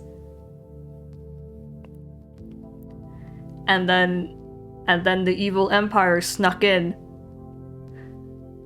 and did a murder to your dad, stole the crystal, laid waste to the city. You know, the works. So the crystal is here, in the deepest part of Evil Empire. And the crystal is calling Noctis. And without, what was it? It's 10 minutes, 5 minutes. Noctis, without meeting any of his companions again, gets sucked into the crystal for 10 years. 5 minutes later, maybe not even that, all of his companions come running in to see that he's already gone.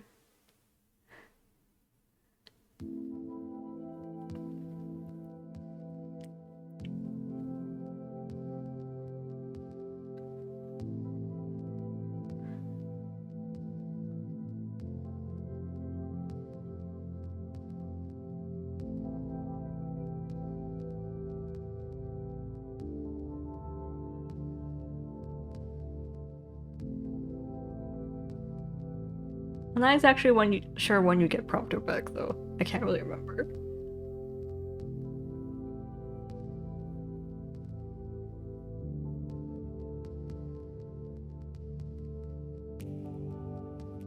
I think he comes back at this point.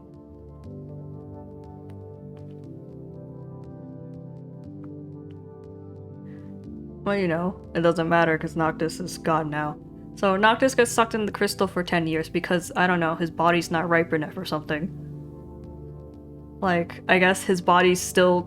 he's still too young, he's still too inexperienced. He needs to become like 10 years older before he can die for the world, I guess. But he can't spend those 10 years in the world. He has to be inside a crystal. To, I don't know, get full of magical energy. Or something. But yeah, so the three bros left outside have to continue living in the world waiting for Noctis to come back. And what happens is that, like, the light goes out. There's like no sun in the sky anymore. Like every day, night lasts longer until there's just no light anymore.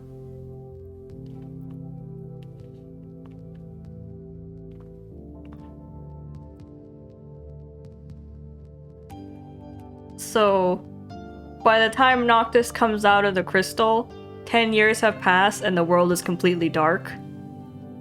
And also, he's got a beard now. He's got a little stubble. I think they changed him out for the cutscene for me because, you know, he got older. So his model changed. I immediately put him back in the cat suit. So he was like a 30-year-old man in a cat suit. 30-year-old cat boy. I have no regrets, he still looks good. And then, you know, you have to, since the world has gone dark, monsters have pretty much overrun the world, and there's only like one place for humans to live anymore.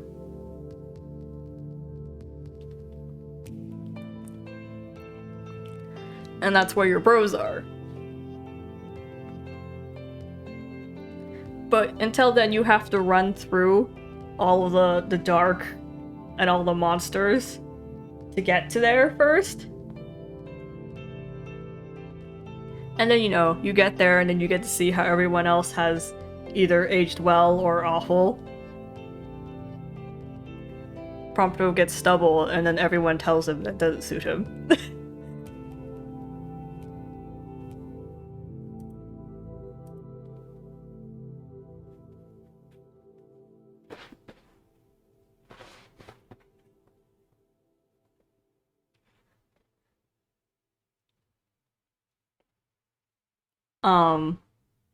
Also Ignis has pretty much spent the entire time, like, getting back to his regular level. So now he fights like he used to.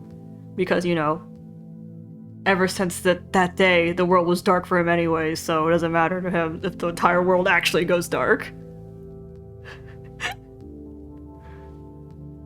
And, you know, Gladio's whatever.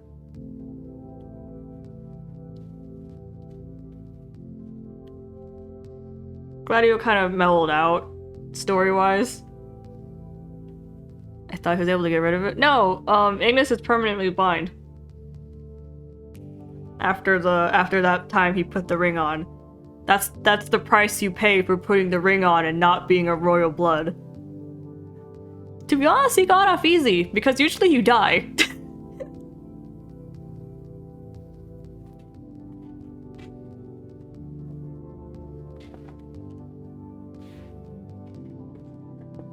But I think the point of it is that you have to finish the fight fast enough that the only damage Ignis sustains is going blind.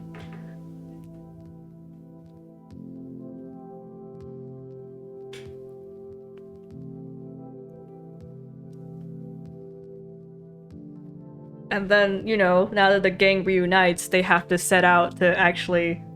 They had to set out to return to your broken-ass kingdom to get you to that throne so you can die.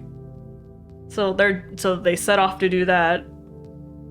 And they did this terrible thing of, because you've been able to camp this whole game, so you can camp together with the boys the whole game, and Ignis will cook, and Prompto will show you all the photos he took, and Gladio will give you survival tips. But he still has to die. Yeah, he still has to die. He always has to die. Because I'm still talking about the canon ending. So they do this terrible thing to you where they make you camp with your bros one last time before you set foot into the capital of your broken-ass kingdom. And this is important because in the DLC for Ignis, Noctis and Ignis have a private talk together.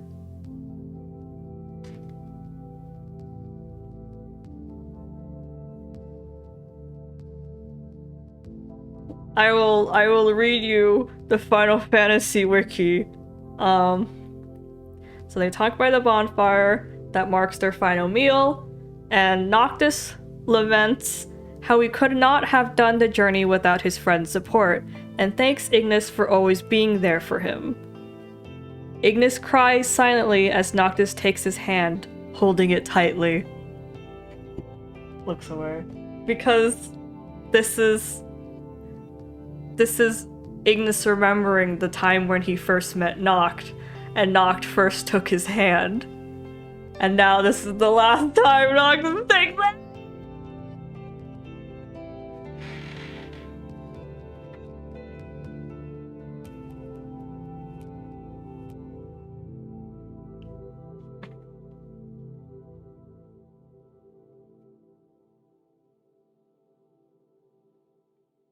And then he's like, because he can't see anymore, so when Noctis takes his hand, all he can remember in his mind's eye is the way Noctis, when they were children, used to smile at him. God, he never got to see 30-year-old Noctis! Even though he's practically been with him his whole life. And he can't even see Noctis off when he dies. Ah! I didn't stop typing. I'll be back. I have to use the bathroom.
The kind of shit I'm the drinker.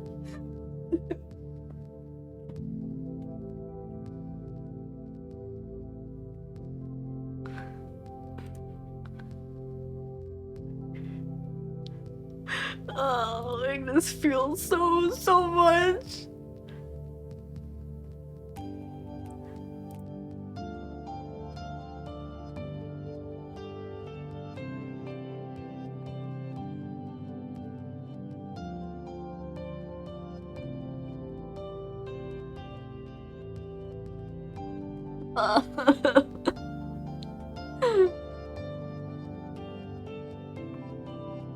Ignis fucking started crying.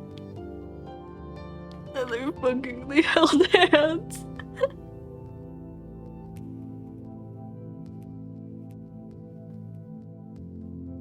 I don't know, dude. I don't know, dude.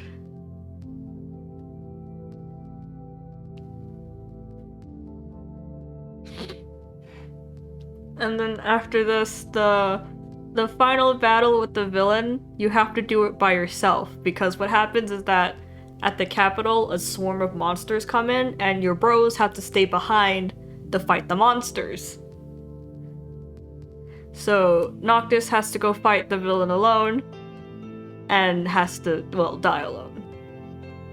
So the only time when the bros get a break is when the everything is over and the sun comes back up and vaporizes all the monsters, and they finally get to, you know, go into the throne room.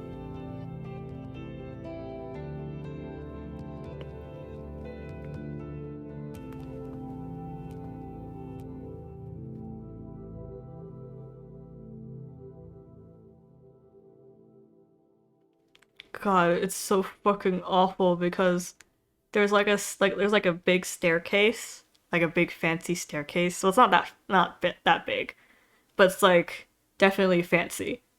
It's a staircase leading up to, you know, the big castle where the throne room is and stuff. Well, just the capital in general.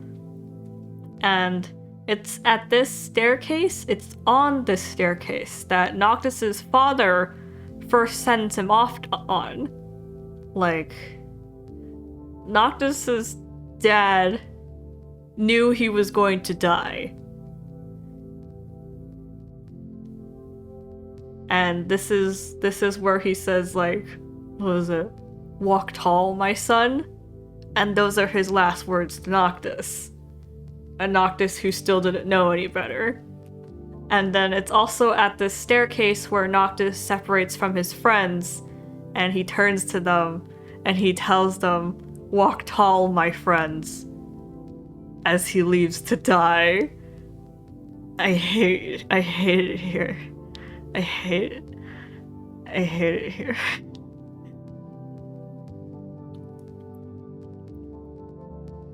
I don't need this kind of full circle. I didn't need this kind of full circle on the walk tall staircase, and I didn't need this fucking full circle on the handhold with Ignis and Noctis. Cause it was so cute. It was so fucking cute. The way like, cause Noctis is pretty shy as a kid. So like watching him kind of emerge and then like openly and happily accept Ignis. Devastating.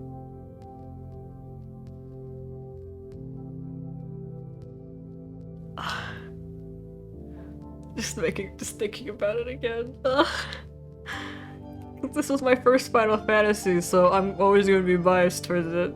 The in-between stories, whatever, but like, the aesthetic is always really good with Final Fantasy.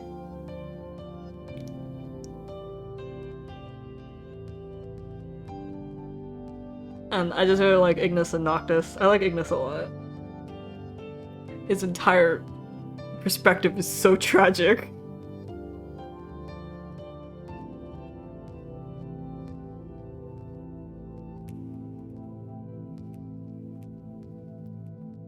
Cause like, Noctis got into an incident as a little kid, and he was in a wheelchair for a while. So Ignis was really determined to make sure Noctis lived well, and you know, Noctis's dad knew from the start that Noctis was going to die real young, way younger than any other king before him. And because they discuss it, they discuss like not how Noctis has grown up, and Noctis has never needed to learn anything on how to be king. And he even got to go to public school, like a normal kid. And Noctis always kind of wondered about that, like why he was never properly educated.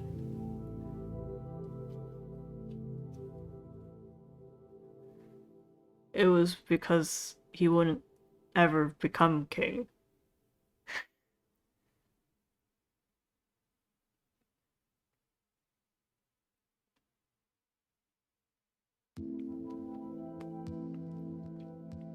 After Noctis, there'd be no kingdom.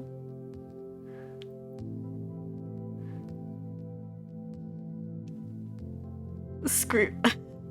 I can't. I'll get clipped out, dude.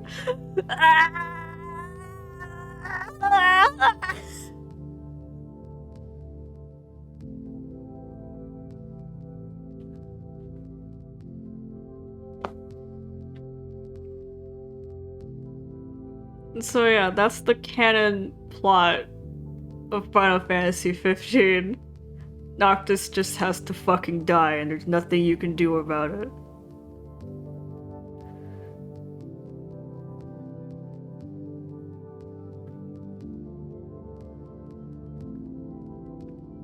And it's so rough.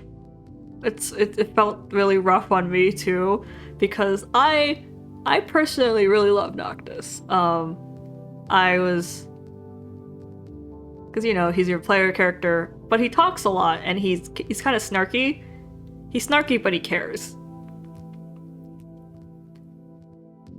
and he kind of struggles to be direct with his affections with the guys. But he shows it in like small ways and then denies it.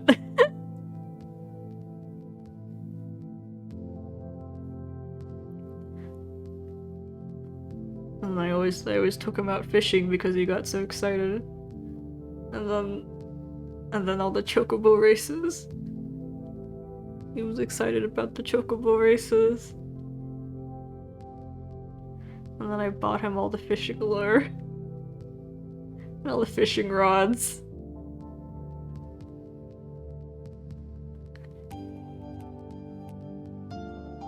They were always bickering and bantering and laughing together in the car as we rode.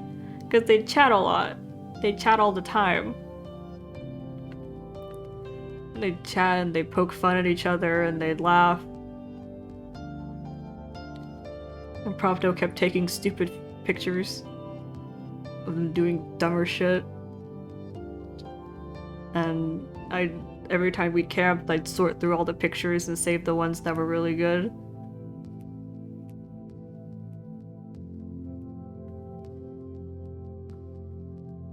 And the boys would comment as you go through the pictures.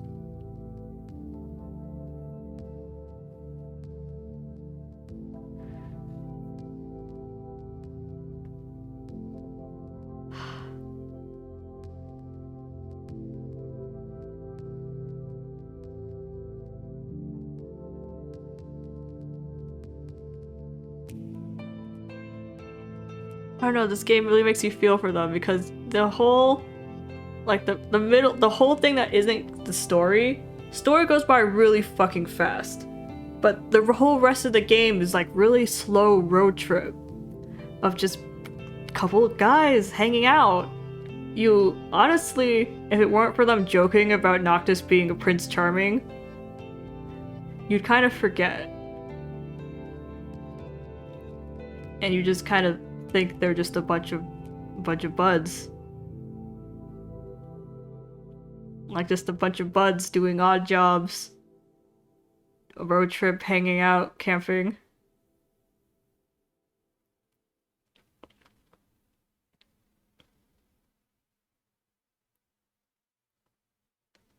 And the story kicks in, you remember.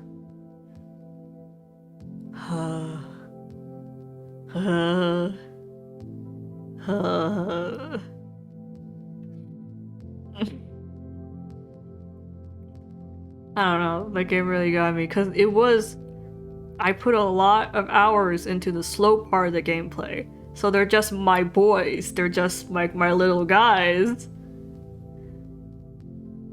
you spend so much time with them outside of story that you're just like, yeah, that's my voice. That's Prompto again, running off on his chocobo, or that's Gladio, he ran off to go pick something up or something. Or here's Ignis, he can't leave my side to go actually join the battle.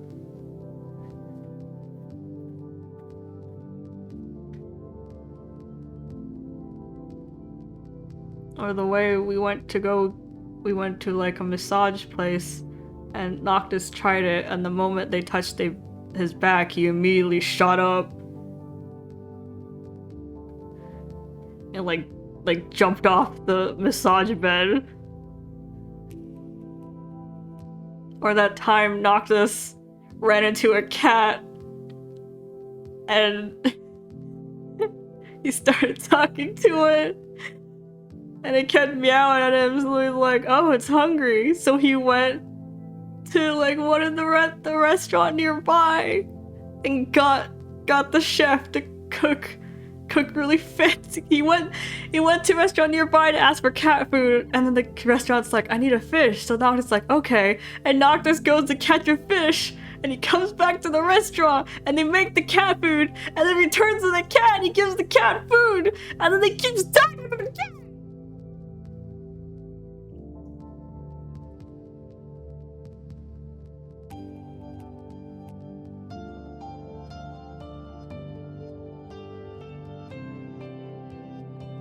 Why did the kid like that gotta die?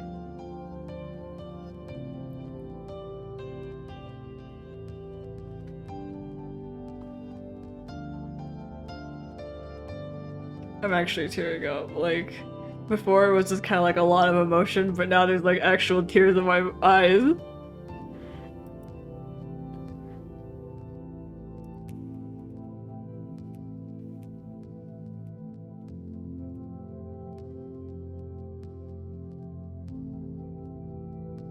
I'm a little choked up. Ugh. Probably because I haven't been able to talk about Final Fantasy 15 in like my full emotional journey.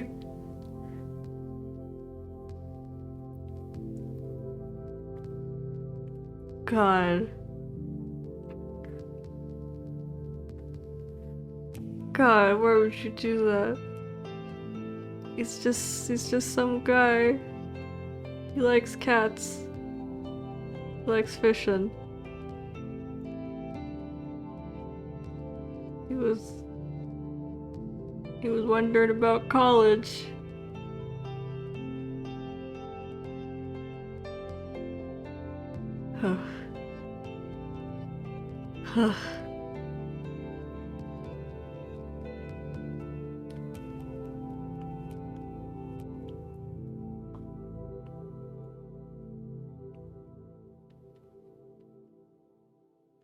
I'm gonna continue to draw TikTok. I'm coping. This is my coping.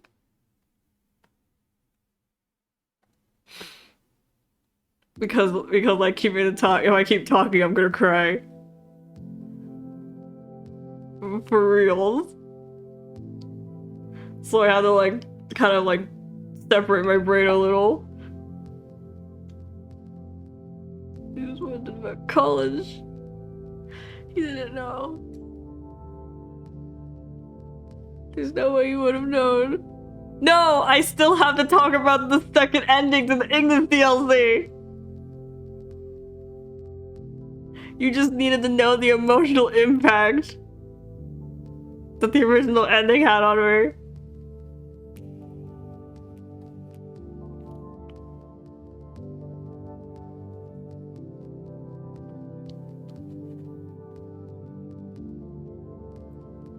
So, it was quite a while now since I've talked about the Ignis DLC, but when Ignis was first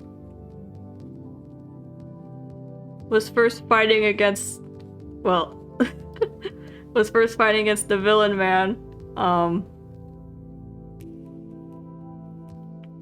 the villain's like, do you want to join me?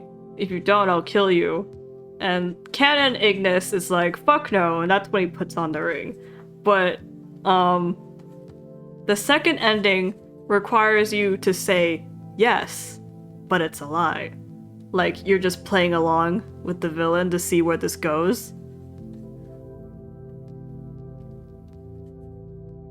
And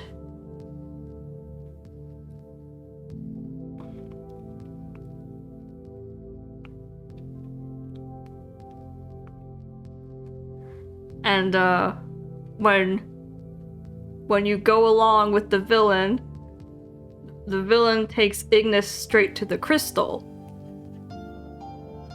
You know, the crystal that trapped Noctis for 10 years. And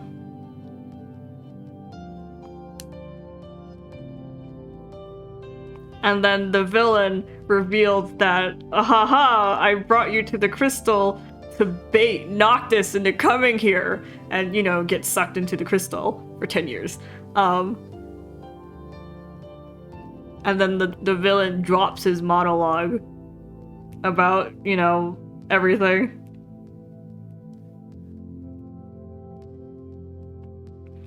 And then Ignis getting the full fucking plan from the villain thanks to monologue.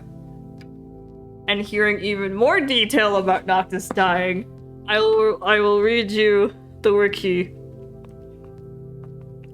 Ignis knows Noctis will die if the villain's plan succeeds, and declares that the world means nothing to him if it means losing Noctis. Take that in.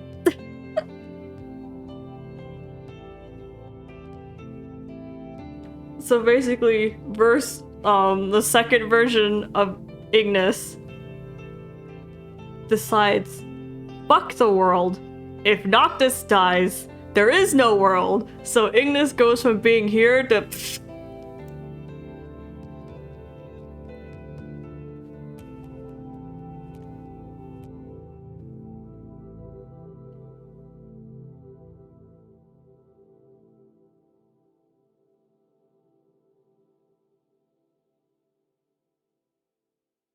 So Ignis fucking shoots out the bar this way.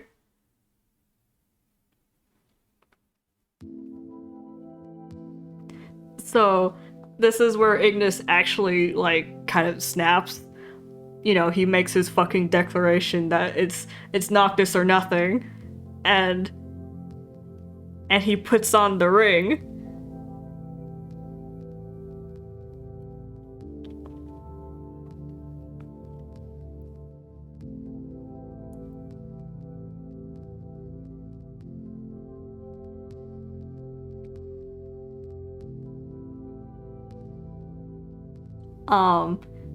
But here, Ignis, pays with his life to use the ring. Because I think he's using it at a much, like, longer duration and a much higher intensity than before. So he pays with his life. And then as he defeats the villain, but the villain's immortal, so he just comes back later. But he kind of, like, particles away, you know? And he kind of particles back, you know? But, so he vaporizes the villain temporarily. And now he's laying there dying. And this is where Noctis runs in.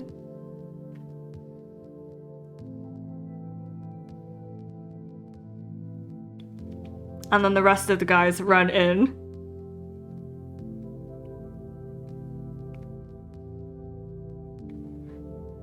And this is where Noctis, basically begs the crystal to save Ignis. And the Saintess lady, who's part of the crystal now, I guess, she...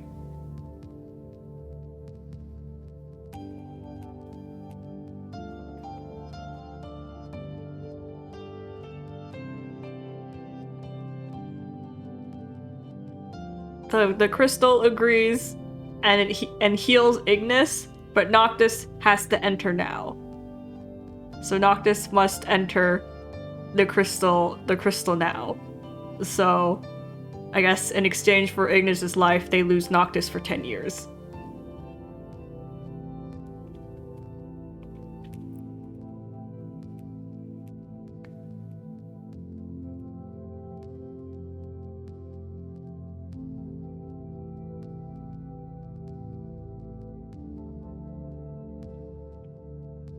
Um, look at the Final Fantasy boys. Look at my pictures, aren't they accurate?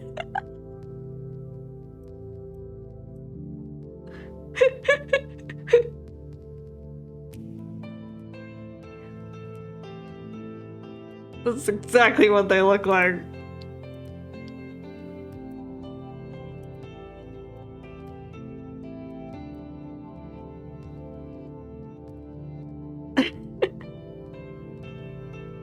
Hold on, maybe I can actually find you a picture for the people who don't want to look it up.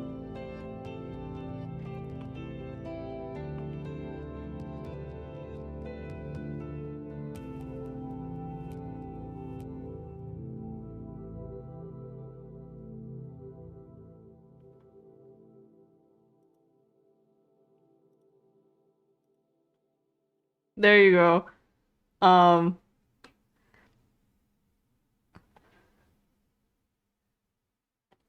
Prompto takes selfies. Yeah, he does.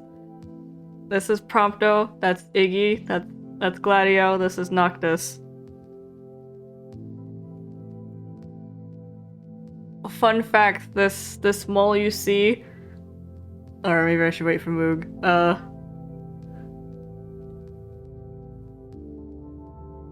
But yeah, they take a lot of dumb pictures. Is that Cloud?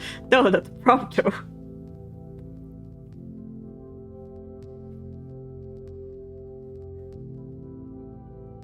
I get what you mean though, but this one smiles, so it's definitely not Cloud. Also, this one's our resident twink.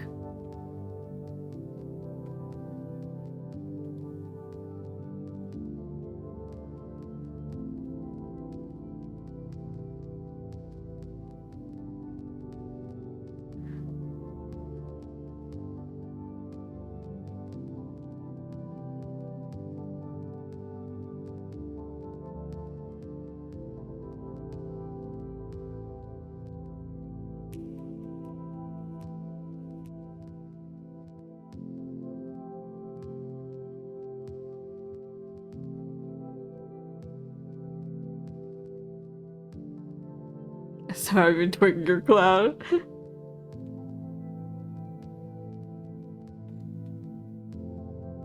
Also, Ignis has an accent.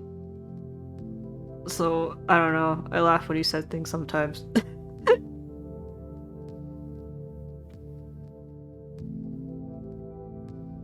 Well, the boys make fun of him for it too sometimes, but...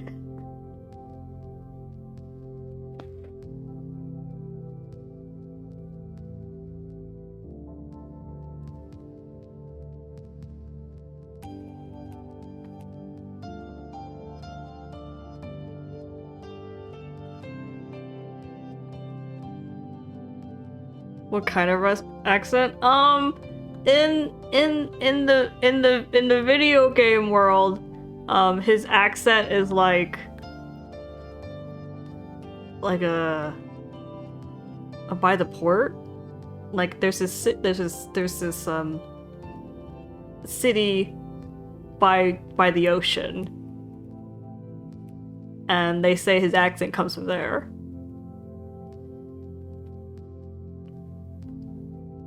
Yeah, I saw my DMs.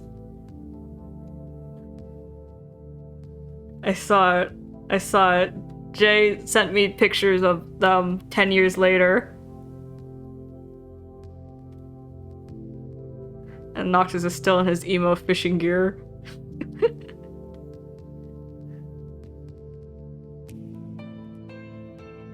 Show them which ones. Or all of them, I guess. Hold on. I have to open my browser first. Here they are.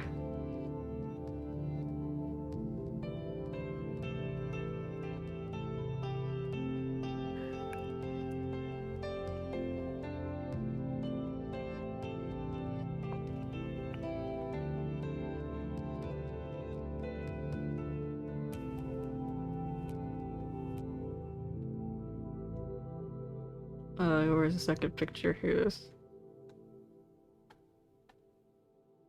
This is them in This is Noctis's like royal suit look, and this is the royal guard uniform.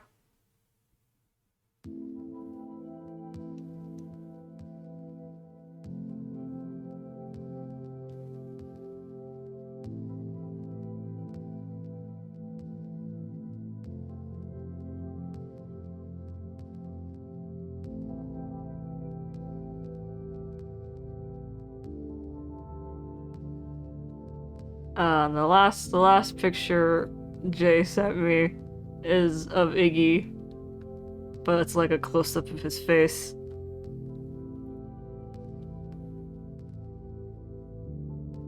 I don't know why he wears goggles, but I guess they're for fashion.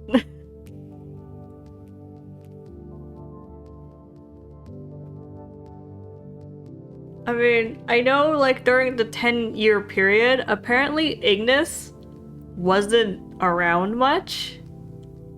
Like, of course, all the guys are doing something, but Ignis wasn't around base often.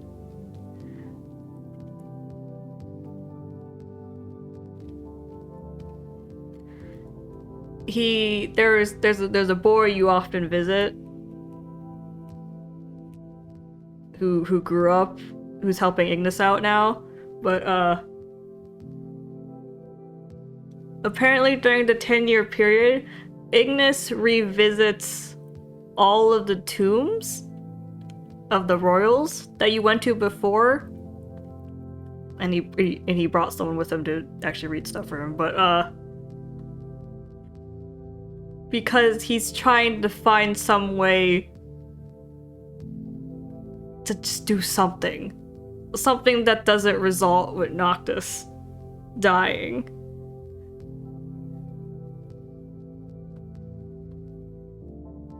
Or like how to get Noctis back faster, just anything he can get. He keeps going, and it's just like head in hands. Noctis isn't even here, and he's still working for him.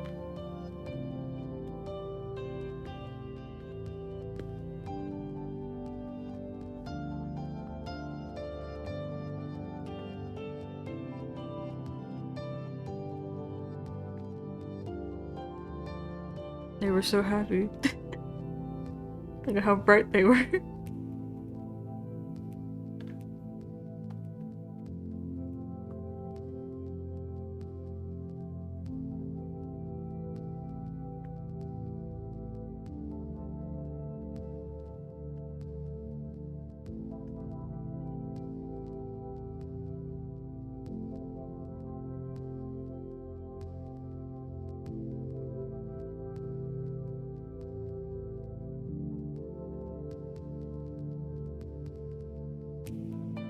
Anyways, so back to Ignis's second ending. So after the tomb thing, Ignis continues doing his thing. Walked in away working on them.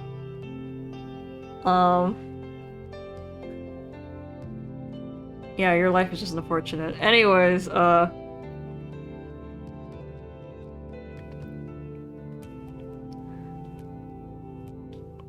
Ignis continues looking through tombs, but now he has his own eyesight, so...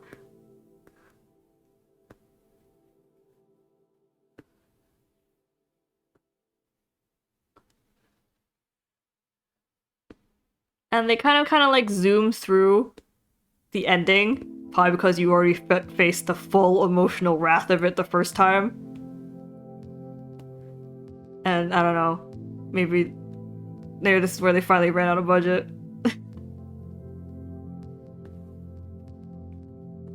But they kind of zoom through the ending in the sequence of events. So it's like Noctis comes back, they head out to the final area again. They head out to the royal capital to do the thing.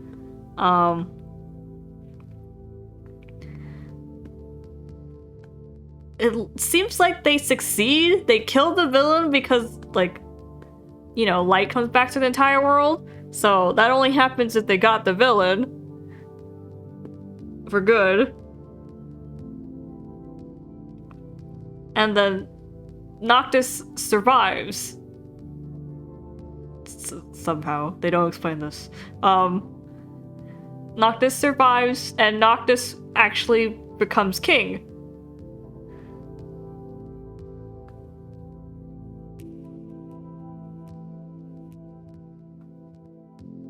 And now he gets to rule.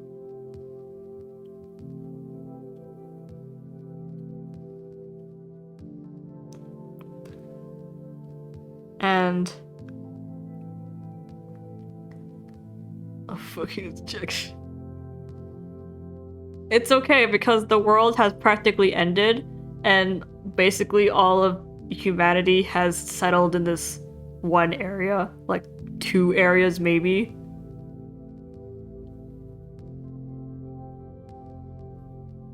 So the world doesn't know what's going on either, so they're basically rebuilding the world, so Noctis doesn't need to know anything because, well, he's rebuilding it from scratch.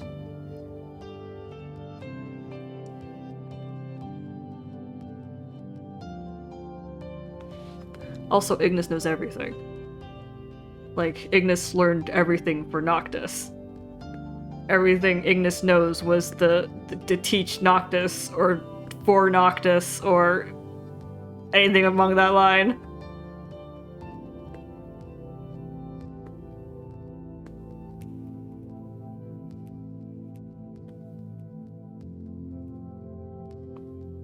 So he'll manage, I'm sure.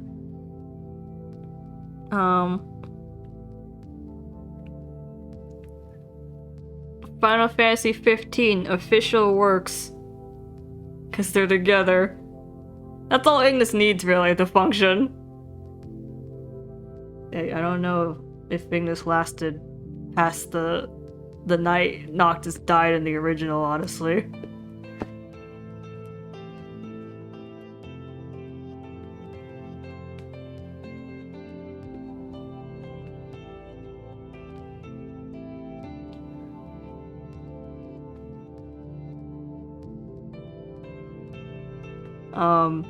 Final Fantasy 15 official works posits that Ignis devised a secret plan to destroy the immortal villain and drive out the darkness, and managed to surpass even the intent of the gods to bring forth another future.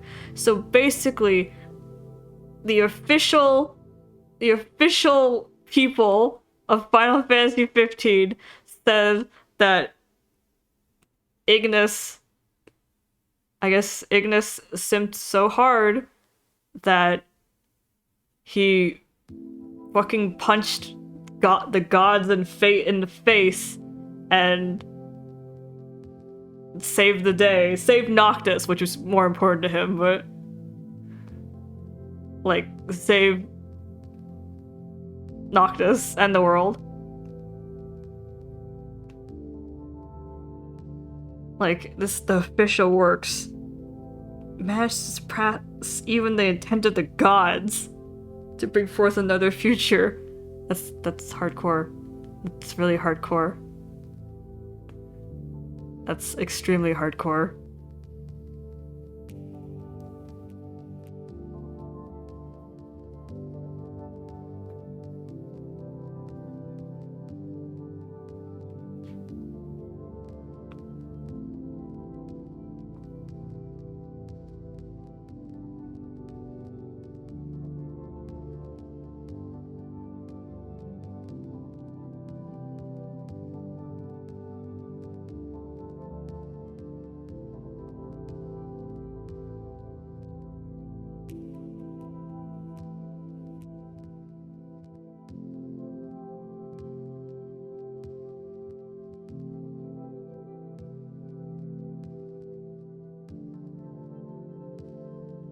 I'm now reading the development, and apparently the reason why Ignis did not fucking die when he used the ring in canon was because, like, what he wanted to do coincided with what the ghosts, the grandpa and grandmas in the ring wanted to do, which was to protect Noctis until he could die on the throne, which is to protect Noctis. So they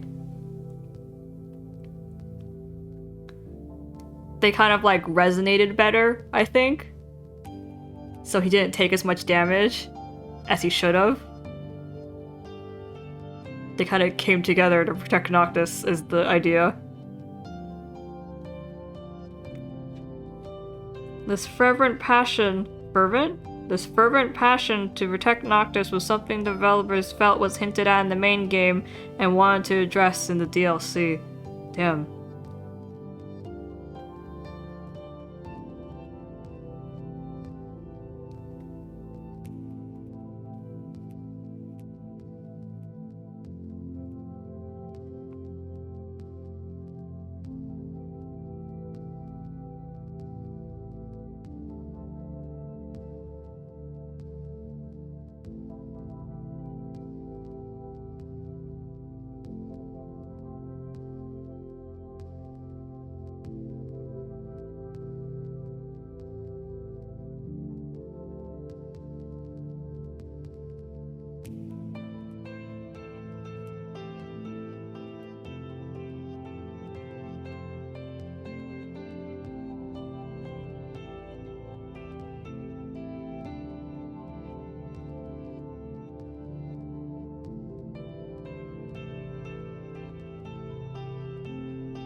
OMG.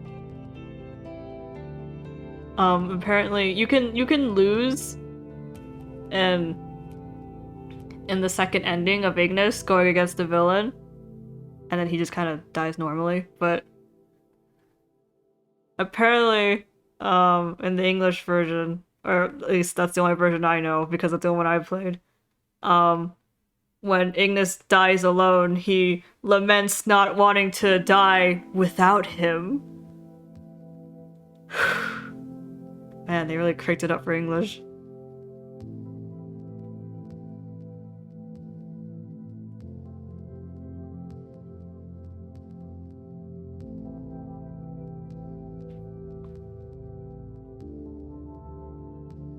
Oh, that sucks.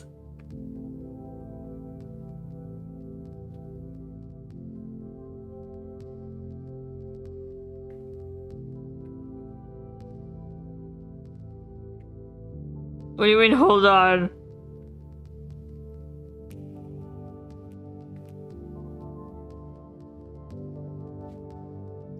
Oh. I've been sent something in my DMs. This face is really— oh, huge! Why is it this big? There you go. That's what Jay sent me.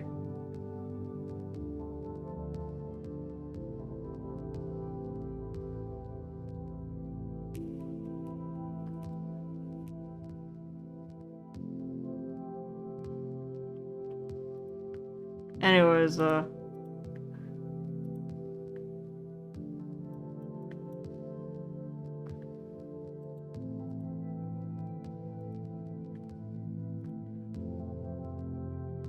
don't know, everything hurts. I've never been happy in my life. I can't ever be happy in my life again.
I just checked on Ignis's Wikipedia page. Well, wiki page, not the Wikipedia page.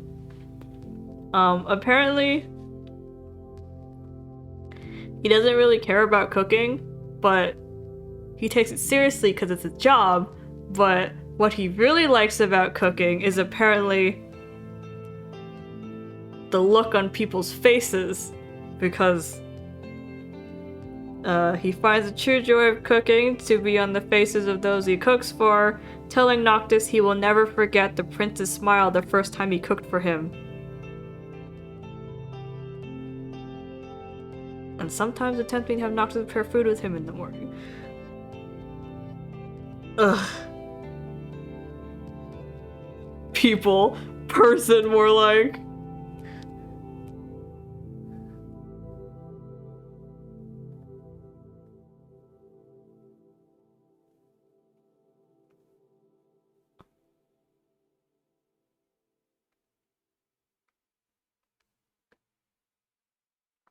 The DLC episode Ignis further emphasizes that Ignis would give up his life to protect Noctis, presenting a rash side of him not typically seen otherwise. When making his DLC episode, the developers thought the gap between how he usually presents himself and his reckless side when he feels Noctis is a danger was the character's biggest appeal.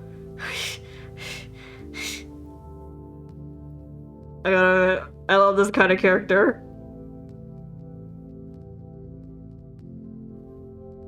Like, extremely, intensely devoted, but like outwardly calm and chill and reliable.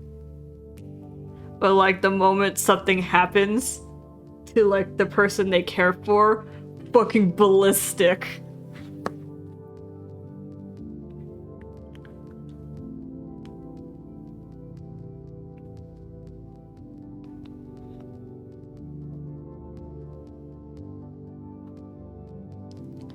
Trey's a high school boy, he can't do much.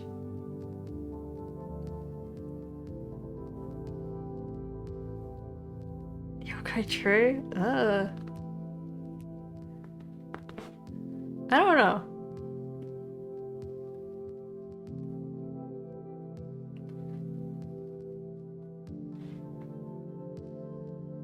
I don't know, I guess I always just like, I always kind of think of him as like on the edge constantly.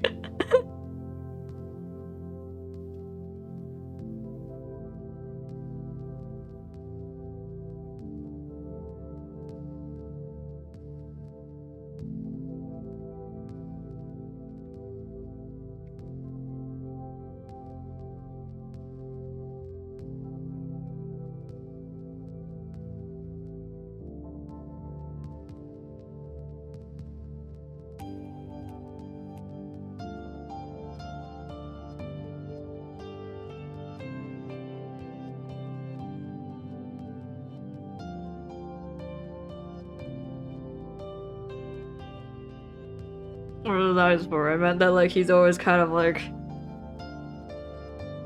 on the edge, stress-wise.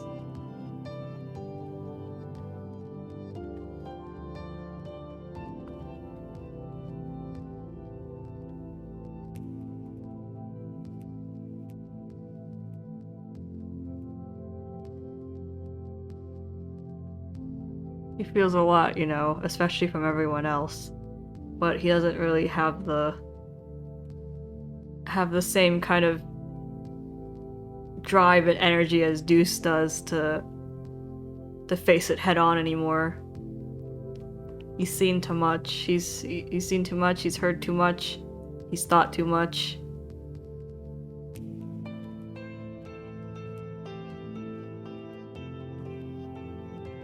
What do you miss? My entire Final Fantasy 15 talk. It's over now. We've all decided we love Ignis, and we're over.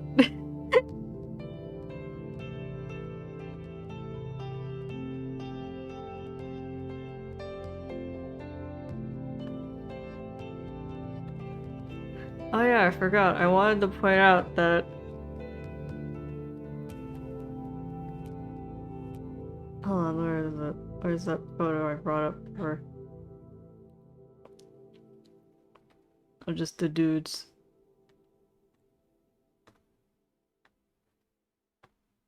You see this mole right here? This one? It's not It's not anything relevant, or actually, I guess kind of is, but like,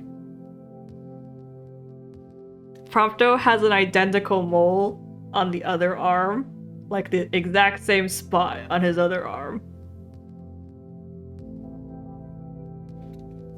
So that's an interesting detail.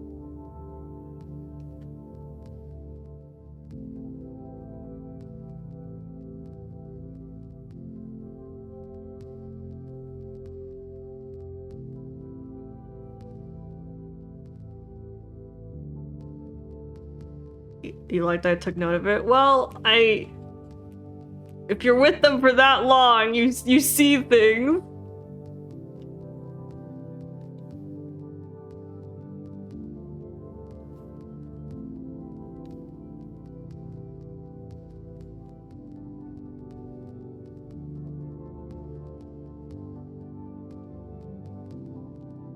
Dude, I 100%ed that game. Full achievements. I was there for hours and hours. Hey, I was more into Noctis than I was Prompto. And if it wasn't Noctis, it was Ignis.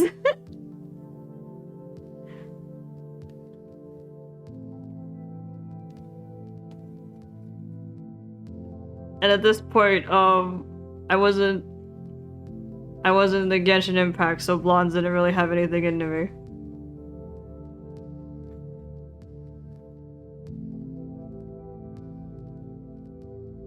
Well, Prompto's clothes are always exposed arms. So you just see it. When you're on the menu, because they're all in a lineup. Also, I think they have to address it. Well, not the mole bit, but like a thing about Prompto, I guess. Actually, why am I trying to explain to Moog? Moog never listens to me.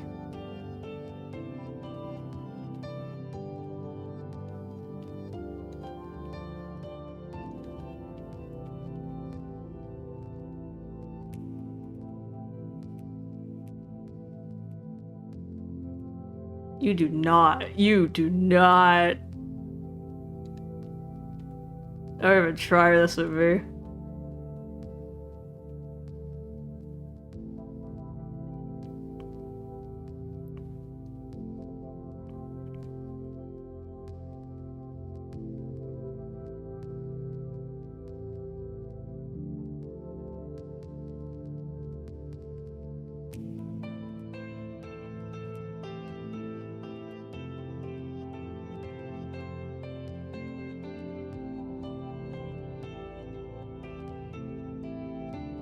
Not to be mean, just like how Noctis didn't mean to push Procto off the train. Yeah, okay. Oh, but when it comes to Final Fantasy 15, they do have a bunch of side games too.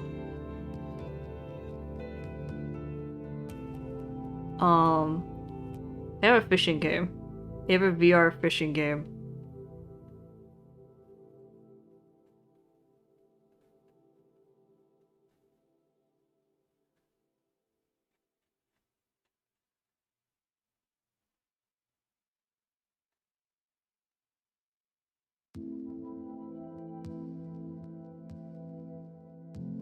So you can fish with Noctis.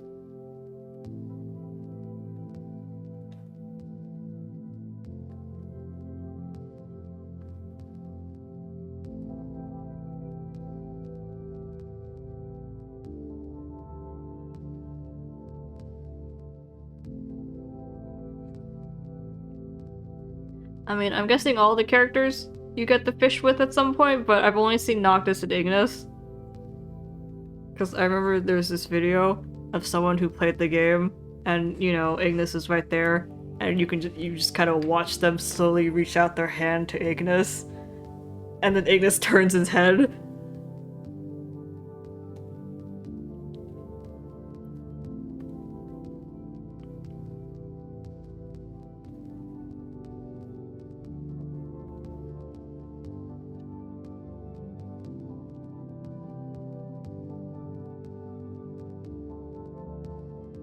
I forgot. Noctis goes under a fake name when he fishes.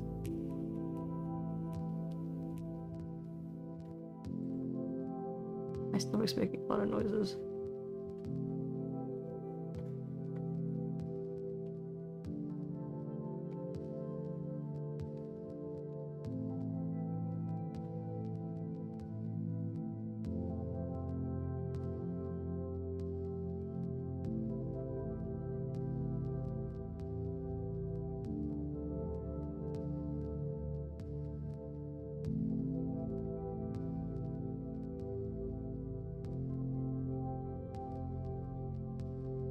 The other game they had was where you're part of the Royal Guard and you're living during the 10-year period Noctis is gone.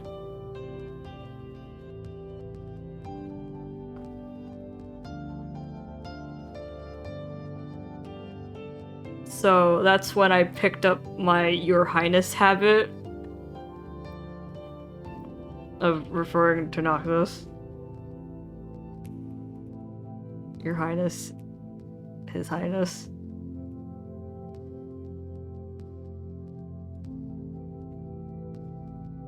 That game takes so fucking long because you're supposed to play it online with other people. And that makes things go way fucking faster. But I played it alone with AI for teammates. So everything went really slow. So I was stuck there for a long time. But, you know, I love Noctis, so I stuck through it.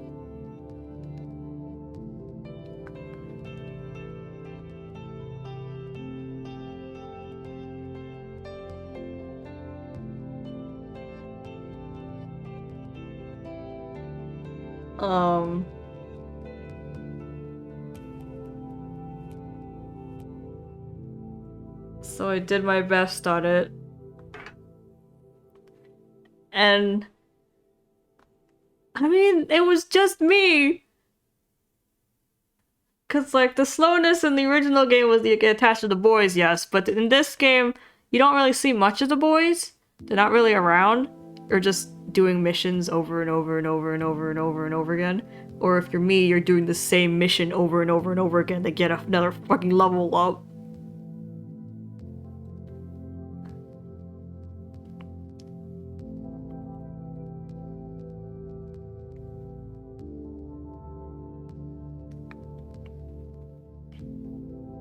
It was just me. There was no one to get attached to.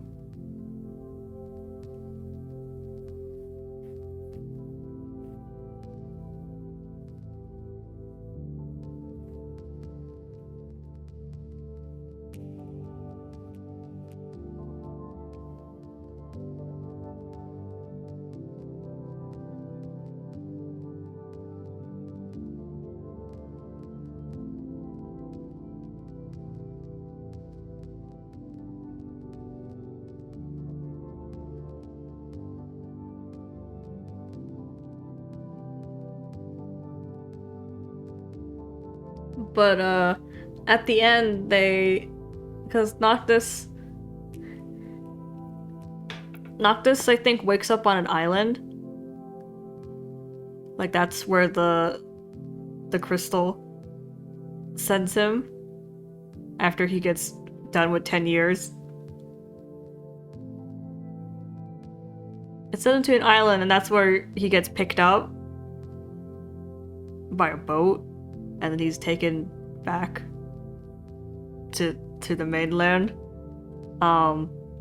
So the final story quest of the side game where you're part of the Royal Guard, you get to make your own original character, by the way. So that was fun.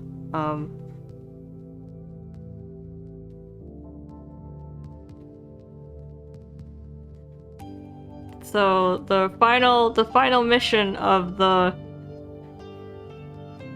being part of the Royal Guard was to go pick was to go like pick up Noctis with the boat. Who did I make? I made a white-haired. Was he gold-eyed or red-eyed? He might have been gold-eyed. Boy named. I know the story based off him off of, but I don't remember what's his name.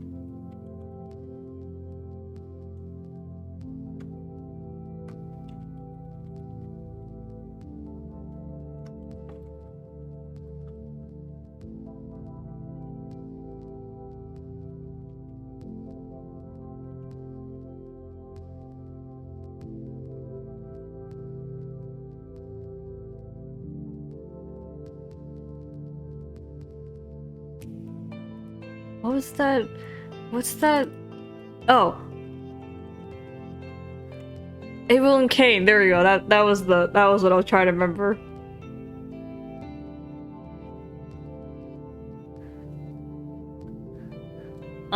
I named my boy Abel, I think.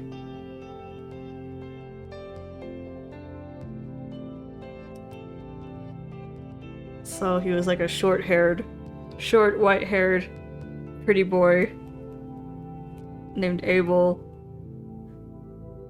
And like the most I did for accessorizing for him, because I liked the uniform, so I just kept it on him, was that I always changed his earrings.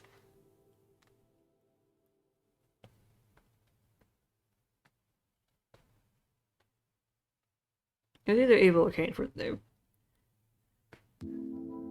But it's been literally years.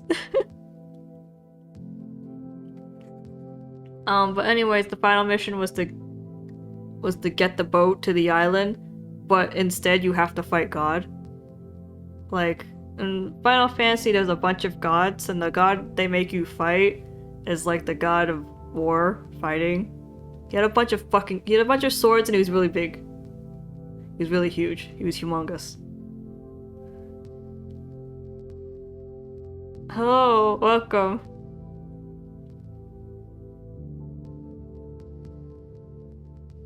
We're chilling.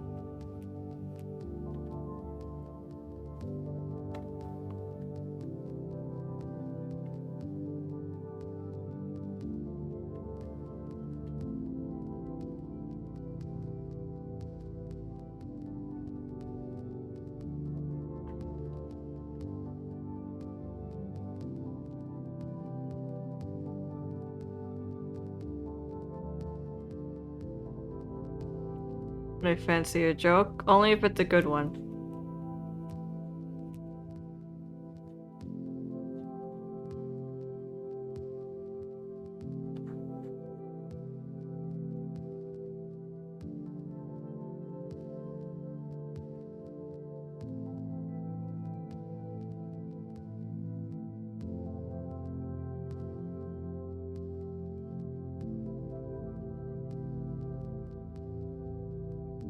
But how are we feeling? How's the jury feeling about that one?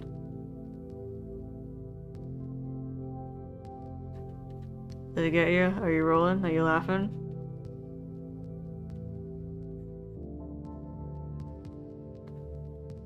You crying tears of joy?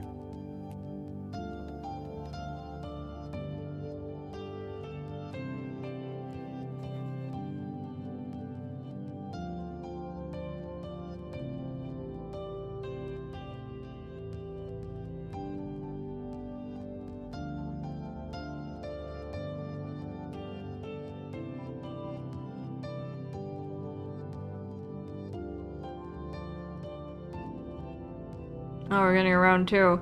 Okay, revenge match.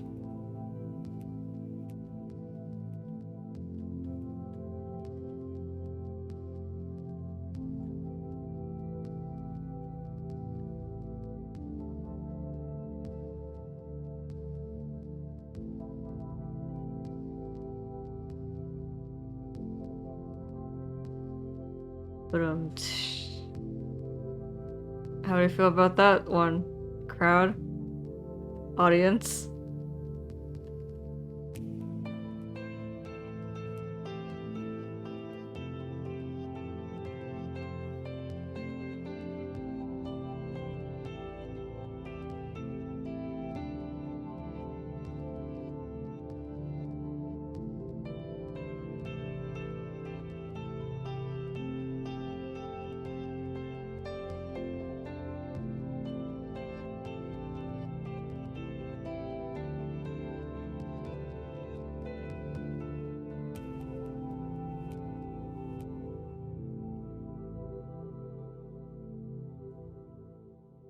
I'd say I'm glad you made it, but I'm not sure it matters if you made it or not if we've all already left without you.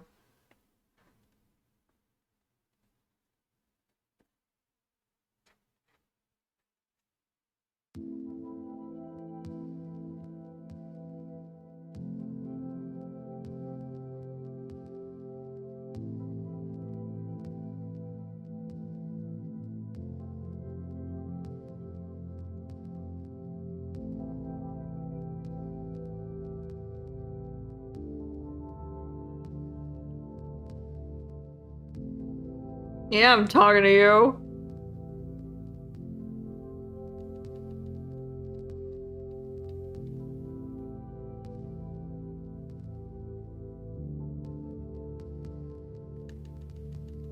You think I shit talk alien like this?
Oh, this seems relevant to you, Joe.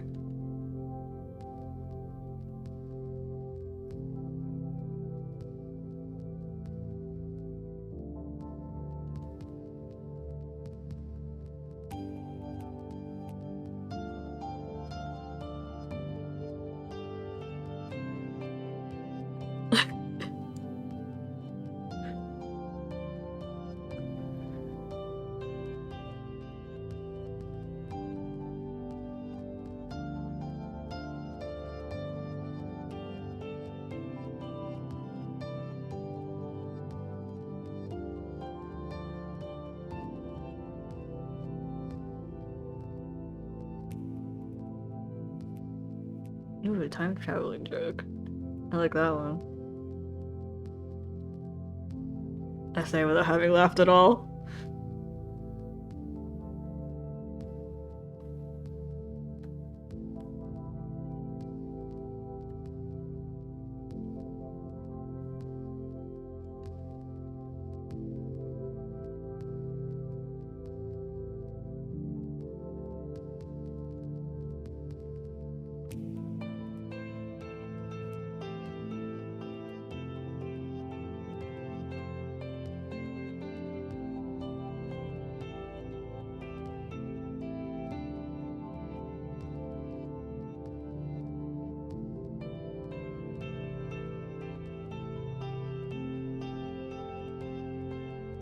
You hear that, Joe? Handsome guards. You already got one, don't you? You know exactly who's coming to you.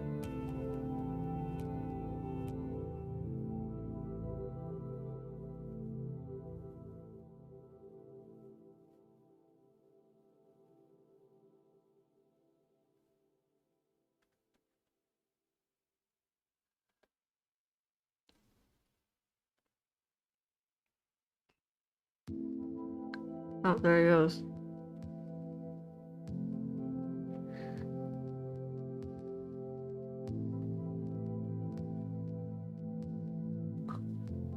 I guess he felt threatened.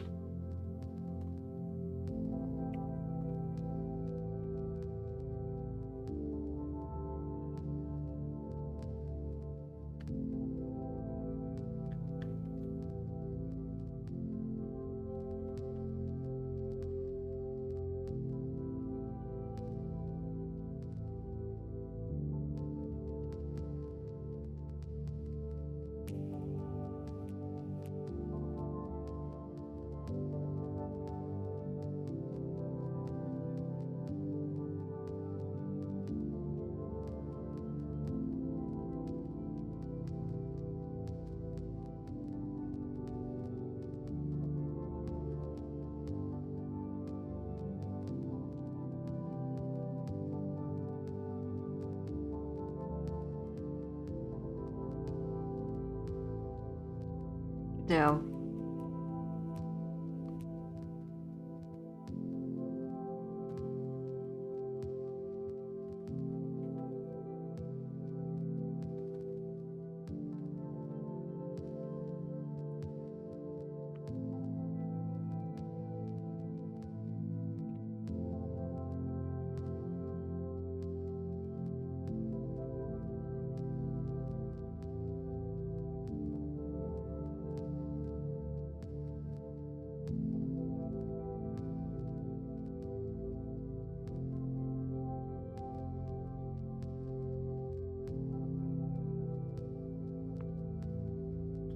How about it? We got a question, y'all?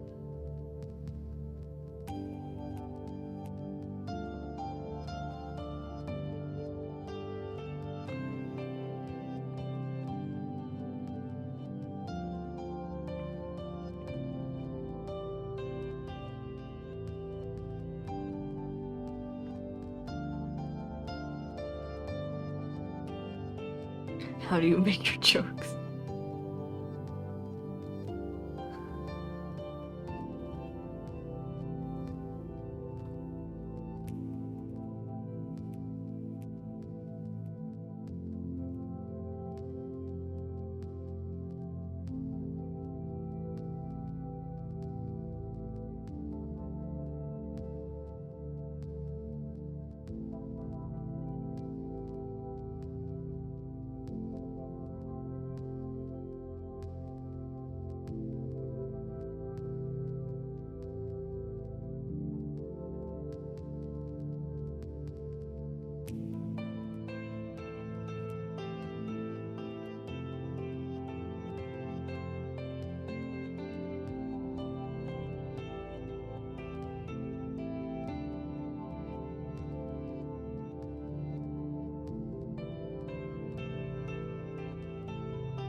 If you're asking me if we're having a joke, it's a no, but otherwise, sure.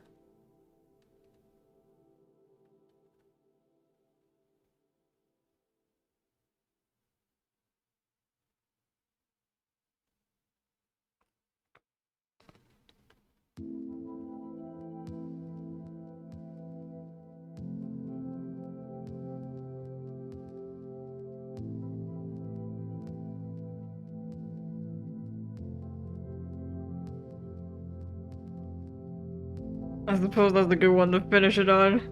Have a safe journey, Jester.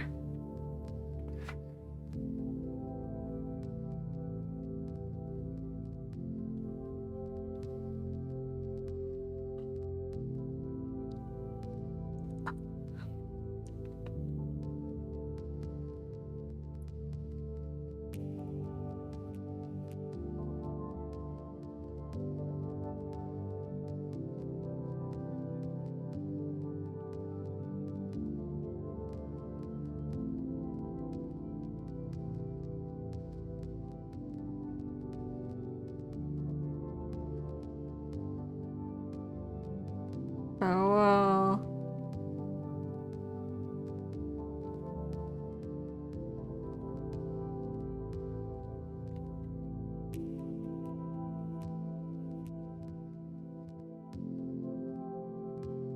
But let's say that now, Knifer.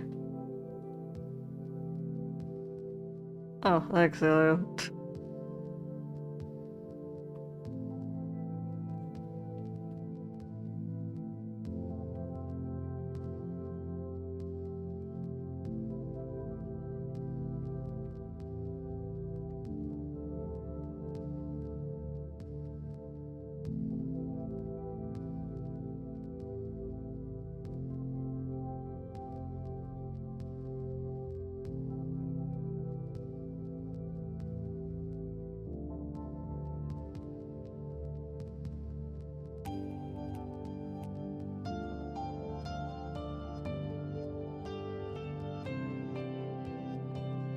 I feel like it happens often in our chat.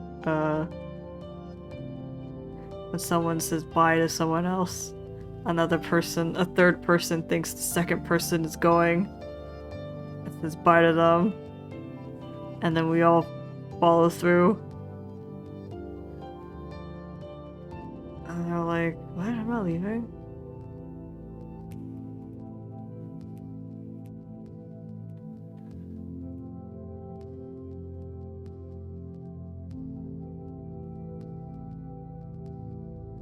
I feel like it happened a lot with us.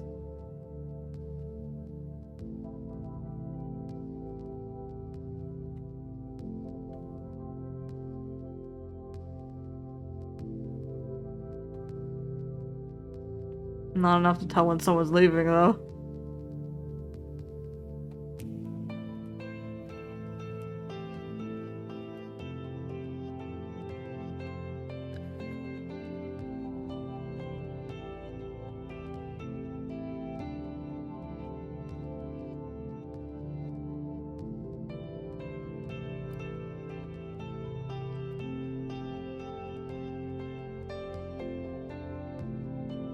I've got 4 waters. Wow.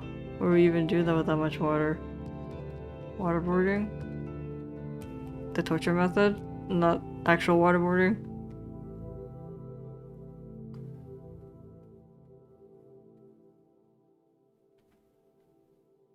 I see. Torture.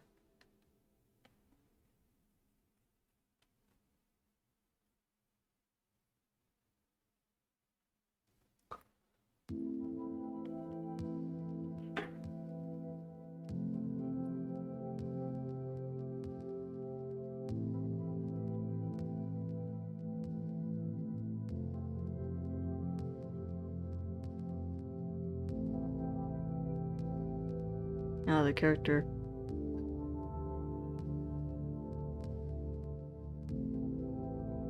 The art contrast is pretty intense. I wouldn't know how you turn into a mermaid.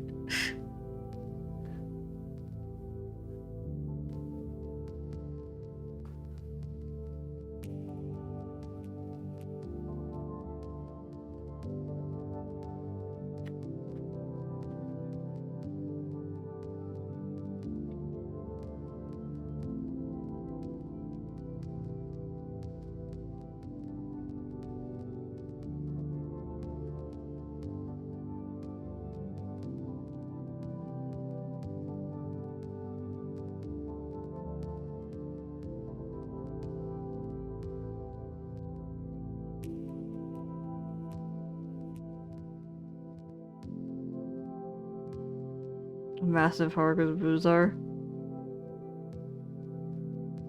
Well, they're big here, but I think like her outfit kind of like tucks them in, pushes them back.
Man, after this, I'm gonna read a bunch of Final Fantasy 15 stuff. I have some stuff saved on my Pixar for it.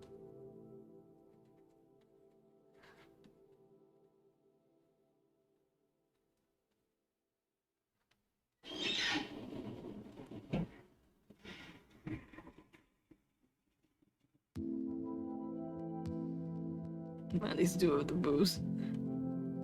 I mean, majority of my video is not boob. Will they forgive me? Don't ban me.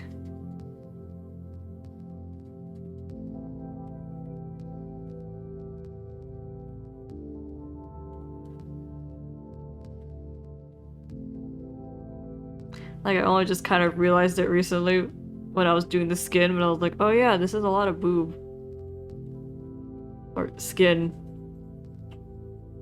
I mean, I still haven't been destroyed for that one Aether outfit, so maybe I'm good.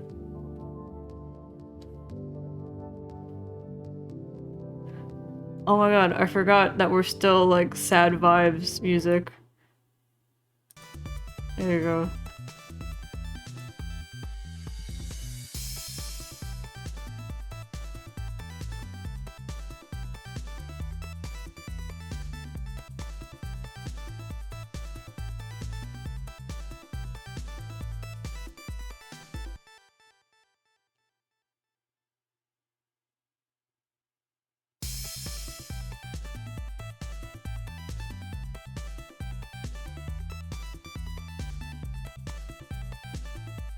It's just nice for that video costume. That's true.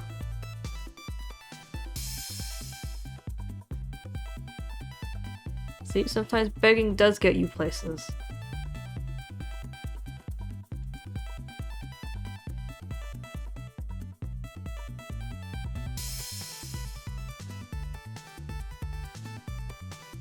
On your knees for the most part, but you know what I mean.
Hmm.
I mean, I was gonna make it white, but her hair is white, so we need something to make it pop. So it's green now.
Nice, no pen, no the pencil like usual. Same stuff as always.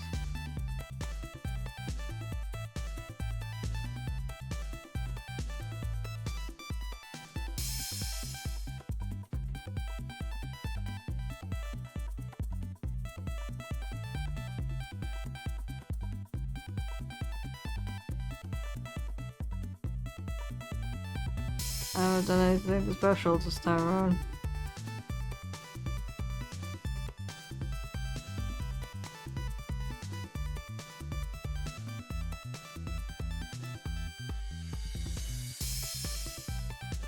You didn't use paper texture to color?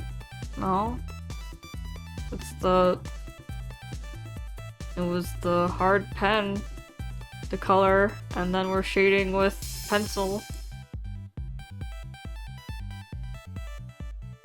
Like always.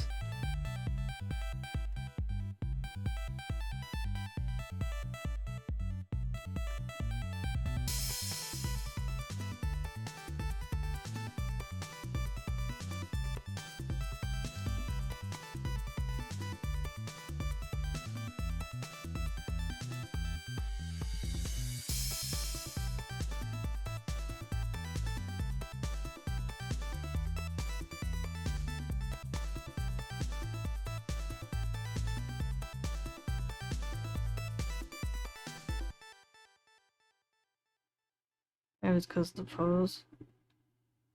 I don't know, dude. I don't know what you think of me. Of my art style.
Bye, thanks for coming to the stream.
Oh, they redeemed you.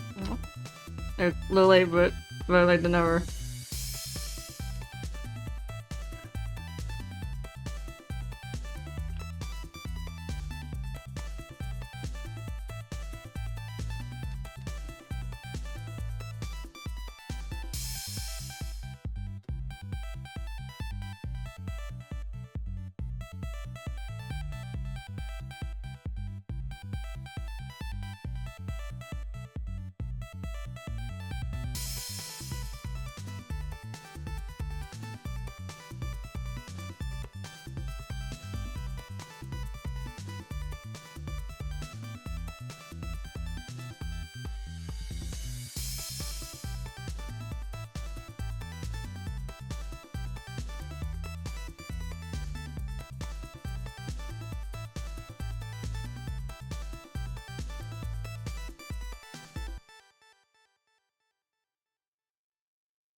She's a Temper, she's an Aries.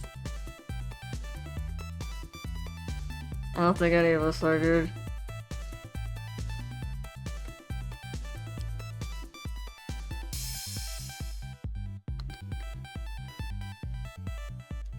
She's a perfect 10. I've loved her my whole life, but she's an Aquarius, so...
Boy.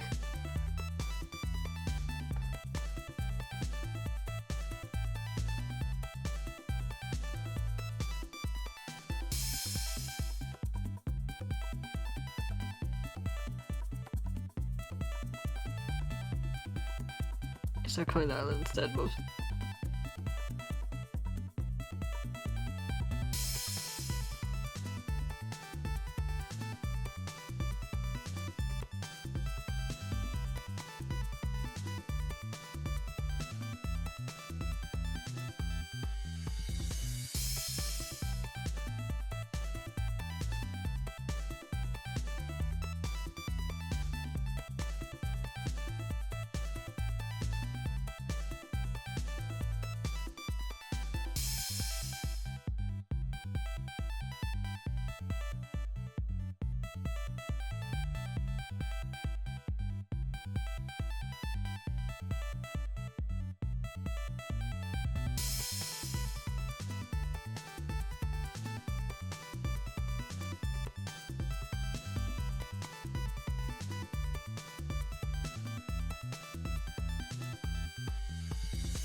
Ah.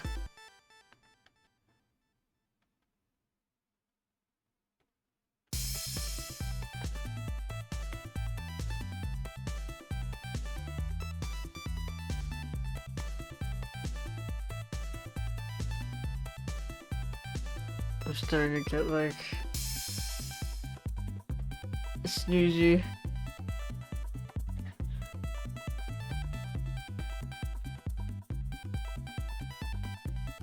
Lately, I've been like waking up early and going to sleep early. Like 10 to 12, 10 to 1. 10 p.m. to 1 a.m. I've been falling asleep, and then I wake up around 5 to 6 a.m.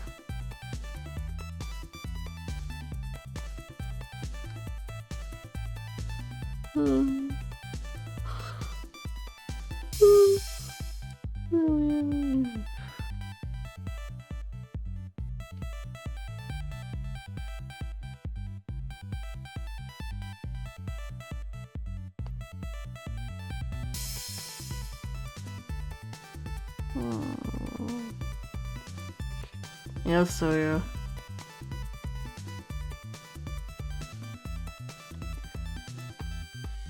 And then like a lot of energy just shot out of me with my Ignis rant.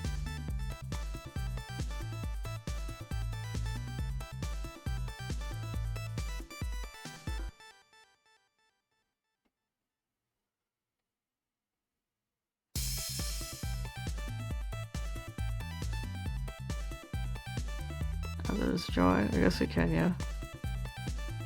I should have saved the Ignis drawing so I could put it on the stream thumbnail, because we talked about that more than I drew. I don't want to do one drawing a stream, it's pretty bad.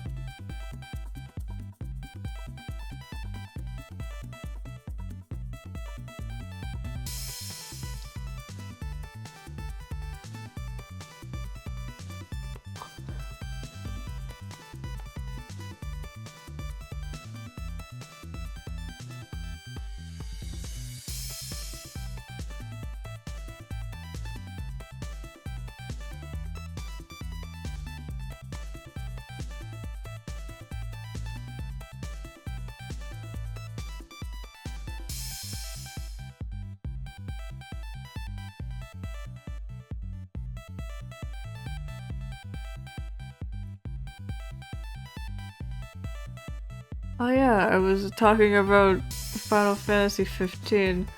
The ending bit, they make you fight God before you can pick up His Highness.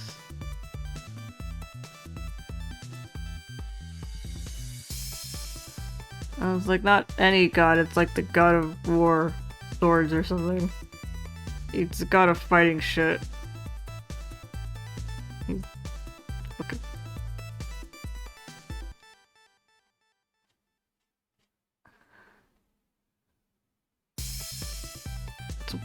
bullshit. You're definitely supposed to have human friends for that fight. No, it's the Final Fantasy world's version of God. Hold on.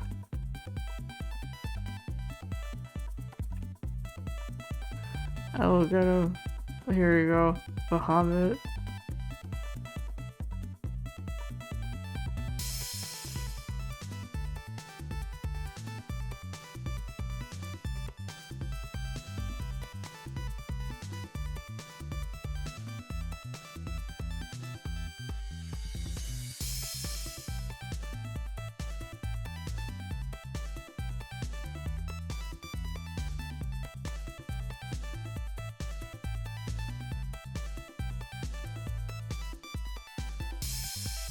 There's Bahamut.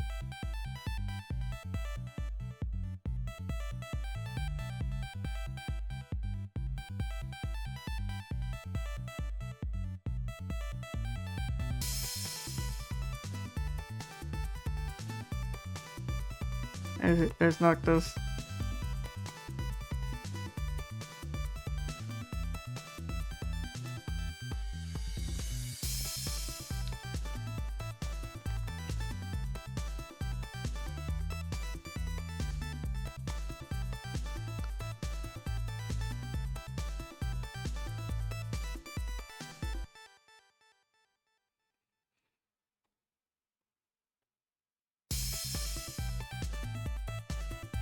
Or is him doing a thing?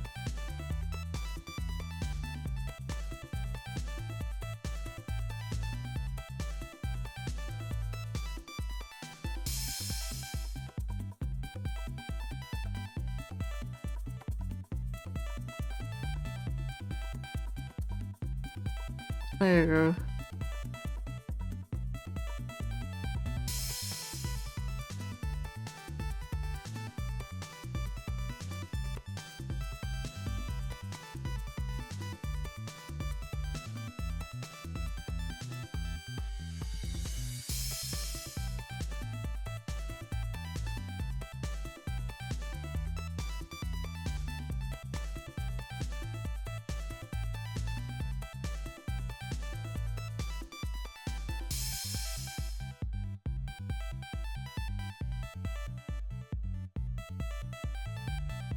So, he shrunk a little, but that's the guy I had to fight to go pick up His Highness with a boat.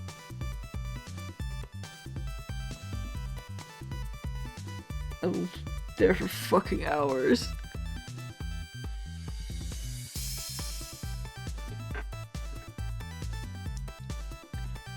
Because, you know, he's basically the final story boss. And what ended up happening was, well, I've played the entire game without other people. So I've been playing with AI the whole time, randomly generated characters.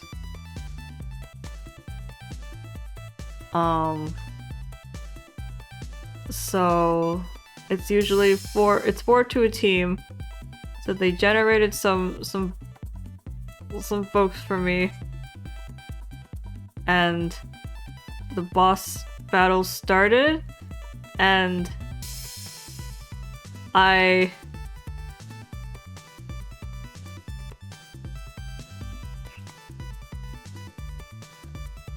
relied on the NPC AI and like everything I learned from playing with the AI and how to abuse them.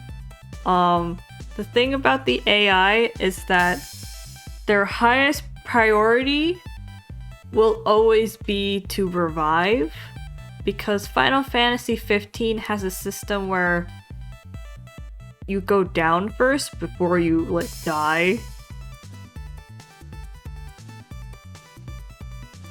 So if someone gets you, like picks you back up, pulls you back up during your downed state, you can just heal back up all the way like that.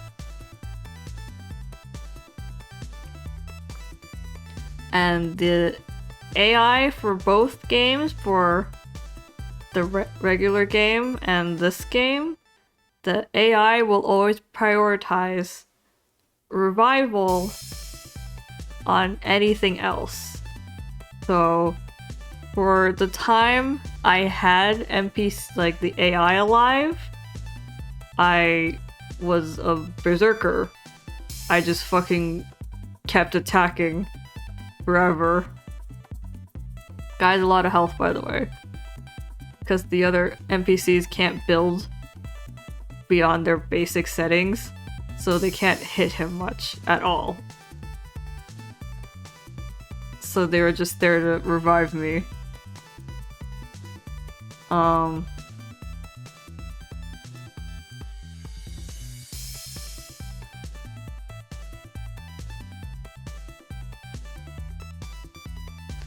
And then they slowly started dying out, the NPCs.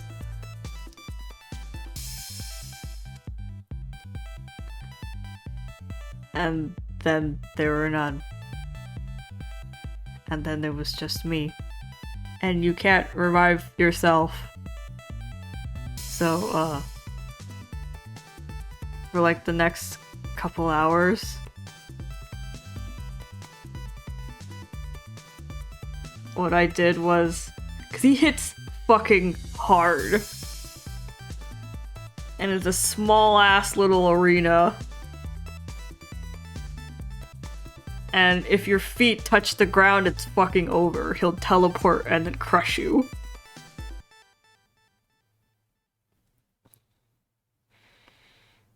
I don't think he teleported, I think he just kind of moved. But, you know what I mean, he's fast.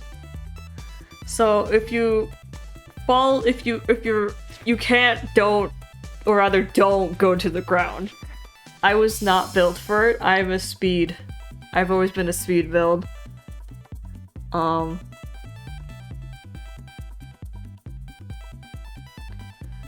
So what I ended up doing was, you cannot touch the ground because that's a majority of his attacks. That is a majority of his hardest hitting attacks.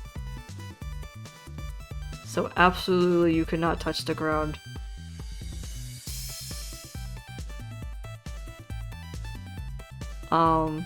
So what you have to do here is, the only certain members of the Crown's Guard have an aptitude for teleportation the way Noctis does it. And you know, you just happen to be one of them. So you have the Noctis teleportation skill. So guess what I fucking did? I cliffed it. I kept teleporting to every single edge of the round arena. So it's like here's the arena. And it's like, and then you're like,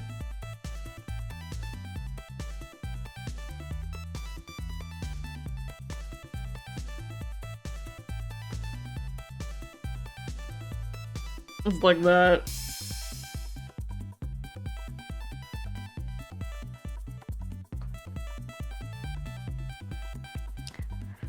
So basically all of my team members are dead.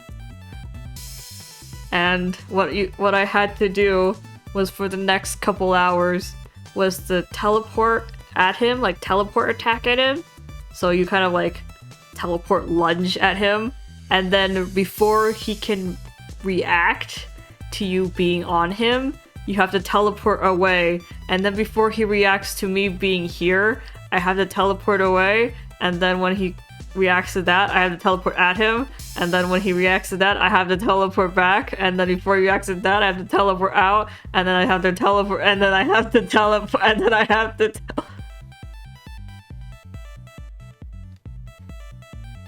and then you gotta teleport back out, and then you have to teleport back out, and then you gotta and then it was basically this for the next couple hours.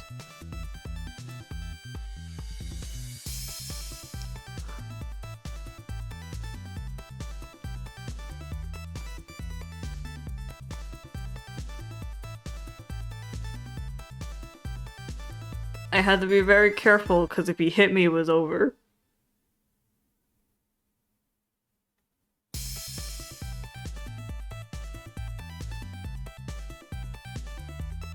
Because I couldn't even like stop to hit the ground to like stand and heal myself because I had one. I had a healing spell. But I can't touch the ground at all because the moment I stand still on the ground, he's going to come and crush me. So I can't heal. Because you can't heal while you're like up here.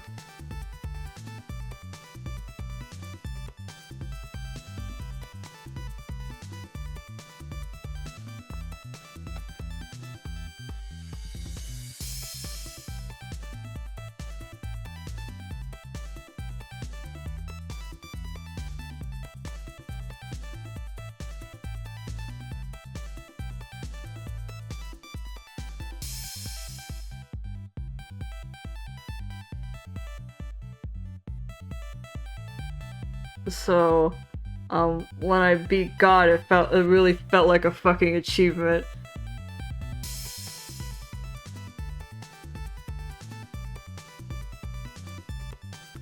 Because like I was on edge. Because you have to keep watching him. Because if I let him catch up, he'll crush me against the wall.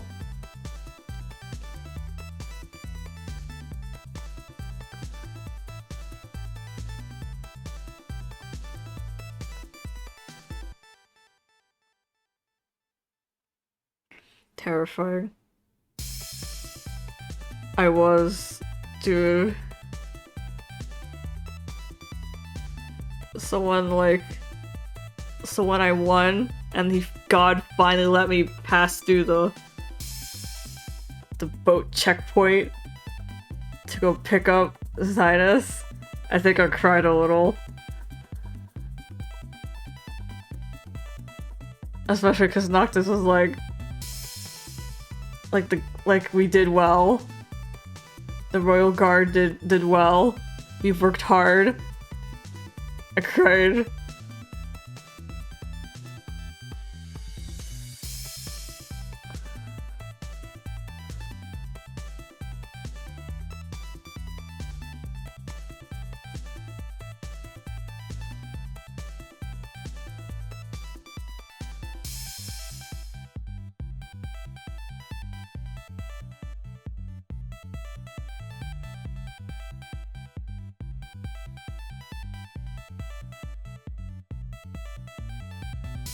The entire experience painful.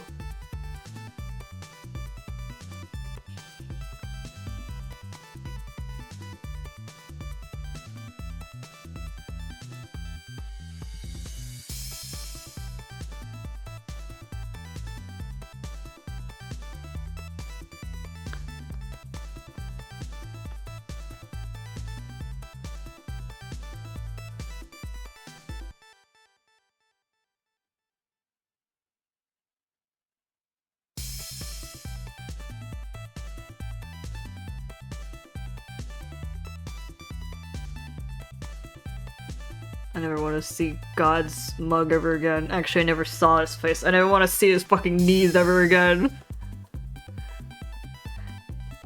Except where I reached.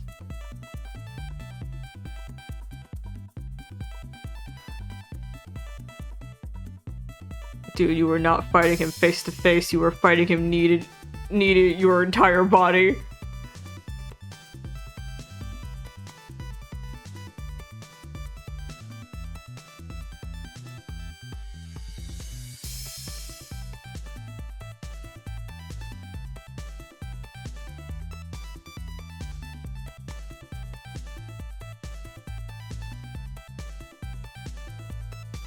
Like, he shrunk considerably for the fight, but it was still a rather large size difference.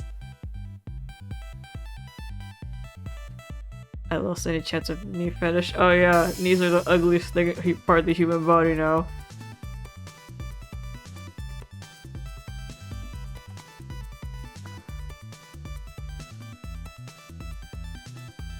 Just kidding. I love legs. I always pay like a little too much attention to, like, I put too much detail on my legs, especially like on the knee bit.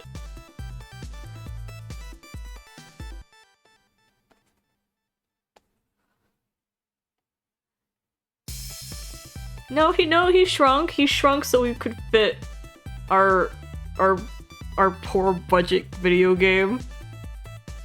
Cause if he was actually that huge, we would probably collapse.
I guess because Haruka's muscular. I guess by extension. Because Natsumi and Yulian aren't really. That means Akira's kind of built.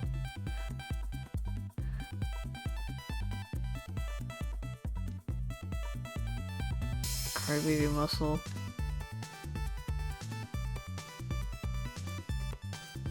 I mean, to be fair, like, out of all of his siblings, I consider him the combat one.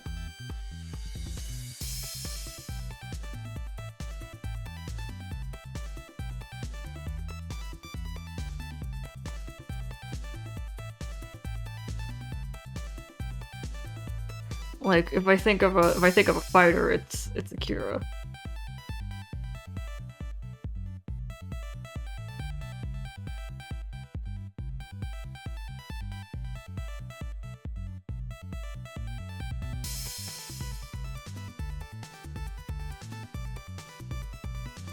He's also a type who kind of covers up with his usual outfit. But then, like, the front part kind of comes away. Just like the rest of the yokai outfits.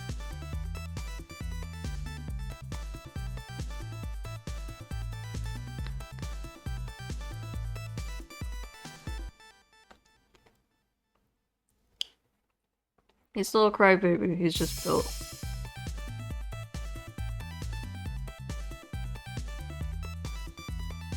I don't know. I guess I think most twinks are the bratty type.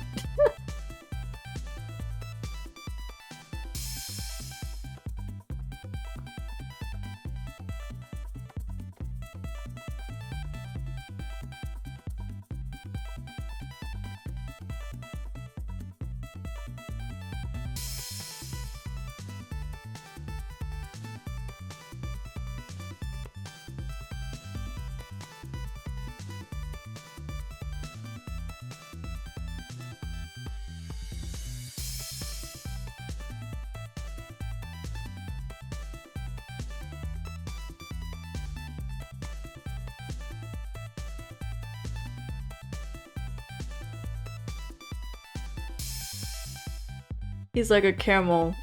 He stores his water in his moves, or his abs, or his muscles. I think he stores tears everywhere, actually. Of the amount he cries.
Stomach's been super noisy.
Your brain is fried?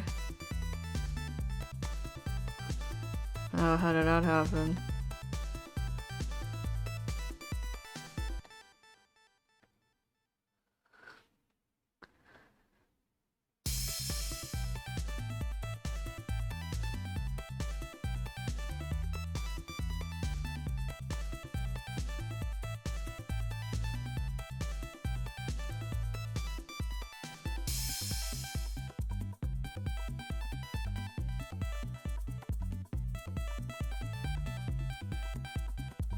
You've been up for a while? Me too.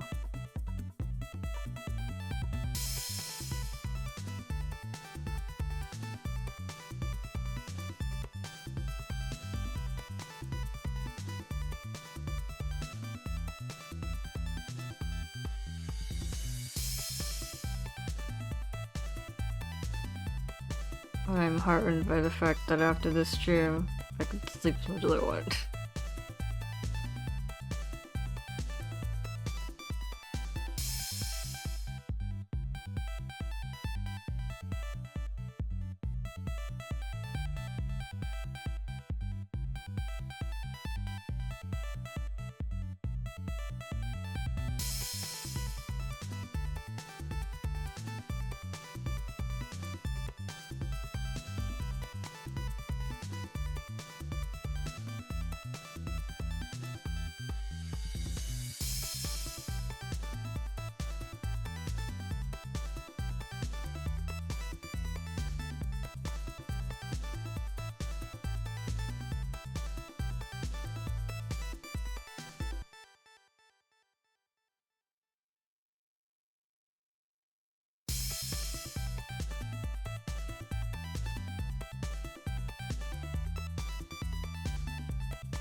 Hmm.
Do a favorite scream every now and then? No. Oh, fuck you. Scream by yourself.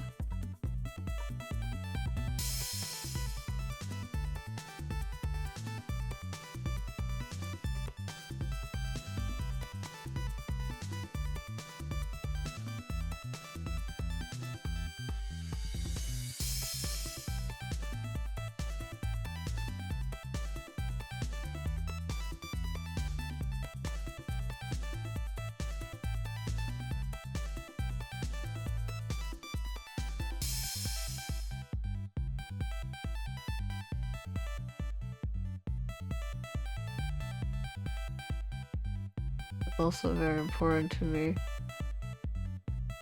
that the boobs go inwards.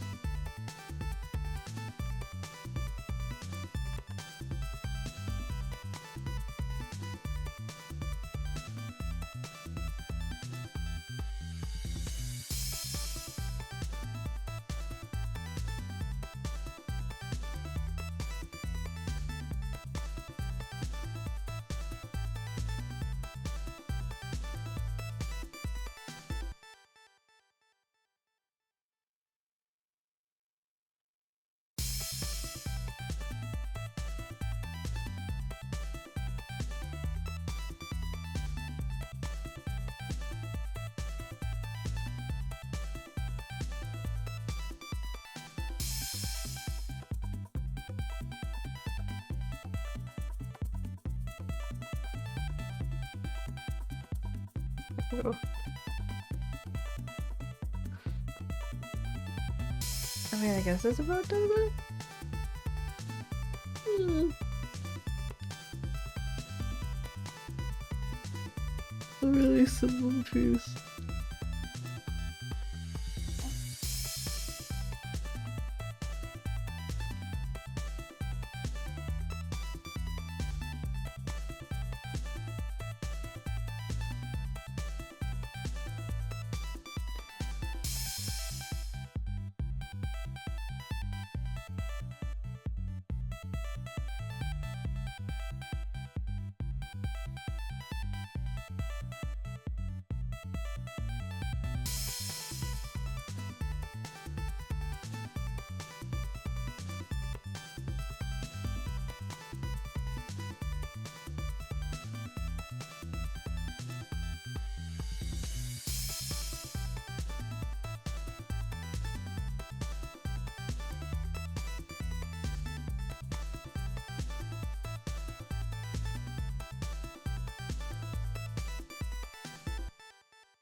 Okay, I guess that's my one drawing.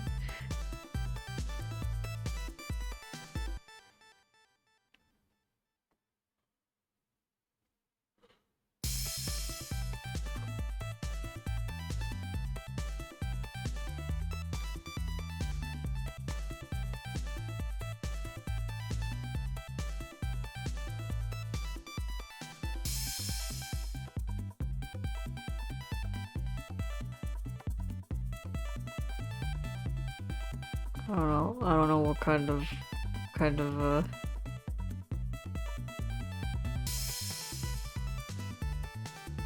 place she works at, but here it is.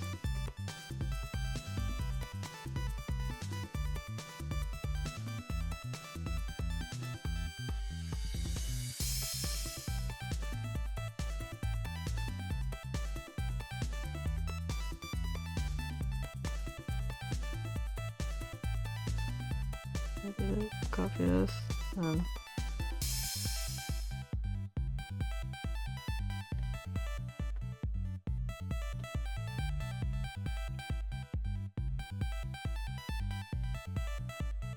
Perfect.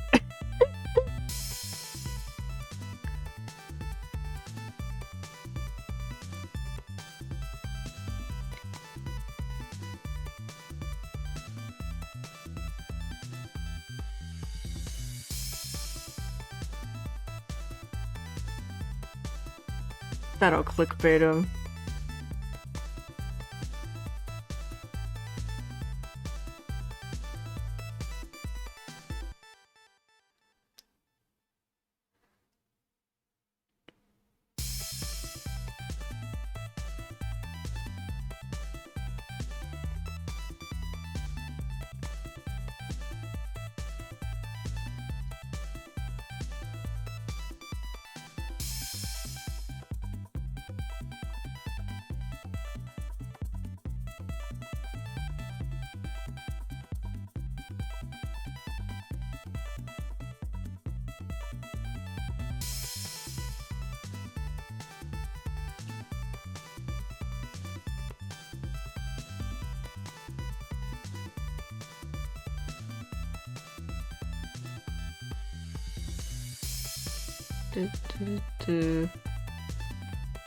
Apparently people take like hours on thumbnails that you're supposed to anyways. They're like the really well made ones. But you know, I'm a cheap bitch. So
I was gonna put myself between the tits. No, you can do that yourself.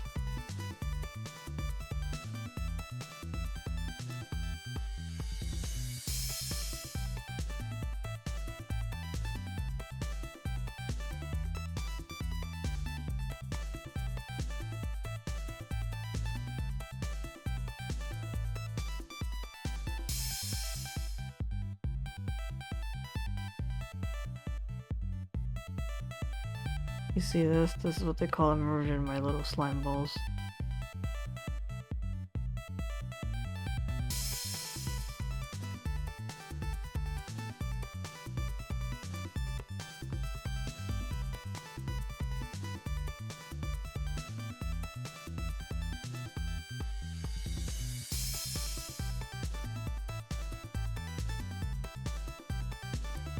That's the most effort I'll put into a thumbnail.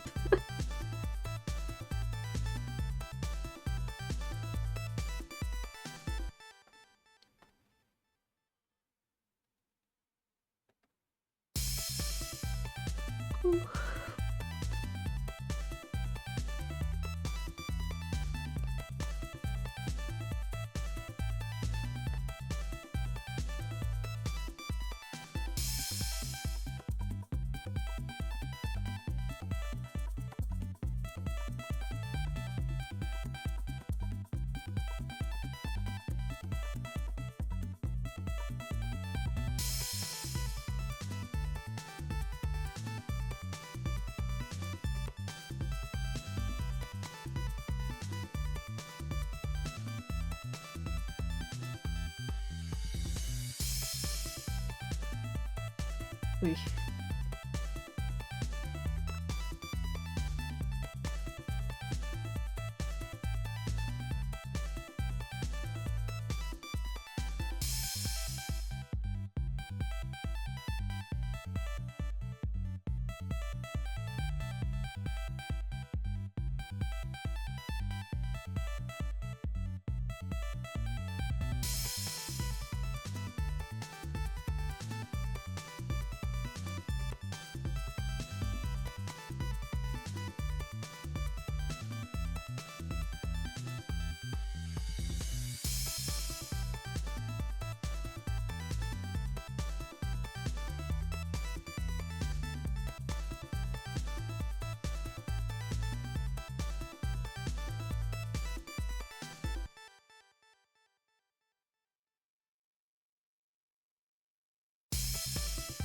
And those were all the nonsense talks we had in the meanwhile.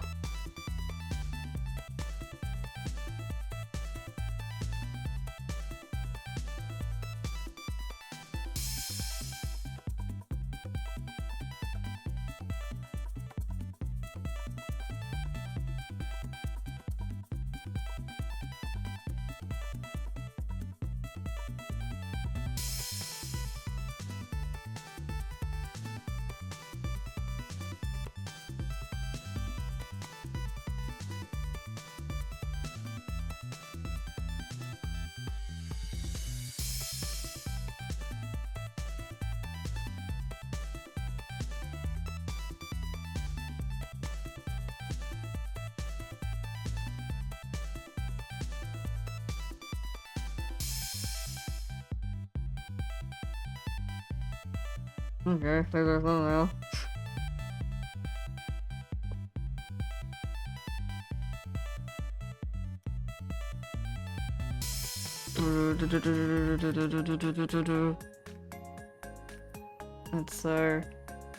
It's our ending talk.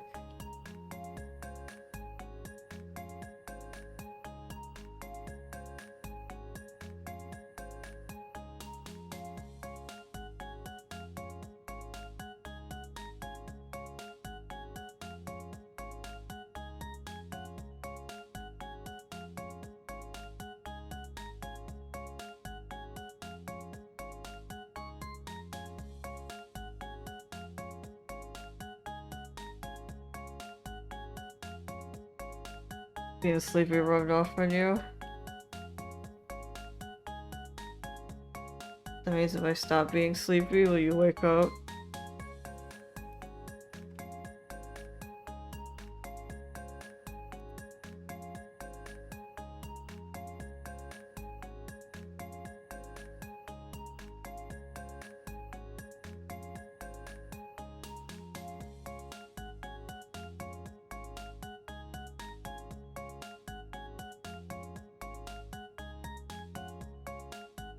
It's just this. I mean, I would assume Knifey's around here somewhere, but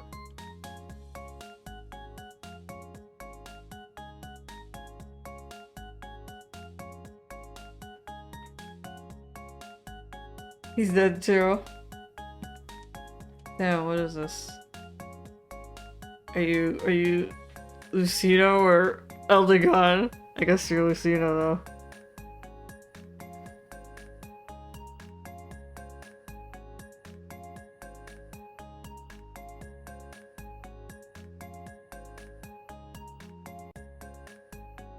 Lucino, because you ain't letting me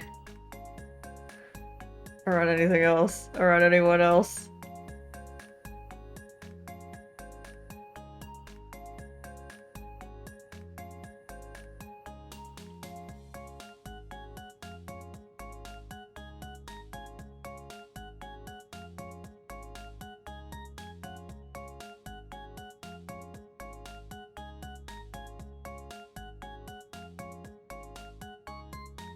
My star side?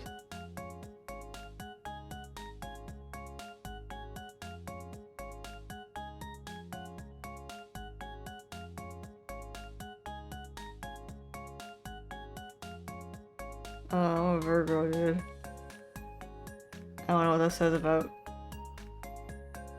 compatibility.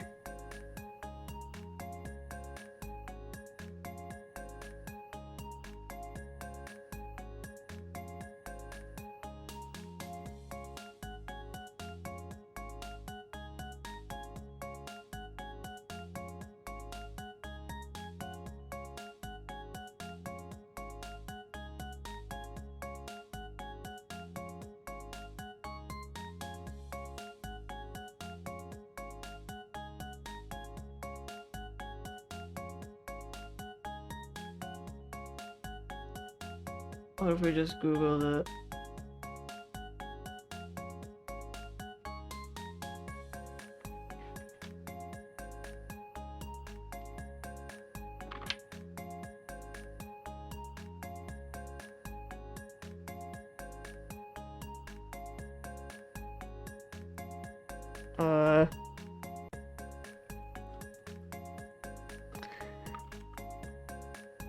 Compatibility.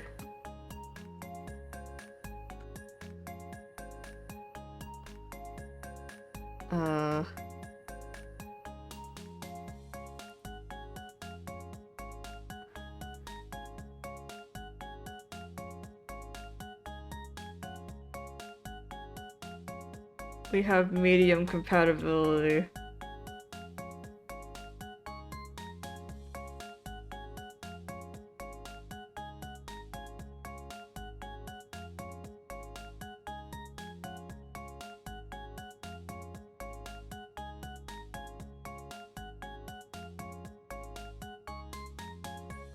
I don't know what any of this means.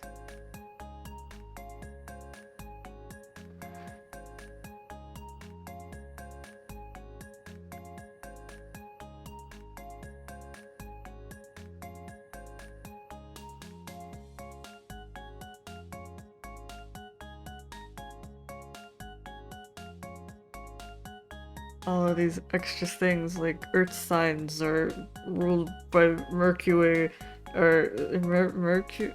My lips are too dry. Mercury. Yeah.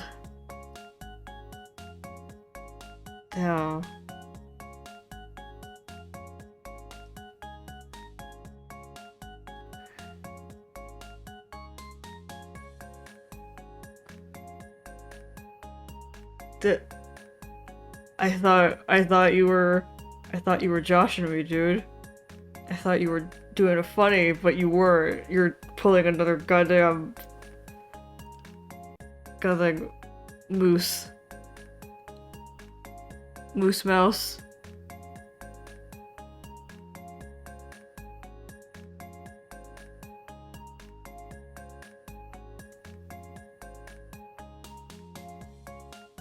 Is it not? That spelling? Opens up my Google again.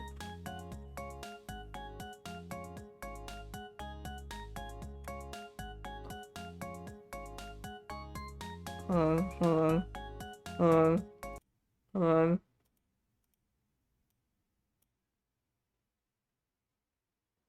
Moose.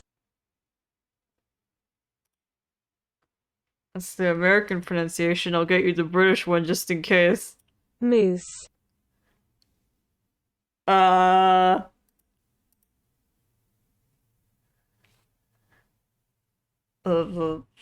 Google has spoken.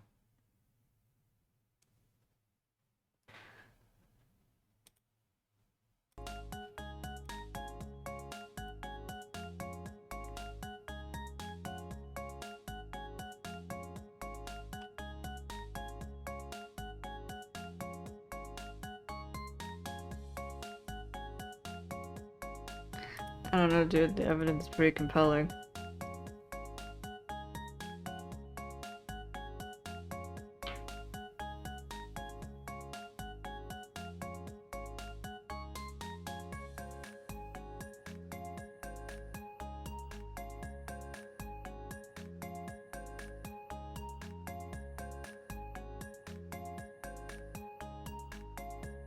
Check it in French. There's no French. It was only like American and British. Hold on. French pronunciation. Well, when I looked it up, that's how it came. Mousse. That's French. Mousse.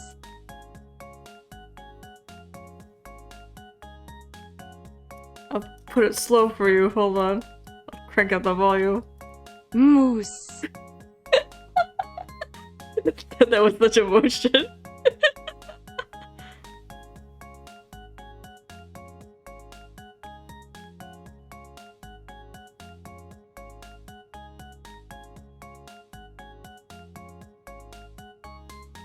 So condescending.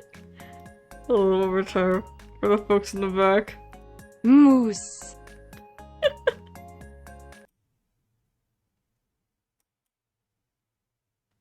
Mousse. There you go.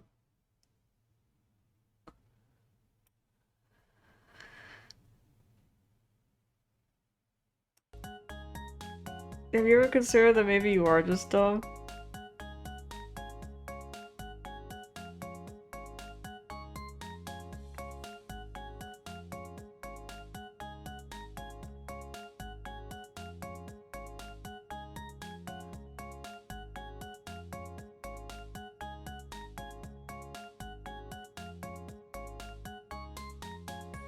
Huh.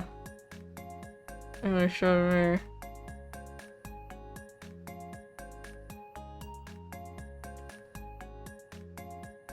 Oh, dude, I guess it really is just me and you. Oh, that one time Knifey said something.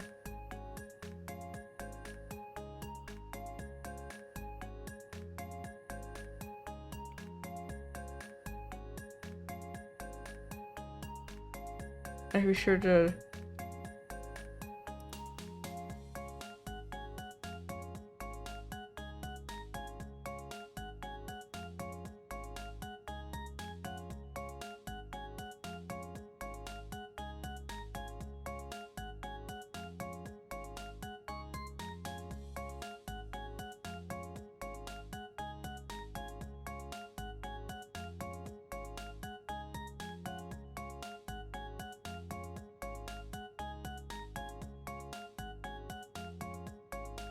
How's my hand doing? My hand's doing okay. Because I didn't do much. And like, we unintentionally took a lot of breaks from, like, a lot of long breaks because I stopped drawing to start talking.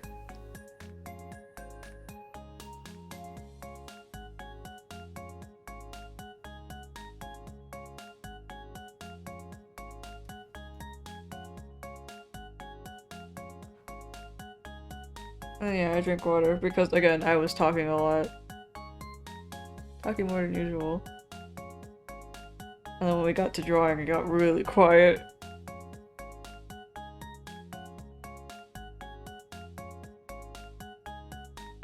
As most of the trips away, so tired. First it was Lucino. And Eldegon. And then Igna. We went through a lot.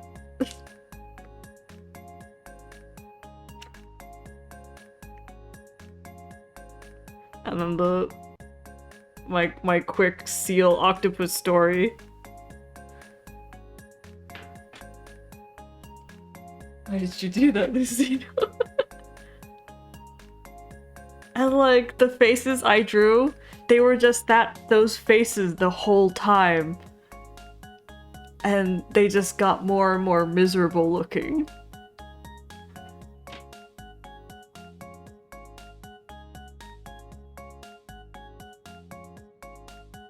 Like, I think I drew them a little too nicely. I think they're a little more, like, miserable. The ending, yeah. Octopus didn't make it. But Octopus loved Seal. So Octopus let Seal go.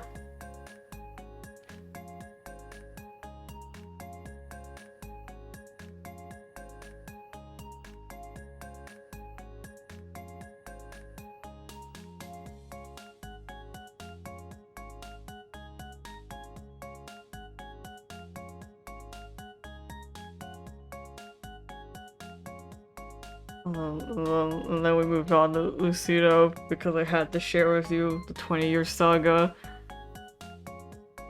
God, why would you cut itself an exit? Yeah.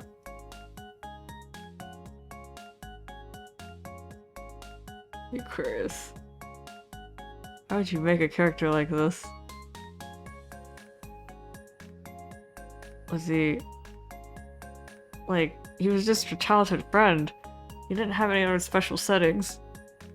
And it's not like he was a freaky guy, it was like a kid dating sim.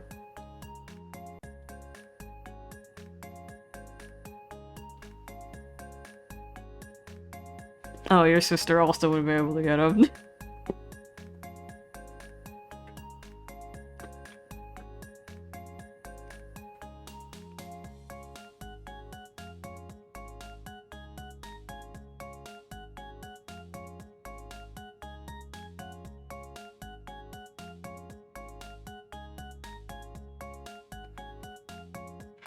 It's also pretty incredible that you can't dance with anyone else a single time. Or it's a failure. I guess that's because that's more like point requirements than it is like his actual like checklist. Like maybe it's not like you dance with another man once and it's over. It's more of a because you dance with another character, you're missing 1 point. Luciano. And you desperately need those points for him. So you have to take every point you can get and you can't spare anyone else. Spare any points for anyone else. You feel it as emo bad boy blood? True, he ditched us for a while. And he just waltzed back in at the time of the ball. It's like, I heard you're free. I guess I can dance with you.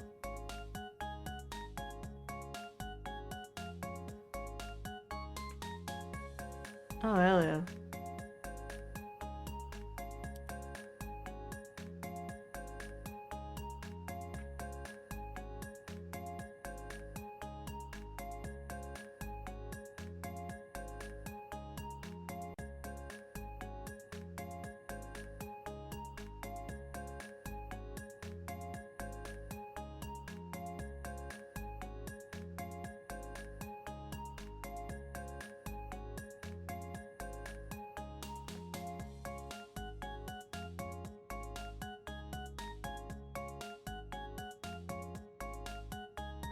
You would have held a grudge against Luciano? That's true. He was rich. And there's nothing better than getting in with a kingdom that owes you.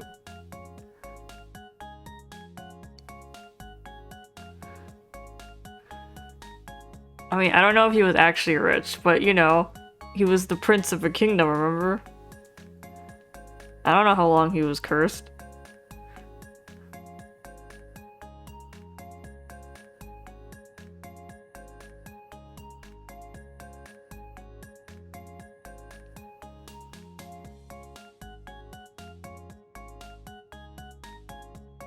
Oh, 5 minutes to 8 hours. I guess we sit here for a little while longer.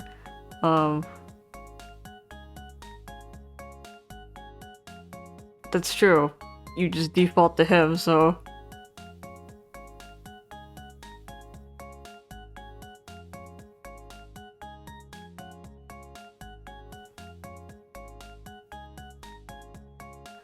Get you a guy who never ditches you.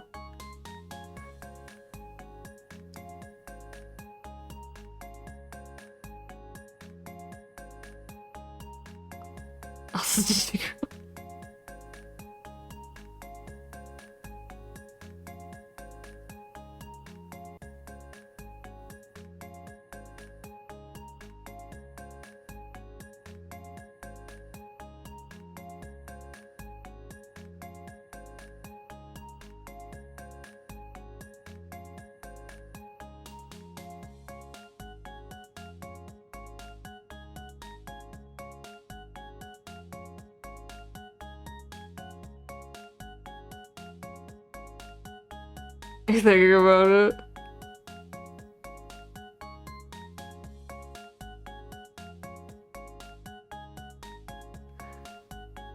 Why did he leave again? I don't know. I don't know why he left. I just know he does. Hold on. I guess we can Google his page. Hang tight, I'll be right back. I'm looking it up. He's a prince? Are they all princes? His Japanese name was Hayato Inugami?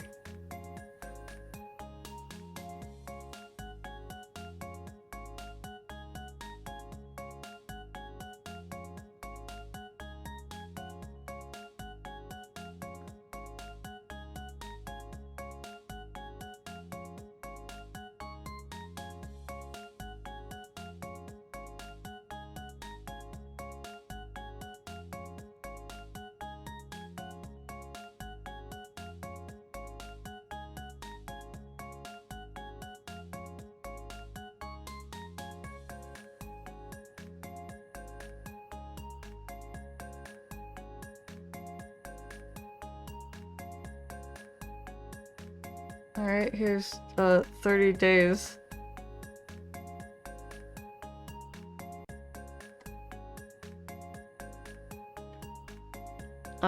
Event 1 with Luciano. He will collide with you. Choose I'm so sorry.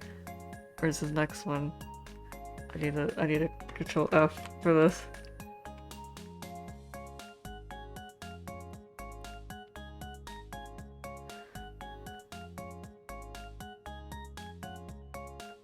Okay, day 3. You see him once on day 1 and then you meet him again on day 3.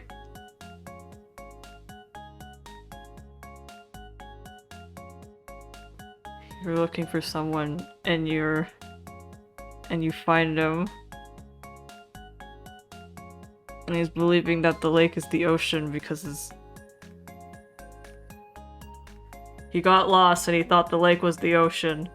And you have to choose. The ocean is great, Luciano!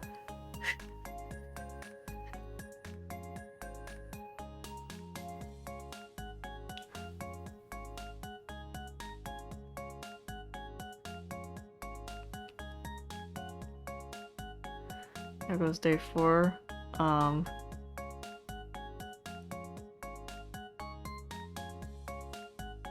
There goes day 5. I'm skipping past because he's not showing up in these days.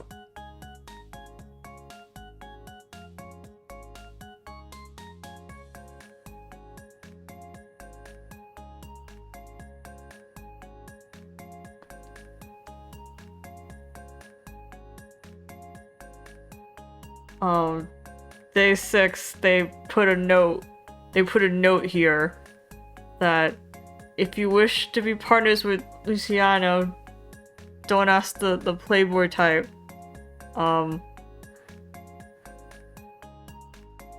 Because he lost his partner and your mascot advisor thing, not Tony. Your mascot advisor thing's like, you should hang out with him, and you just have to fucking say no. And then deal with how upset your thing gets. Your mascot. And then just go with Tony. If you win the competition, you will receive the magical choker as a prize. If you are single, you experience an event with Luciano afterwards. Choose ask him, and I want to be the best. P.S. Day 6. As a reminder, P.S. If you really wish to have Prince Luciano as your partner ultimately for the ball, ask him only on the 19th day.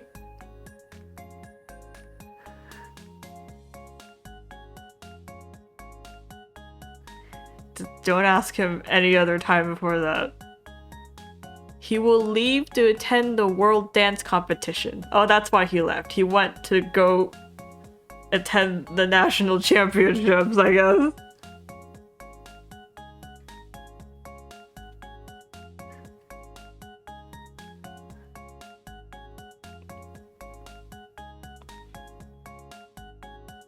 He will leave to attend the World Dance Competition, and if he was your partner previously, or if his affection is not high enough, he will not return. So if you get him to dance with you before the ball, he won't come back when he leaves. So you can't even dance with Luciano before the end?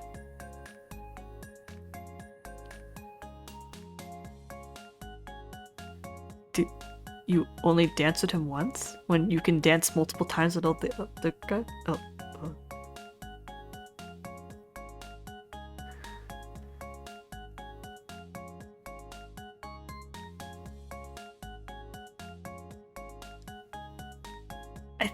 I think I get what's happening here.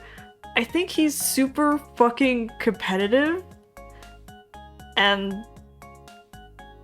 he's not gonna take chumps.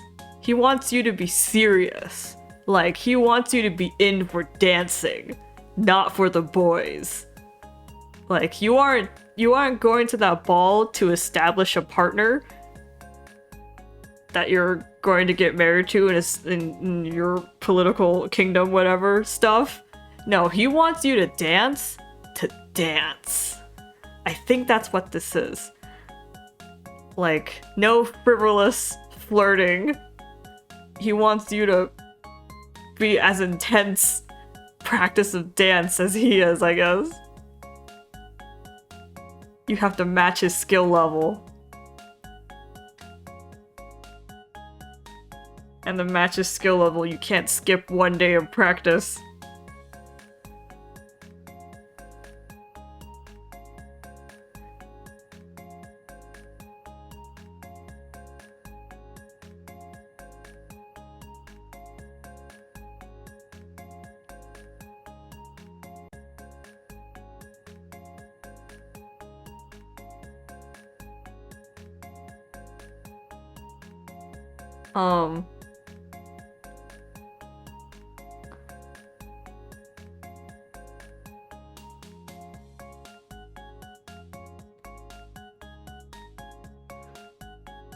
Day 9. If you are single and you don't have a partner yet, Luciano, you can ask Luciano to be your partner for a little bit. But it's not a real partnership, says the guide. He's staying with you as a coach. And everything will end after the Foundation Day dance, when his king commands his return. A true partnership only is possible if you resist the temptation to ask Luciano to become your partner until the 19th day.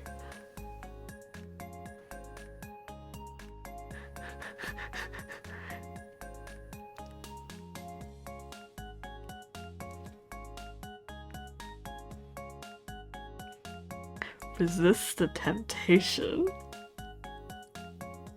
He's acting like a nun. Also, apparently when you ask him on the 19th day, he refuses.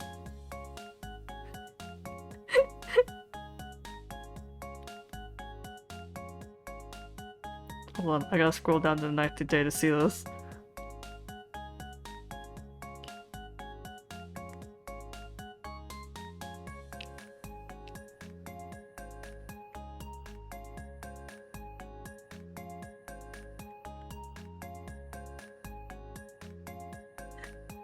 So the only day you can, like, the only time you can ask him to be your partner for reals, for evers, for life, for the final ball, the ball to end all balls, is on the 19th, and he says no.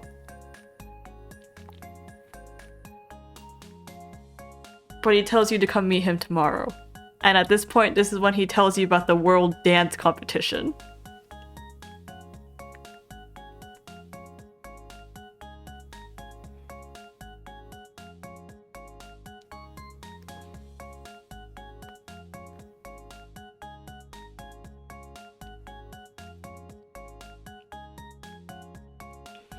I'm looking at the dialogue options you have to pick, and I don't know what the context is because it's just like the two options. Like, the first dialogue option you have to pick is good luck, and then the guy gives some little info, which is you will tell him that you will wait for him, and he will tell you that you will be the first to know what occurs at the World Dance Competition. And then the second dialogue option you have to pick after that is do what you want, and number 3 is sorry. What conversation were we having? Because first you tell him good luck, and then he tells you that he'll tell you what happens at the competition, and then you say do what you want and sorry. What happened? What happened? What did he say? What conversation did you just have that you have to say do what you want and sorry to him? Choose this if you want him to be your partner, and it works only if you do not choose any partner for the ball. Will Luciano possibly return on day 29 to be your partner for the ball? Oh my god. And then he just doesn't appear for like the next 10 days, yeah.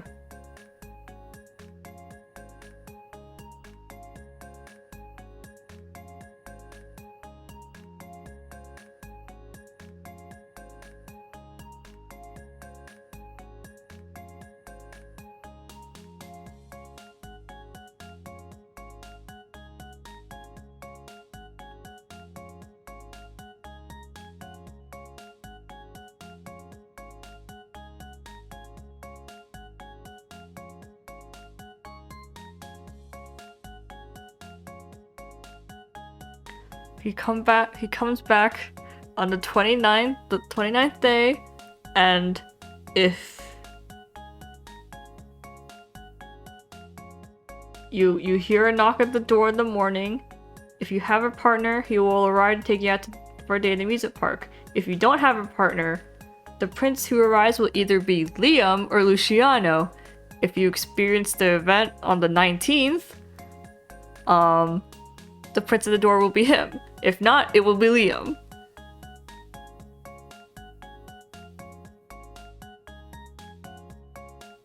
And then at the end of the day, they'll ask you to be their partner. And this is the last chance to get them to be your partner. And then, well, the options for Luciano are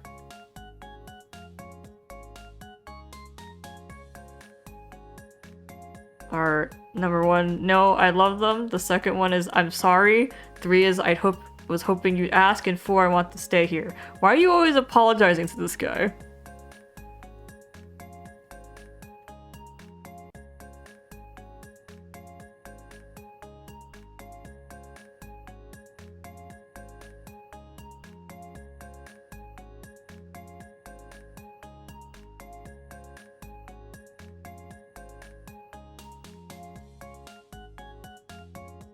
Oh, I forgot. You isekai'd. I forgot. I was reading the last day of it.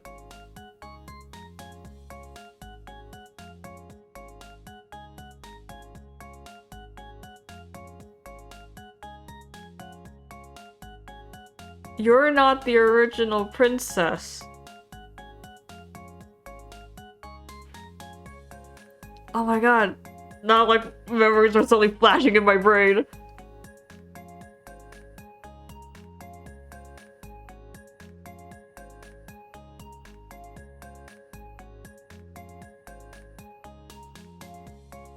You're her parallel world version. The one who lives in a normal modern society. And apparently she sucks ass at dancing and socializing so fucking bad. She switches the two of you so you can do her shit for her in a month. Like, you have 30 days until the ball happens.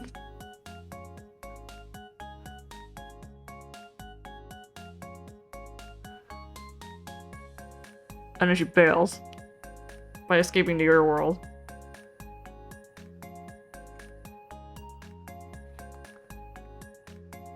Okay, now I understand. Now I understand why they had those scenes at the end of every ending where it shows like you in modern times and the dude in modern times, that's the other princess. That's the original princess living in your place. And that she fell in love with the same man, I guess.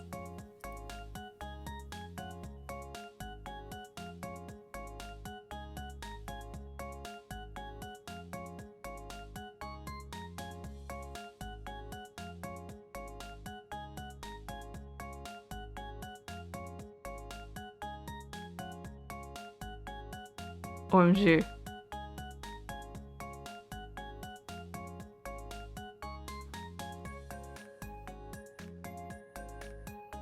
They don't say anything about the Luciano event, but they do say that apparently during the Liam event, the real princess shows up, she comes back.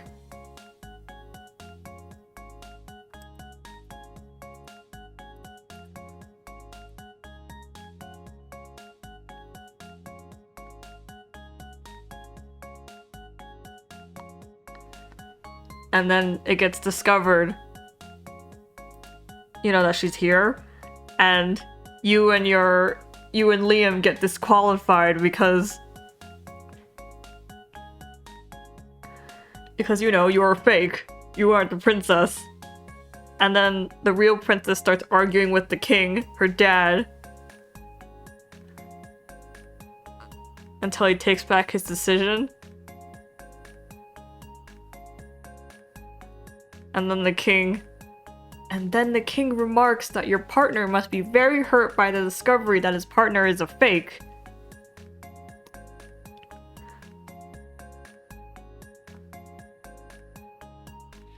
And then Liam will have an opportunity to declare that you are the one he wants, irrespective of whether you are or are not a real princess.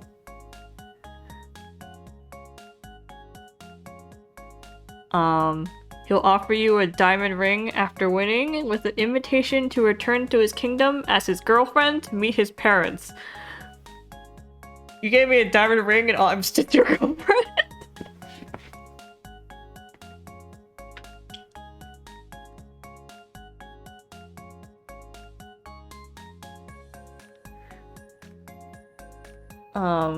You now have the option to accept or refuse. If you refuse, you will return to your own world after bidding farewell to the real princess that you knew. Wait, so it could be you? Oh my god. So you could make the dude fall for you, turn him down, go home, and then find his alternate universe version to seduce instead?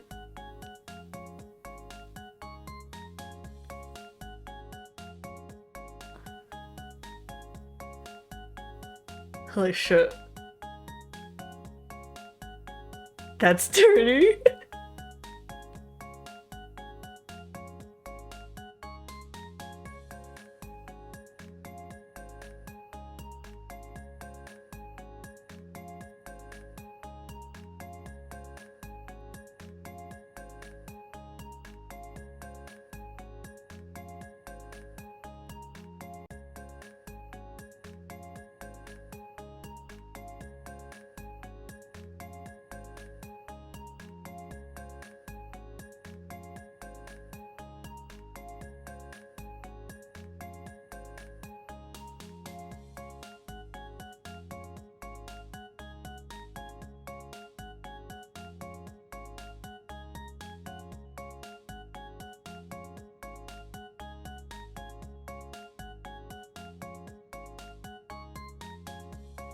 Oh, I was like, what the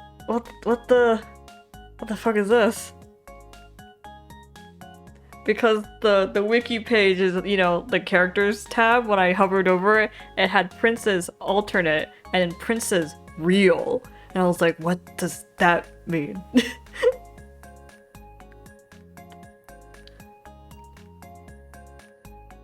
But apparently every prince has a different name in the alternate world version, so Luciano is Lucas if you were wondering.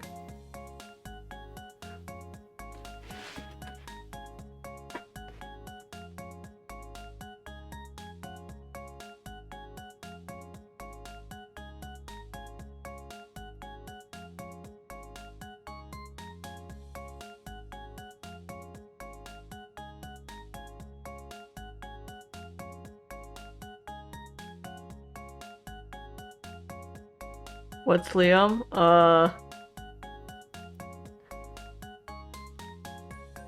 Leon.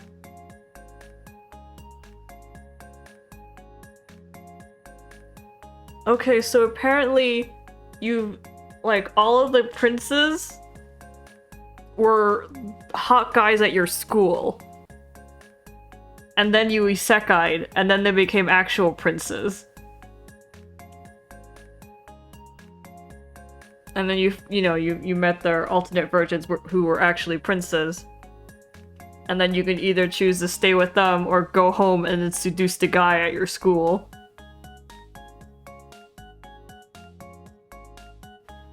So you've seen these guys before.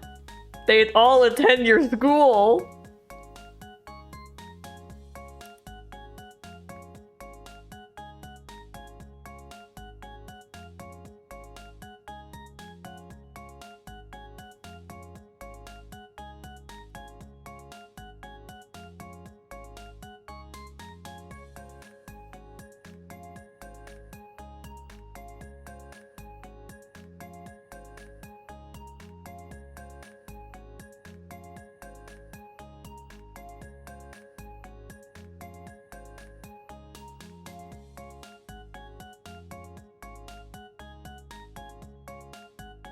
Yeah, it's like knowing the hot guy of your school.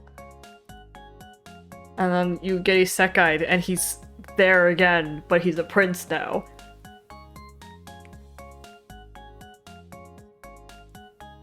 Except that, but multiplied by like 7 or something. 2 for the math class king, a future king in isekai world. Yeah, as long as he's hot.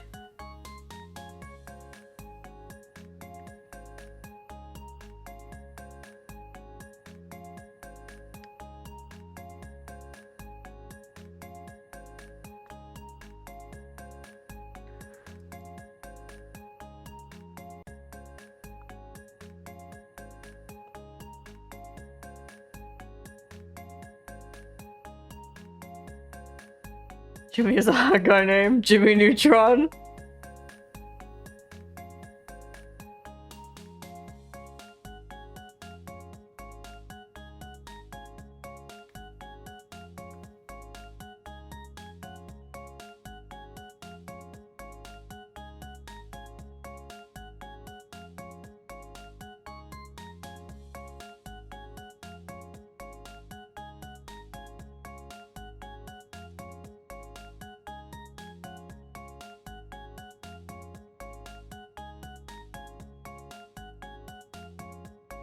Just see his mom.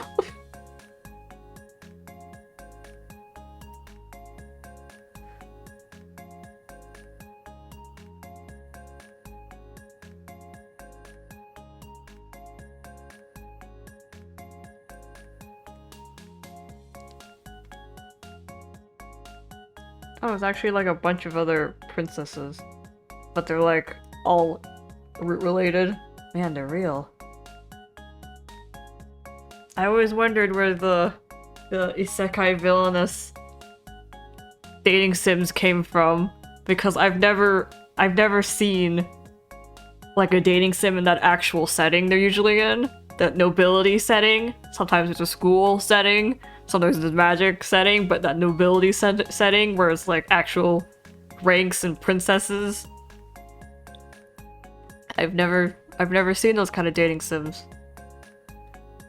But looking at this, I guess they were real, including the rival characters or like the weird side characters that really could have a turnabout if someone else got into their body.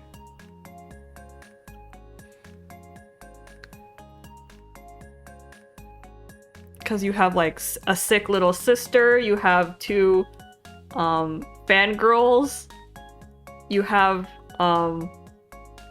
a girl who was one of the guy's partners, but because their schedules were too conflicting, they had to break up, and that's what you could slide in.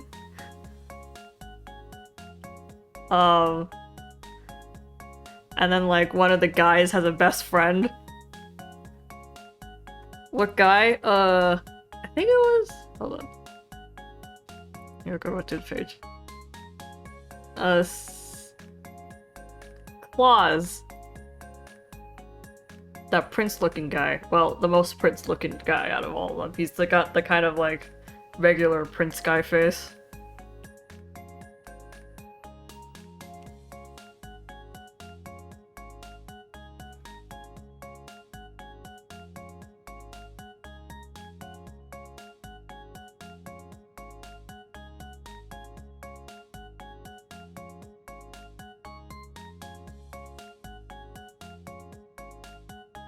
The pink hair? Yeah.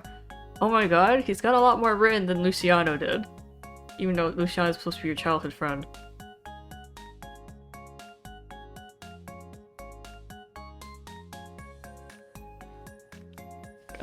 Claus refers to his meeting with the protagonist as a destined one in his route. For various reasons, he just can't help but open his heart to the protagonist and have a hearty conversation with her. There's a lot of like grammar mistakes. I am struggling to read this correctly. It is known that in a certain morning where Claus visits the protagonist in her room out of the blue to ask her to be his partner, that their meeting is not just a coincidence. According to Claus, he once stole a national treasure from his country. Okay.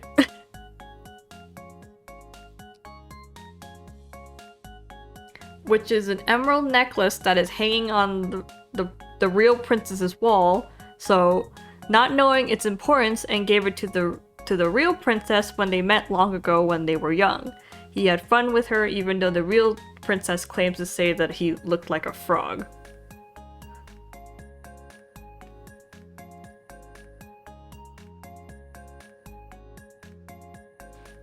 Wow, it's your man.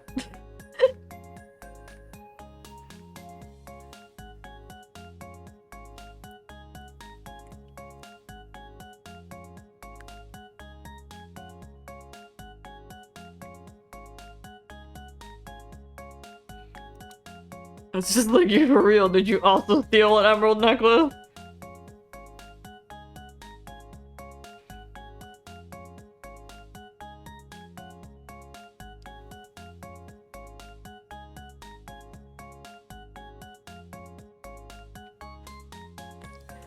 It was a Shrek film. I don't think you should give that to someone else.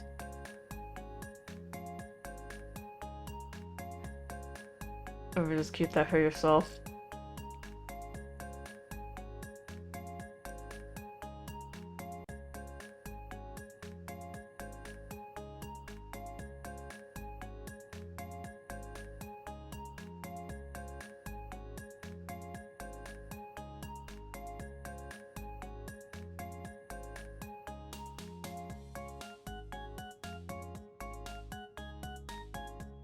Oh man, it looks like you...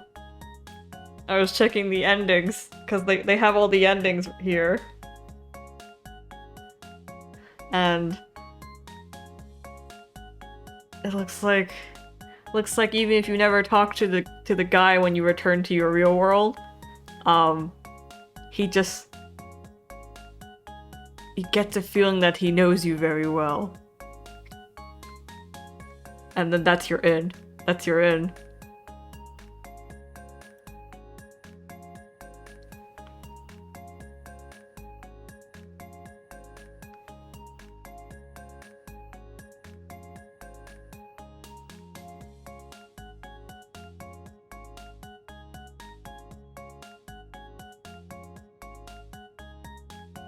What's his name? His modern name? Kyle. And he's a basketball star, apparently.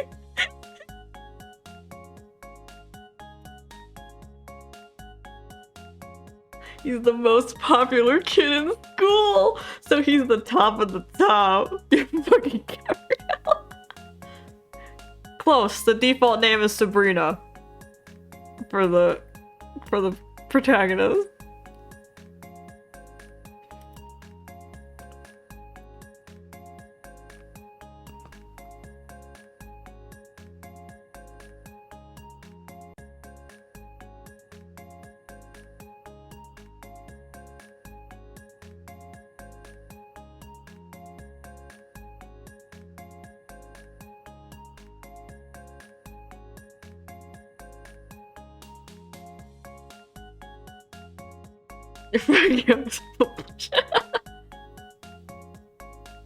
leave Kyle alone. Leave Kyle and his basketball hoops alone.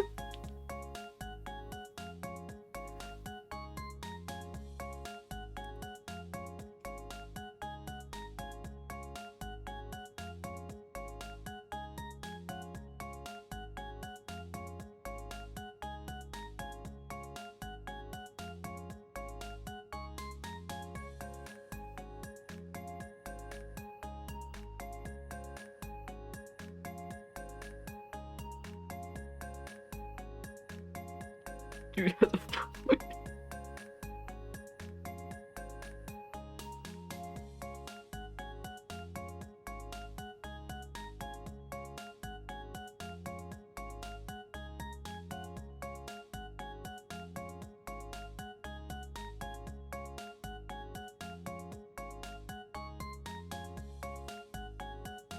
I'm just looking through other guys now.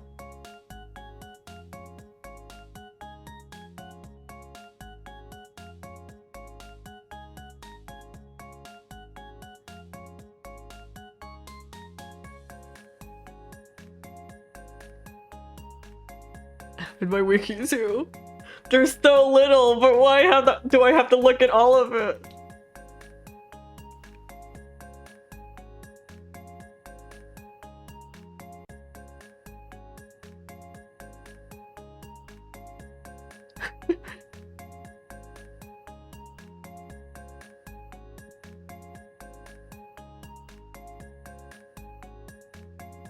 Just one. That's exactly how I feel. I read one page, I'm like, I can read another. It'll just be real quick. We don't have to end the stream right now.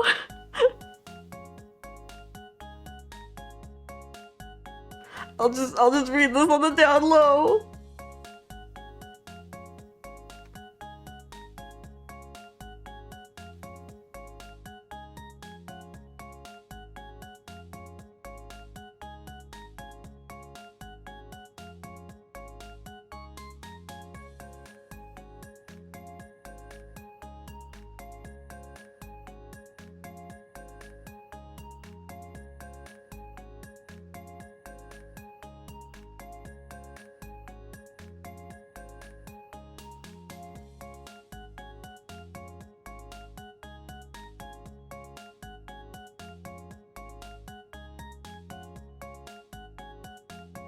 Oh, this wiki's getting a lot of activity. from us.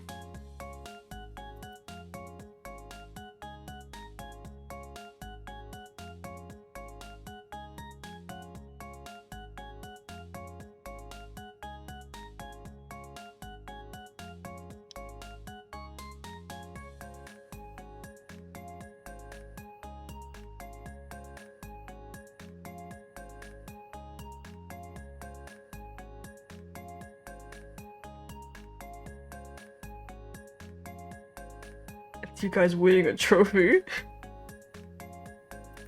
He's a sportsman. He's advanced to sport.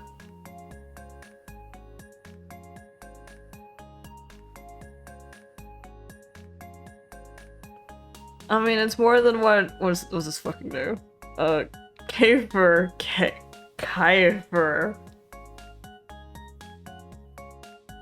had. When you marry him and you stick with him, he's just like, we got married. We live in the forest. Life's great.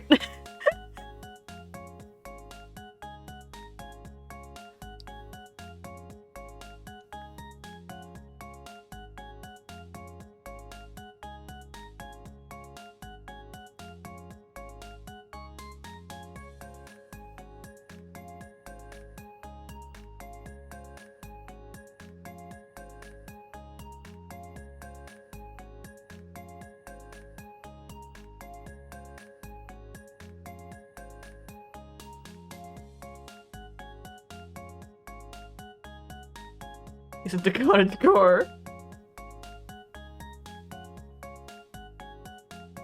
Yeah, his name is Keith in the real world.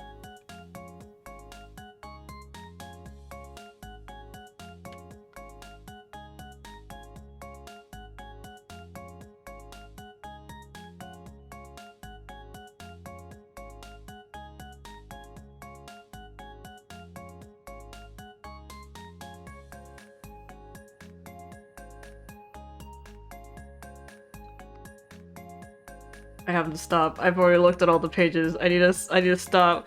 I've read all the princesses, all the princes, all the editing, the entire walkthrough.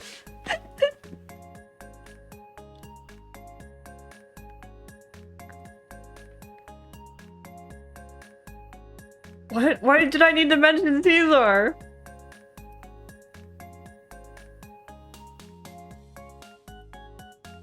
You mean how he doesn't stop flirting even when you married with him? Yeah.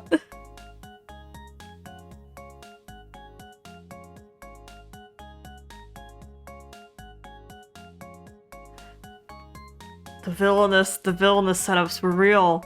That, like, you know, the heroine gets married to the guy, but there's still, like, room for them to not be happy. It's real. I thought to myself, what dating sim would do that? That's pretty shitty. It's this one. I think all villainesses are from this era. Villainous manga setups.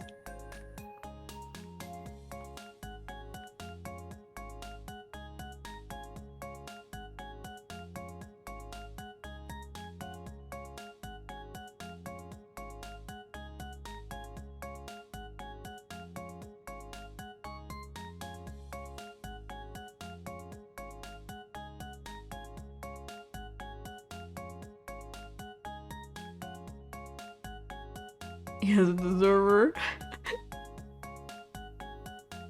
That's true.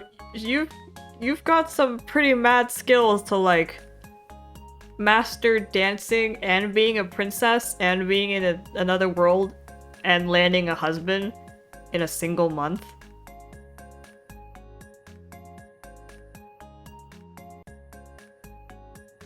And then deciding you're chill with living there forever. You've got a lot of guts. This was in a month? Yeah, the whole game takes place in a month. The reason why the real princess swaps you out is because she sucks at dancing and socializing and the ball's in a month, and she was like, I'm screwed, I'm gonna get someone else to do this for me. So she tossed you in.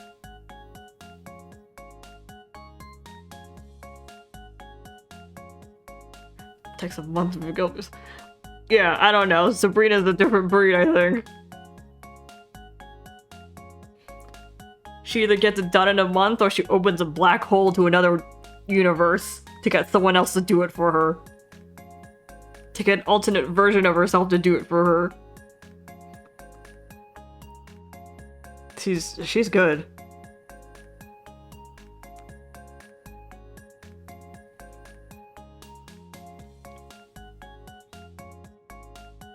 True, Tony.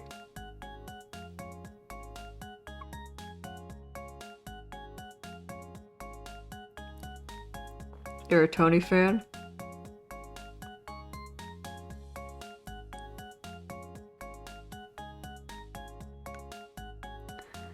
Am I ever Tony? What's up, Doc?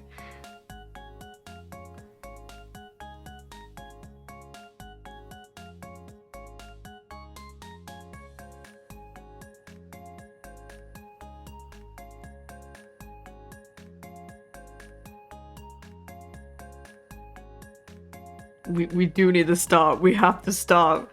I'm like this close to like going to my sister's room and stealing Princess Debut from her closet because I know it's in there. I know where it is. I'm about to break in there and open Princess Debut.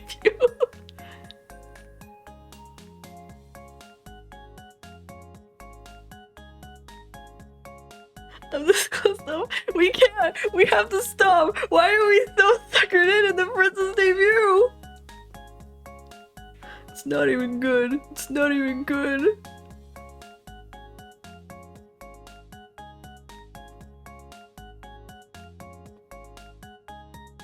We have to stop. We have to go. We cannot speak of Princess Debut ever again. Cause he did it's a contingency.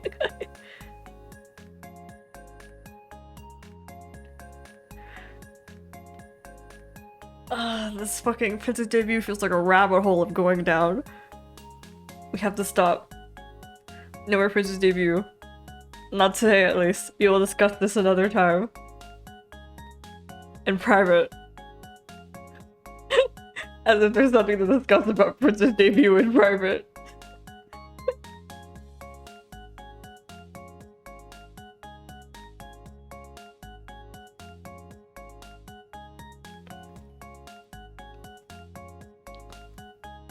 If you play the game, stream it. Bro, a fucking DS? Like, I might have to actually get my phone and stream my hands. Like, stream from my phone camera then. And that's the only way we're gonna get that done. Well, if that's what it takes. If that's what it takes to show Princess Debut to the world. To the world of, like, I don't know, 5 of us, maybe 2 of us, 3 of us. I don't know how many people will be attending my Princess Debut streams. I don't know, dude. I think we should go for Luciano first things. First.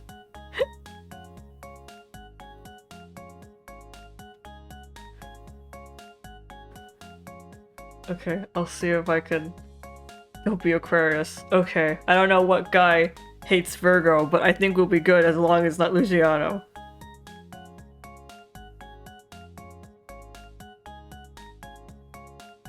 Can I just be star signless?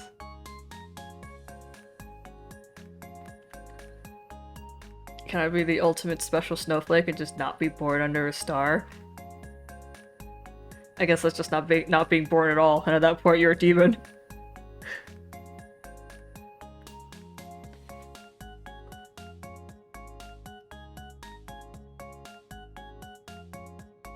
Okay, enough about Princess Debut. We have to go. It's late. It's early. It's so late, it's early. We need to stop. Stop talking. Don't talk about it. Don't think about it. Forget everything. You know nothing. Absolutely nothing. Think about Ignis. I'm gonna think about Ignis. I'm gonna think a lot about Ignis.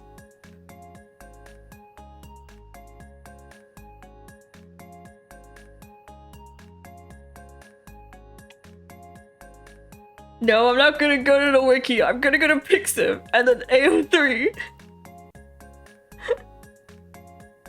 I need my Ignis spell right now. I'm too sad. Okay, we're going. We're going. Goodbye. See you here again next week. I don't know what we'll be doing. We'll be doing something. Goodbye. See ya. Bye. Hello. Bye. I don't know why I say hello. Bye. Rest well. Don't rest well. Die. Don't die. Let's never meet again. Farewell.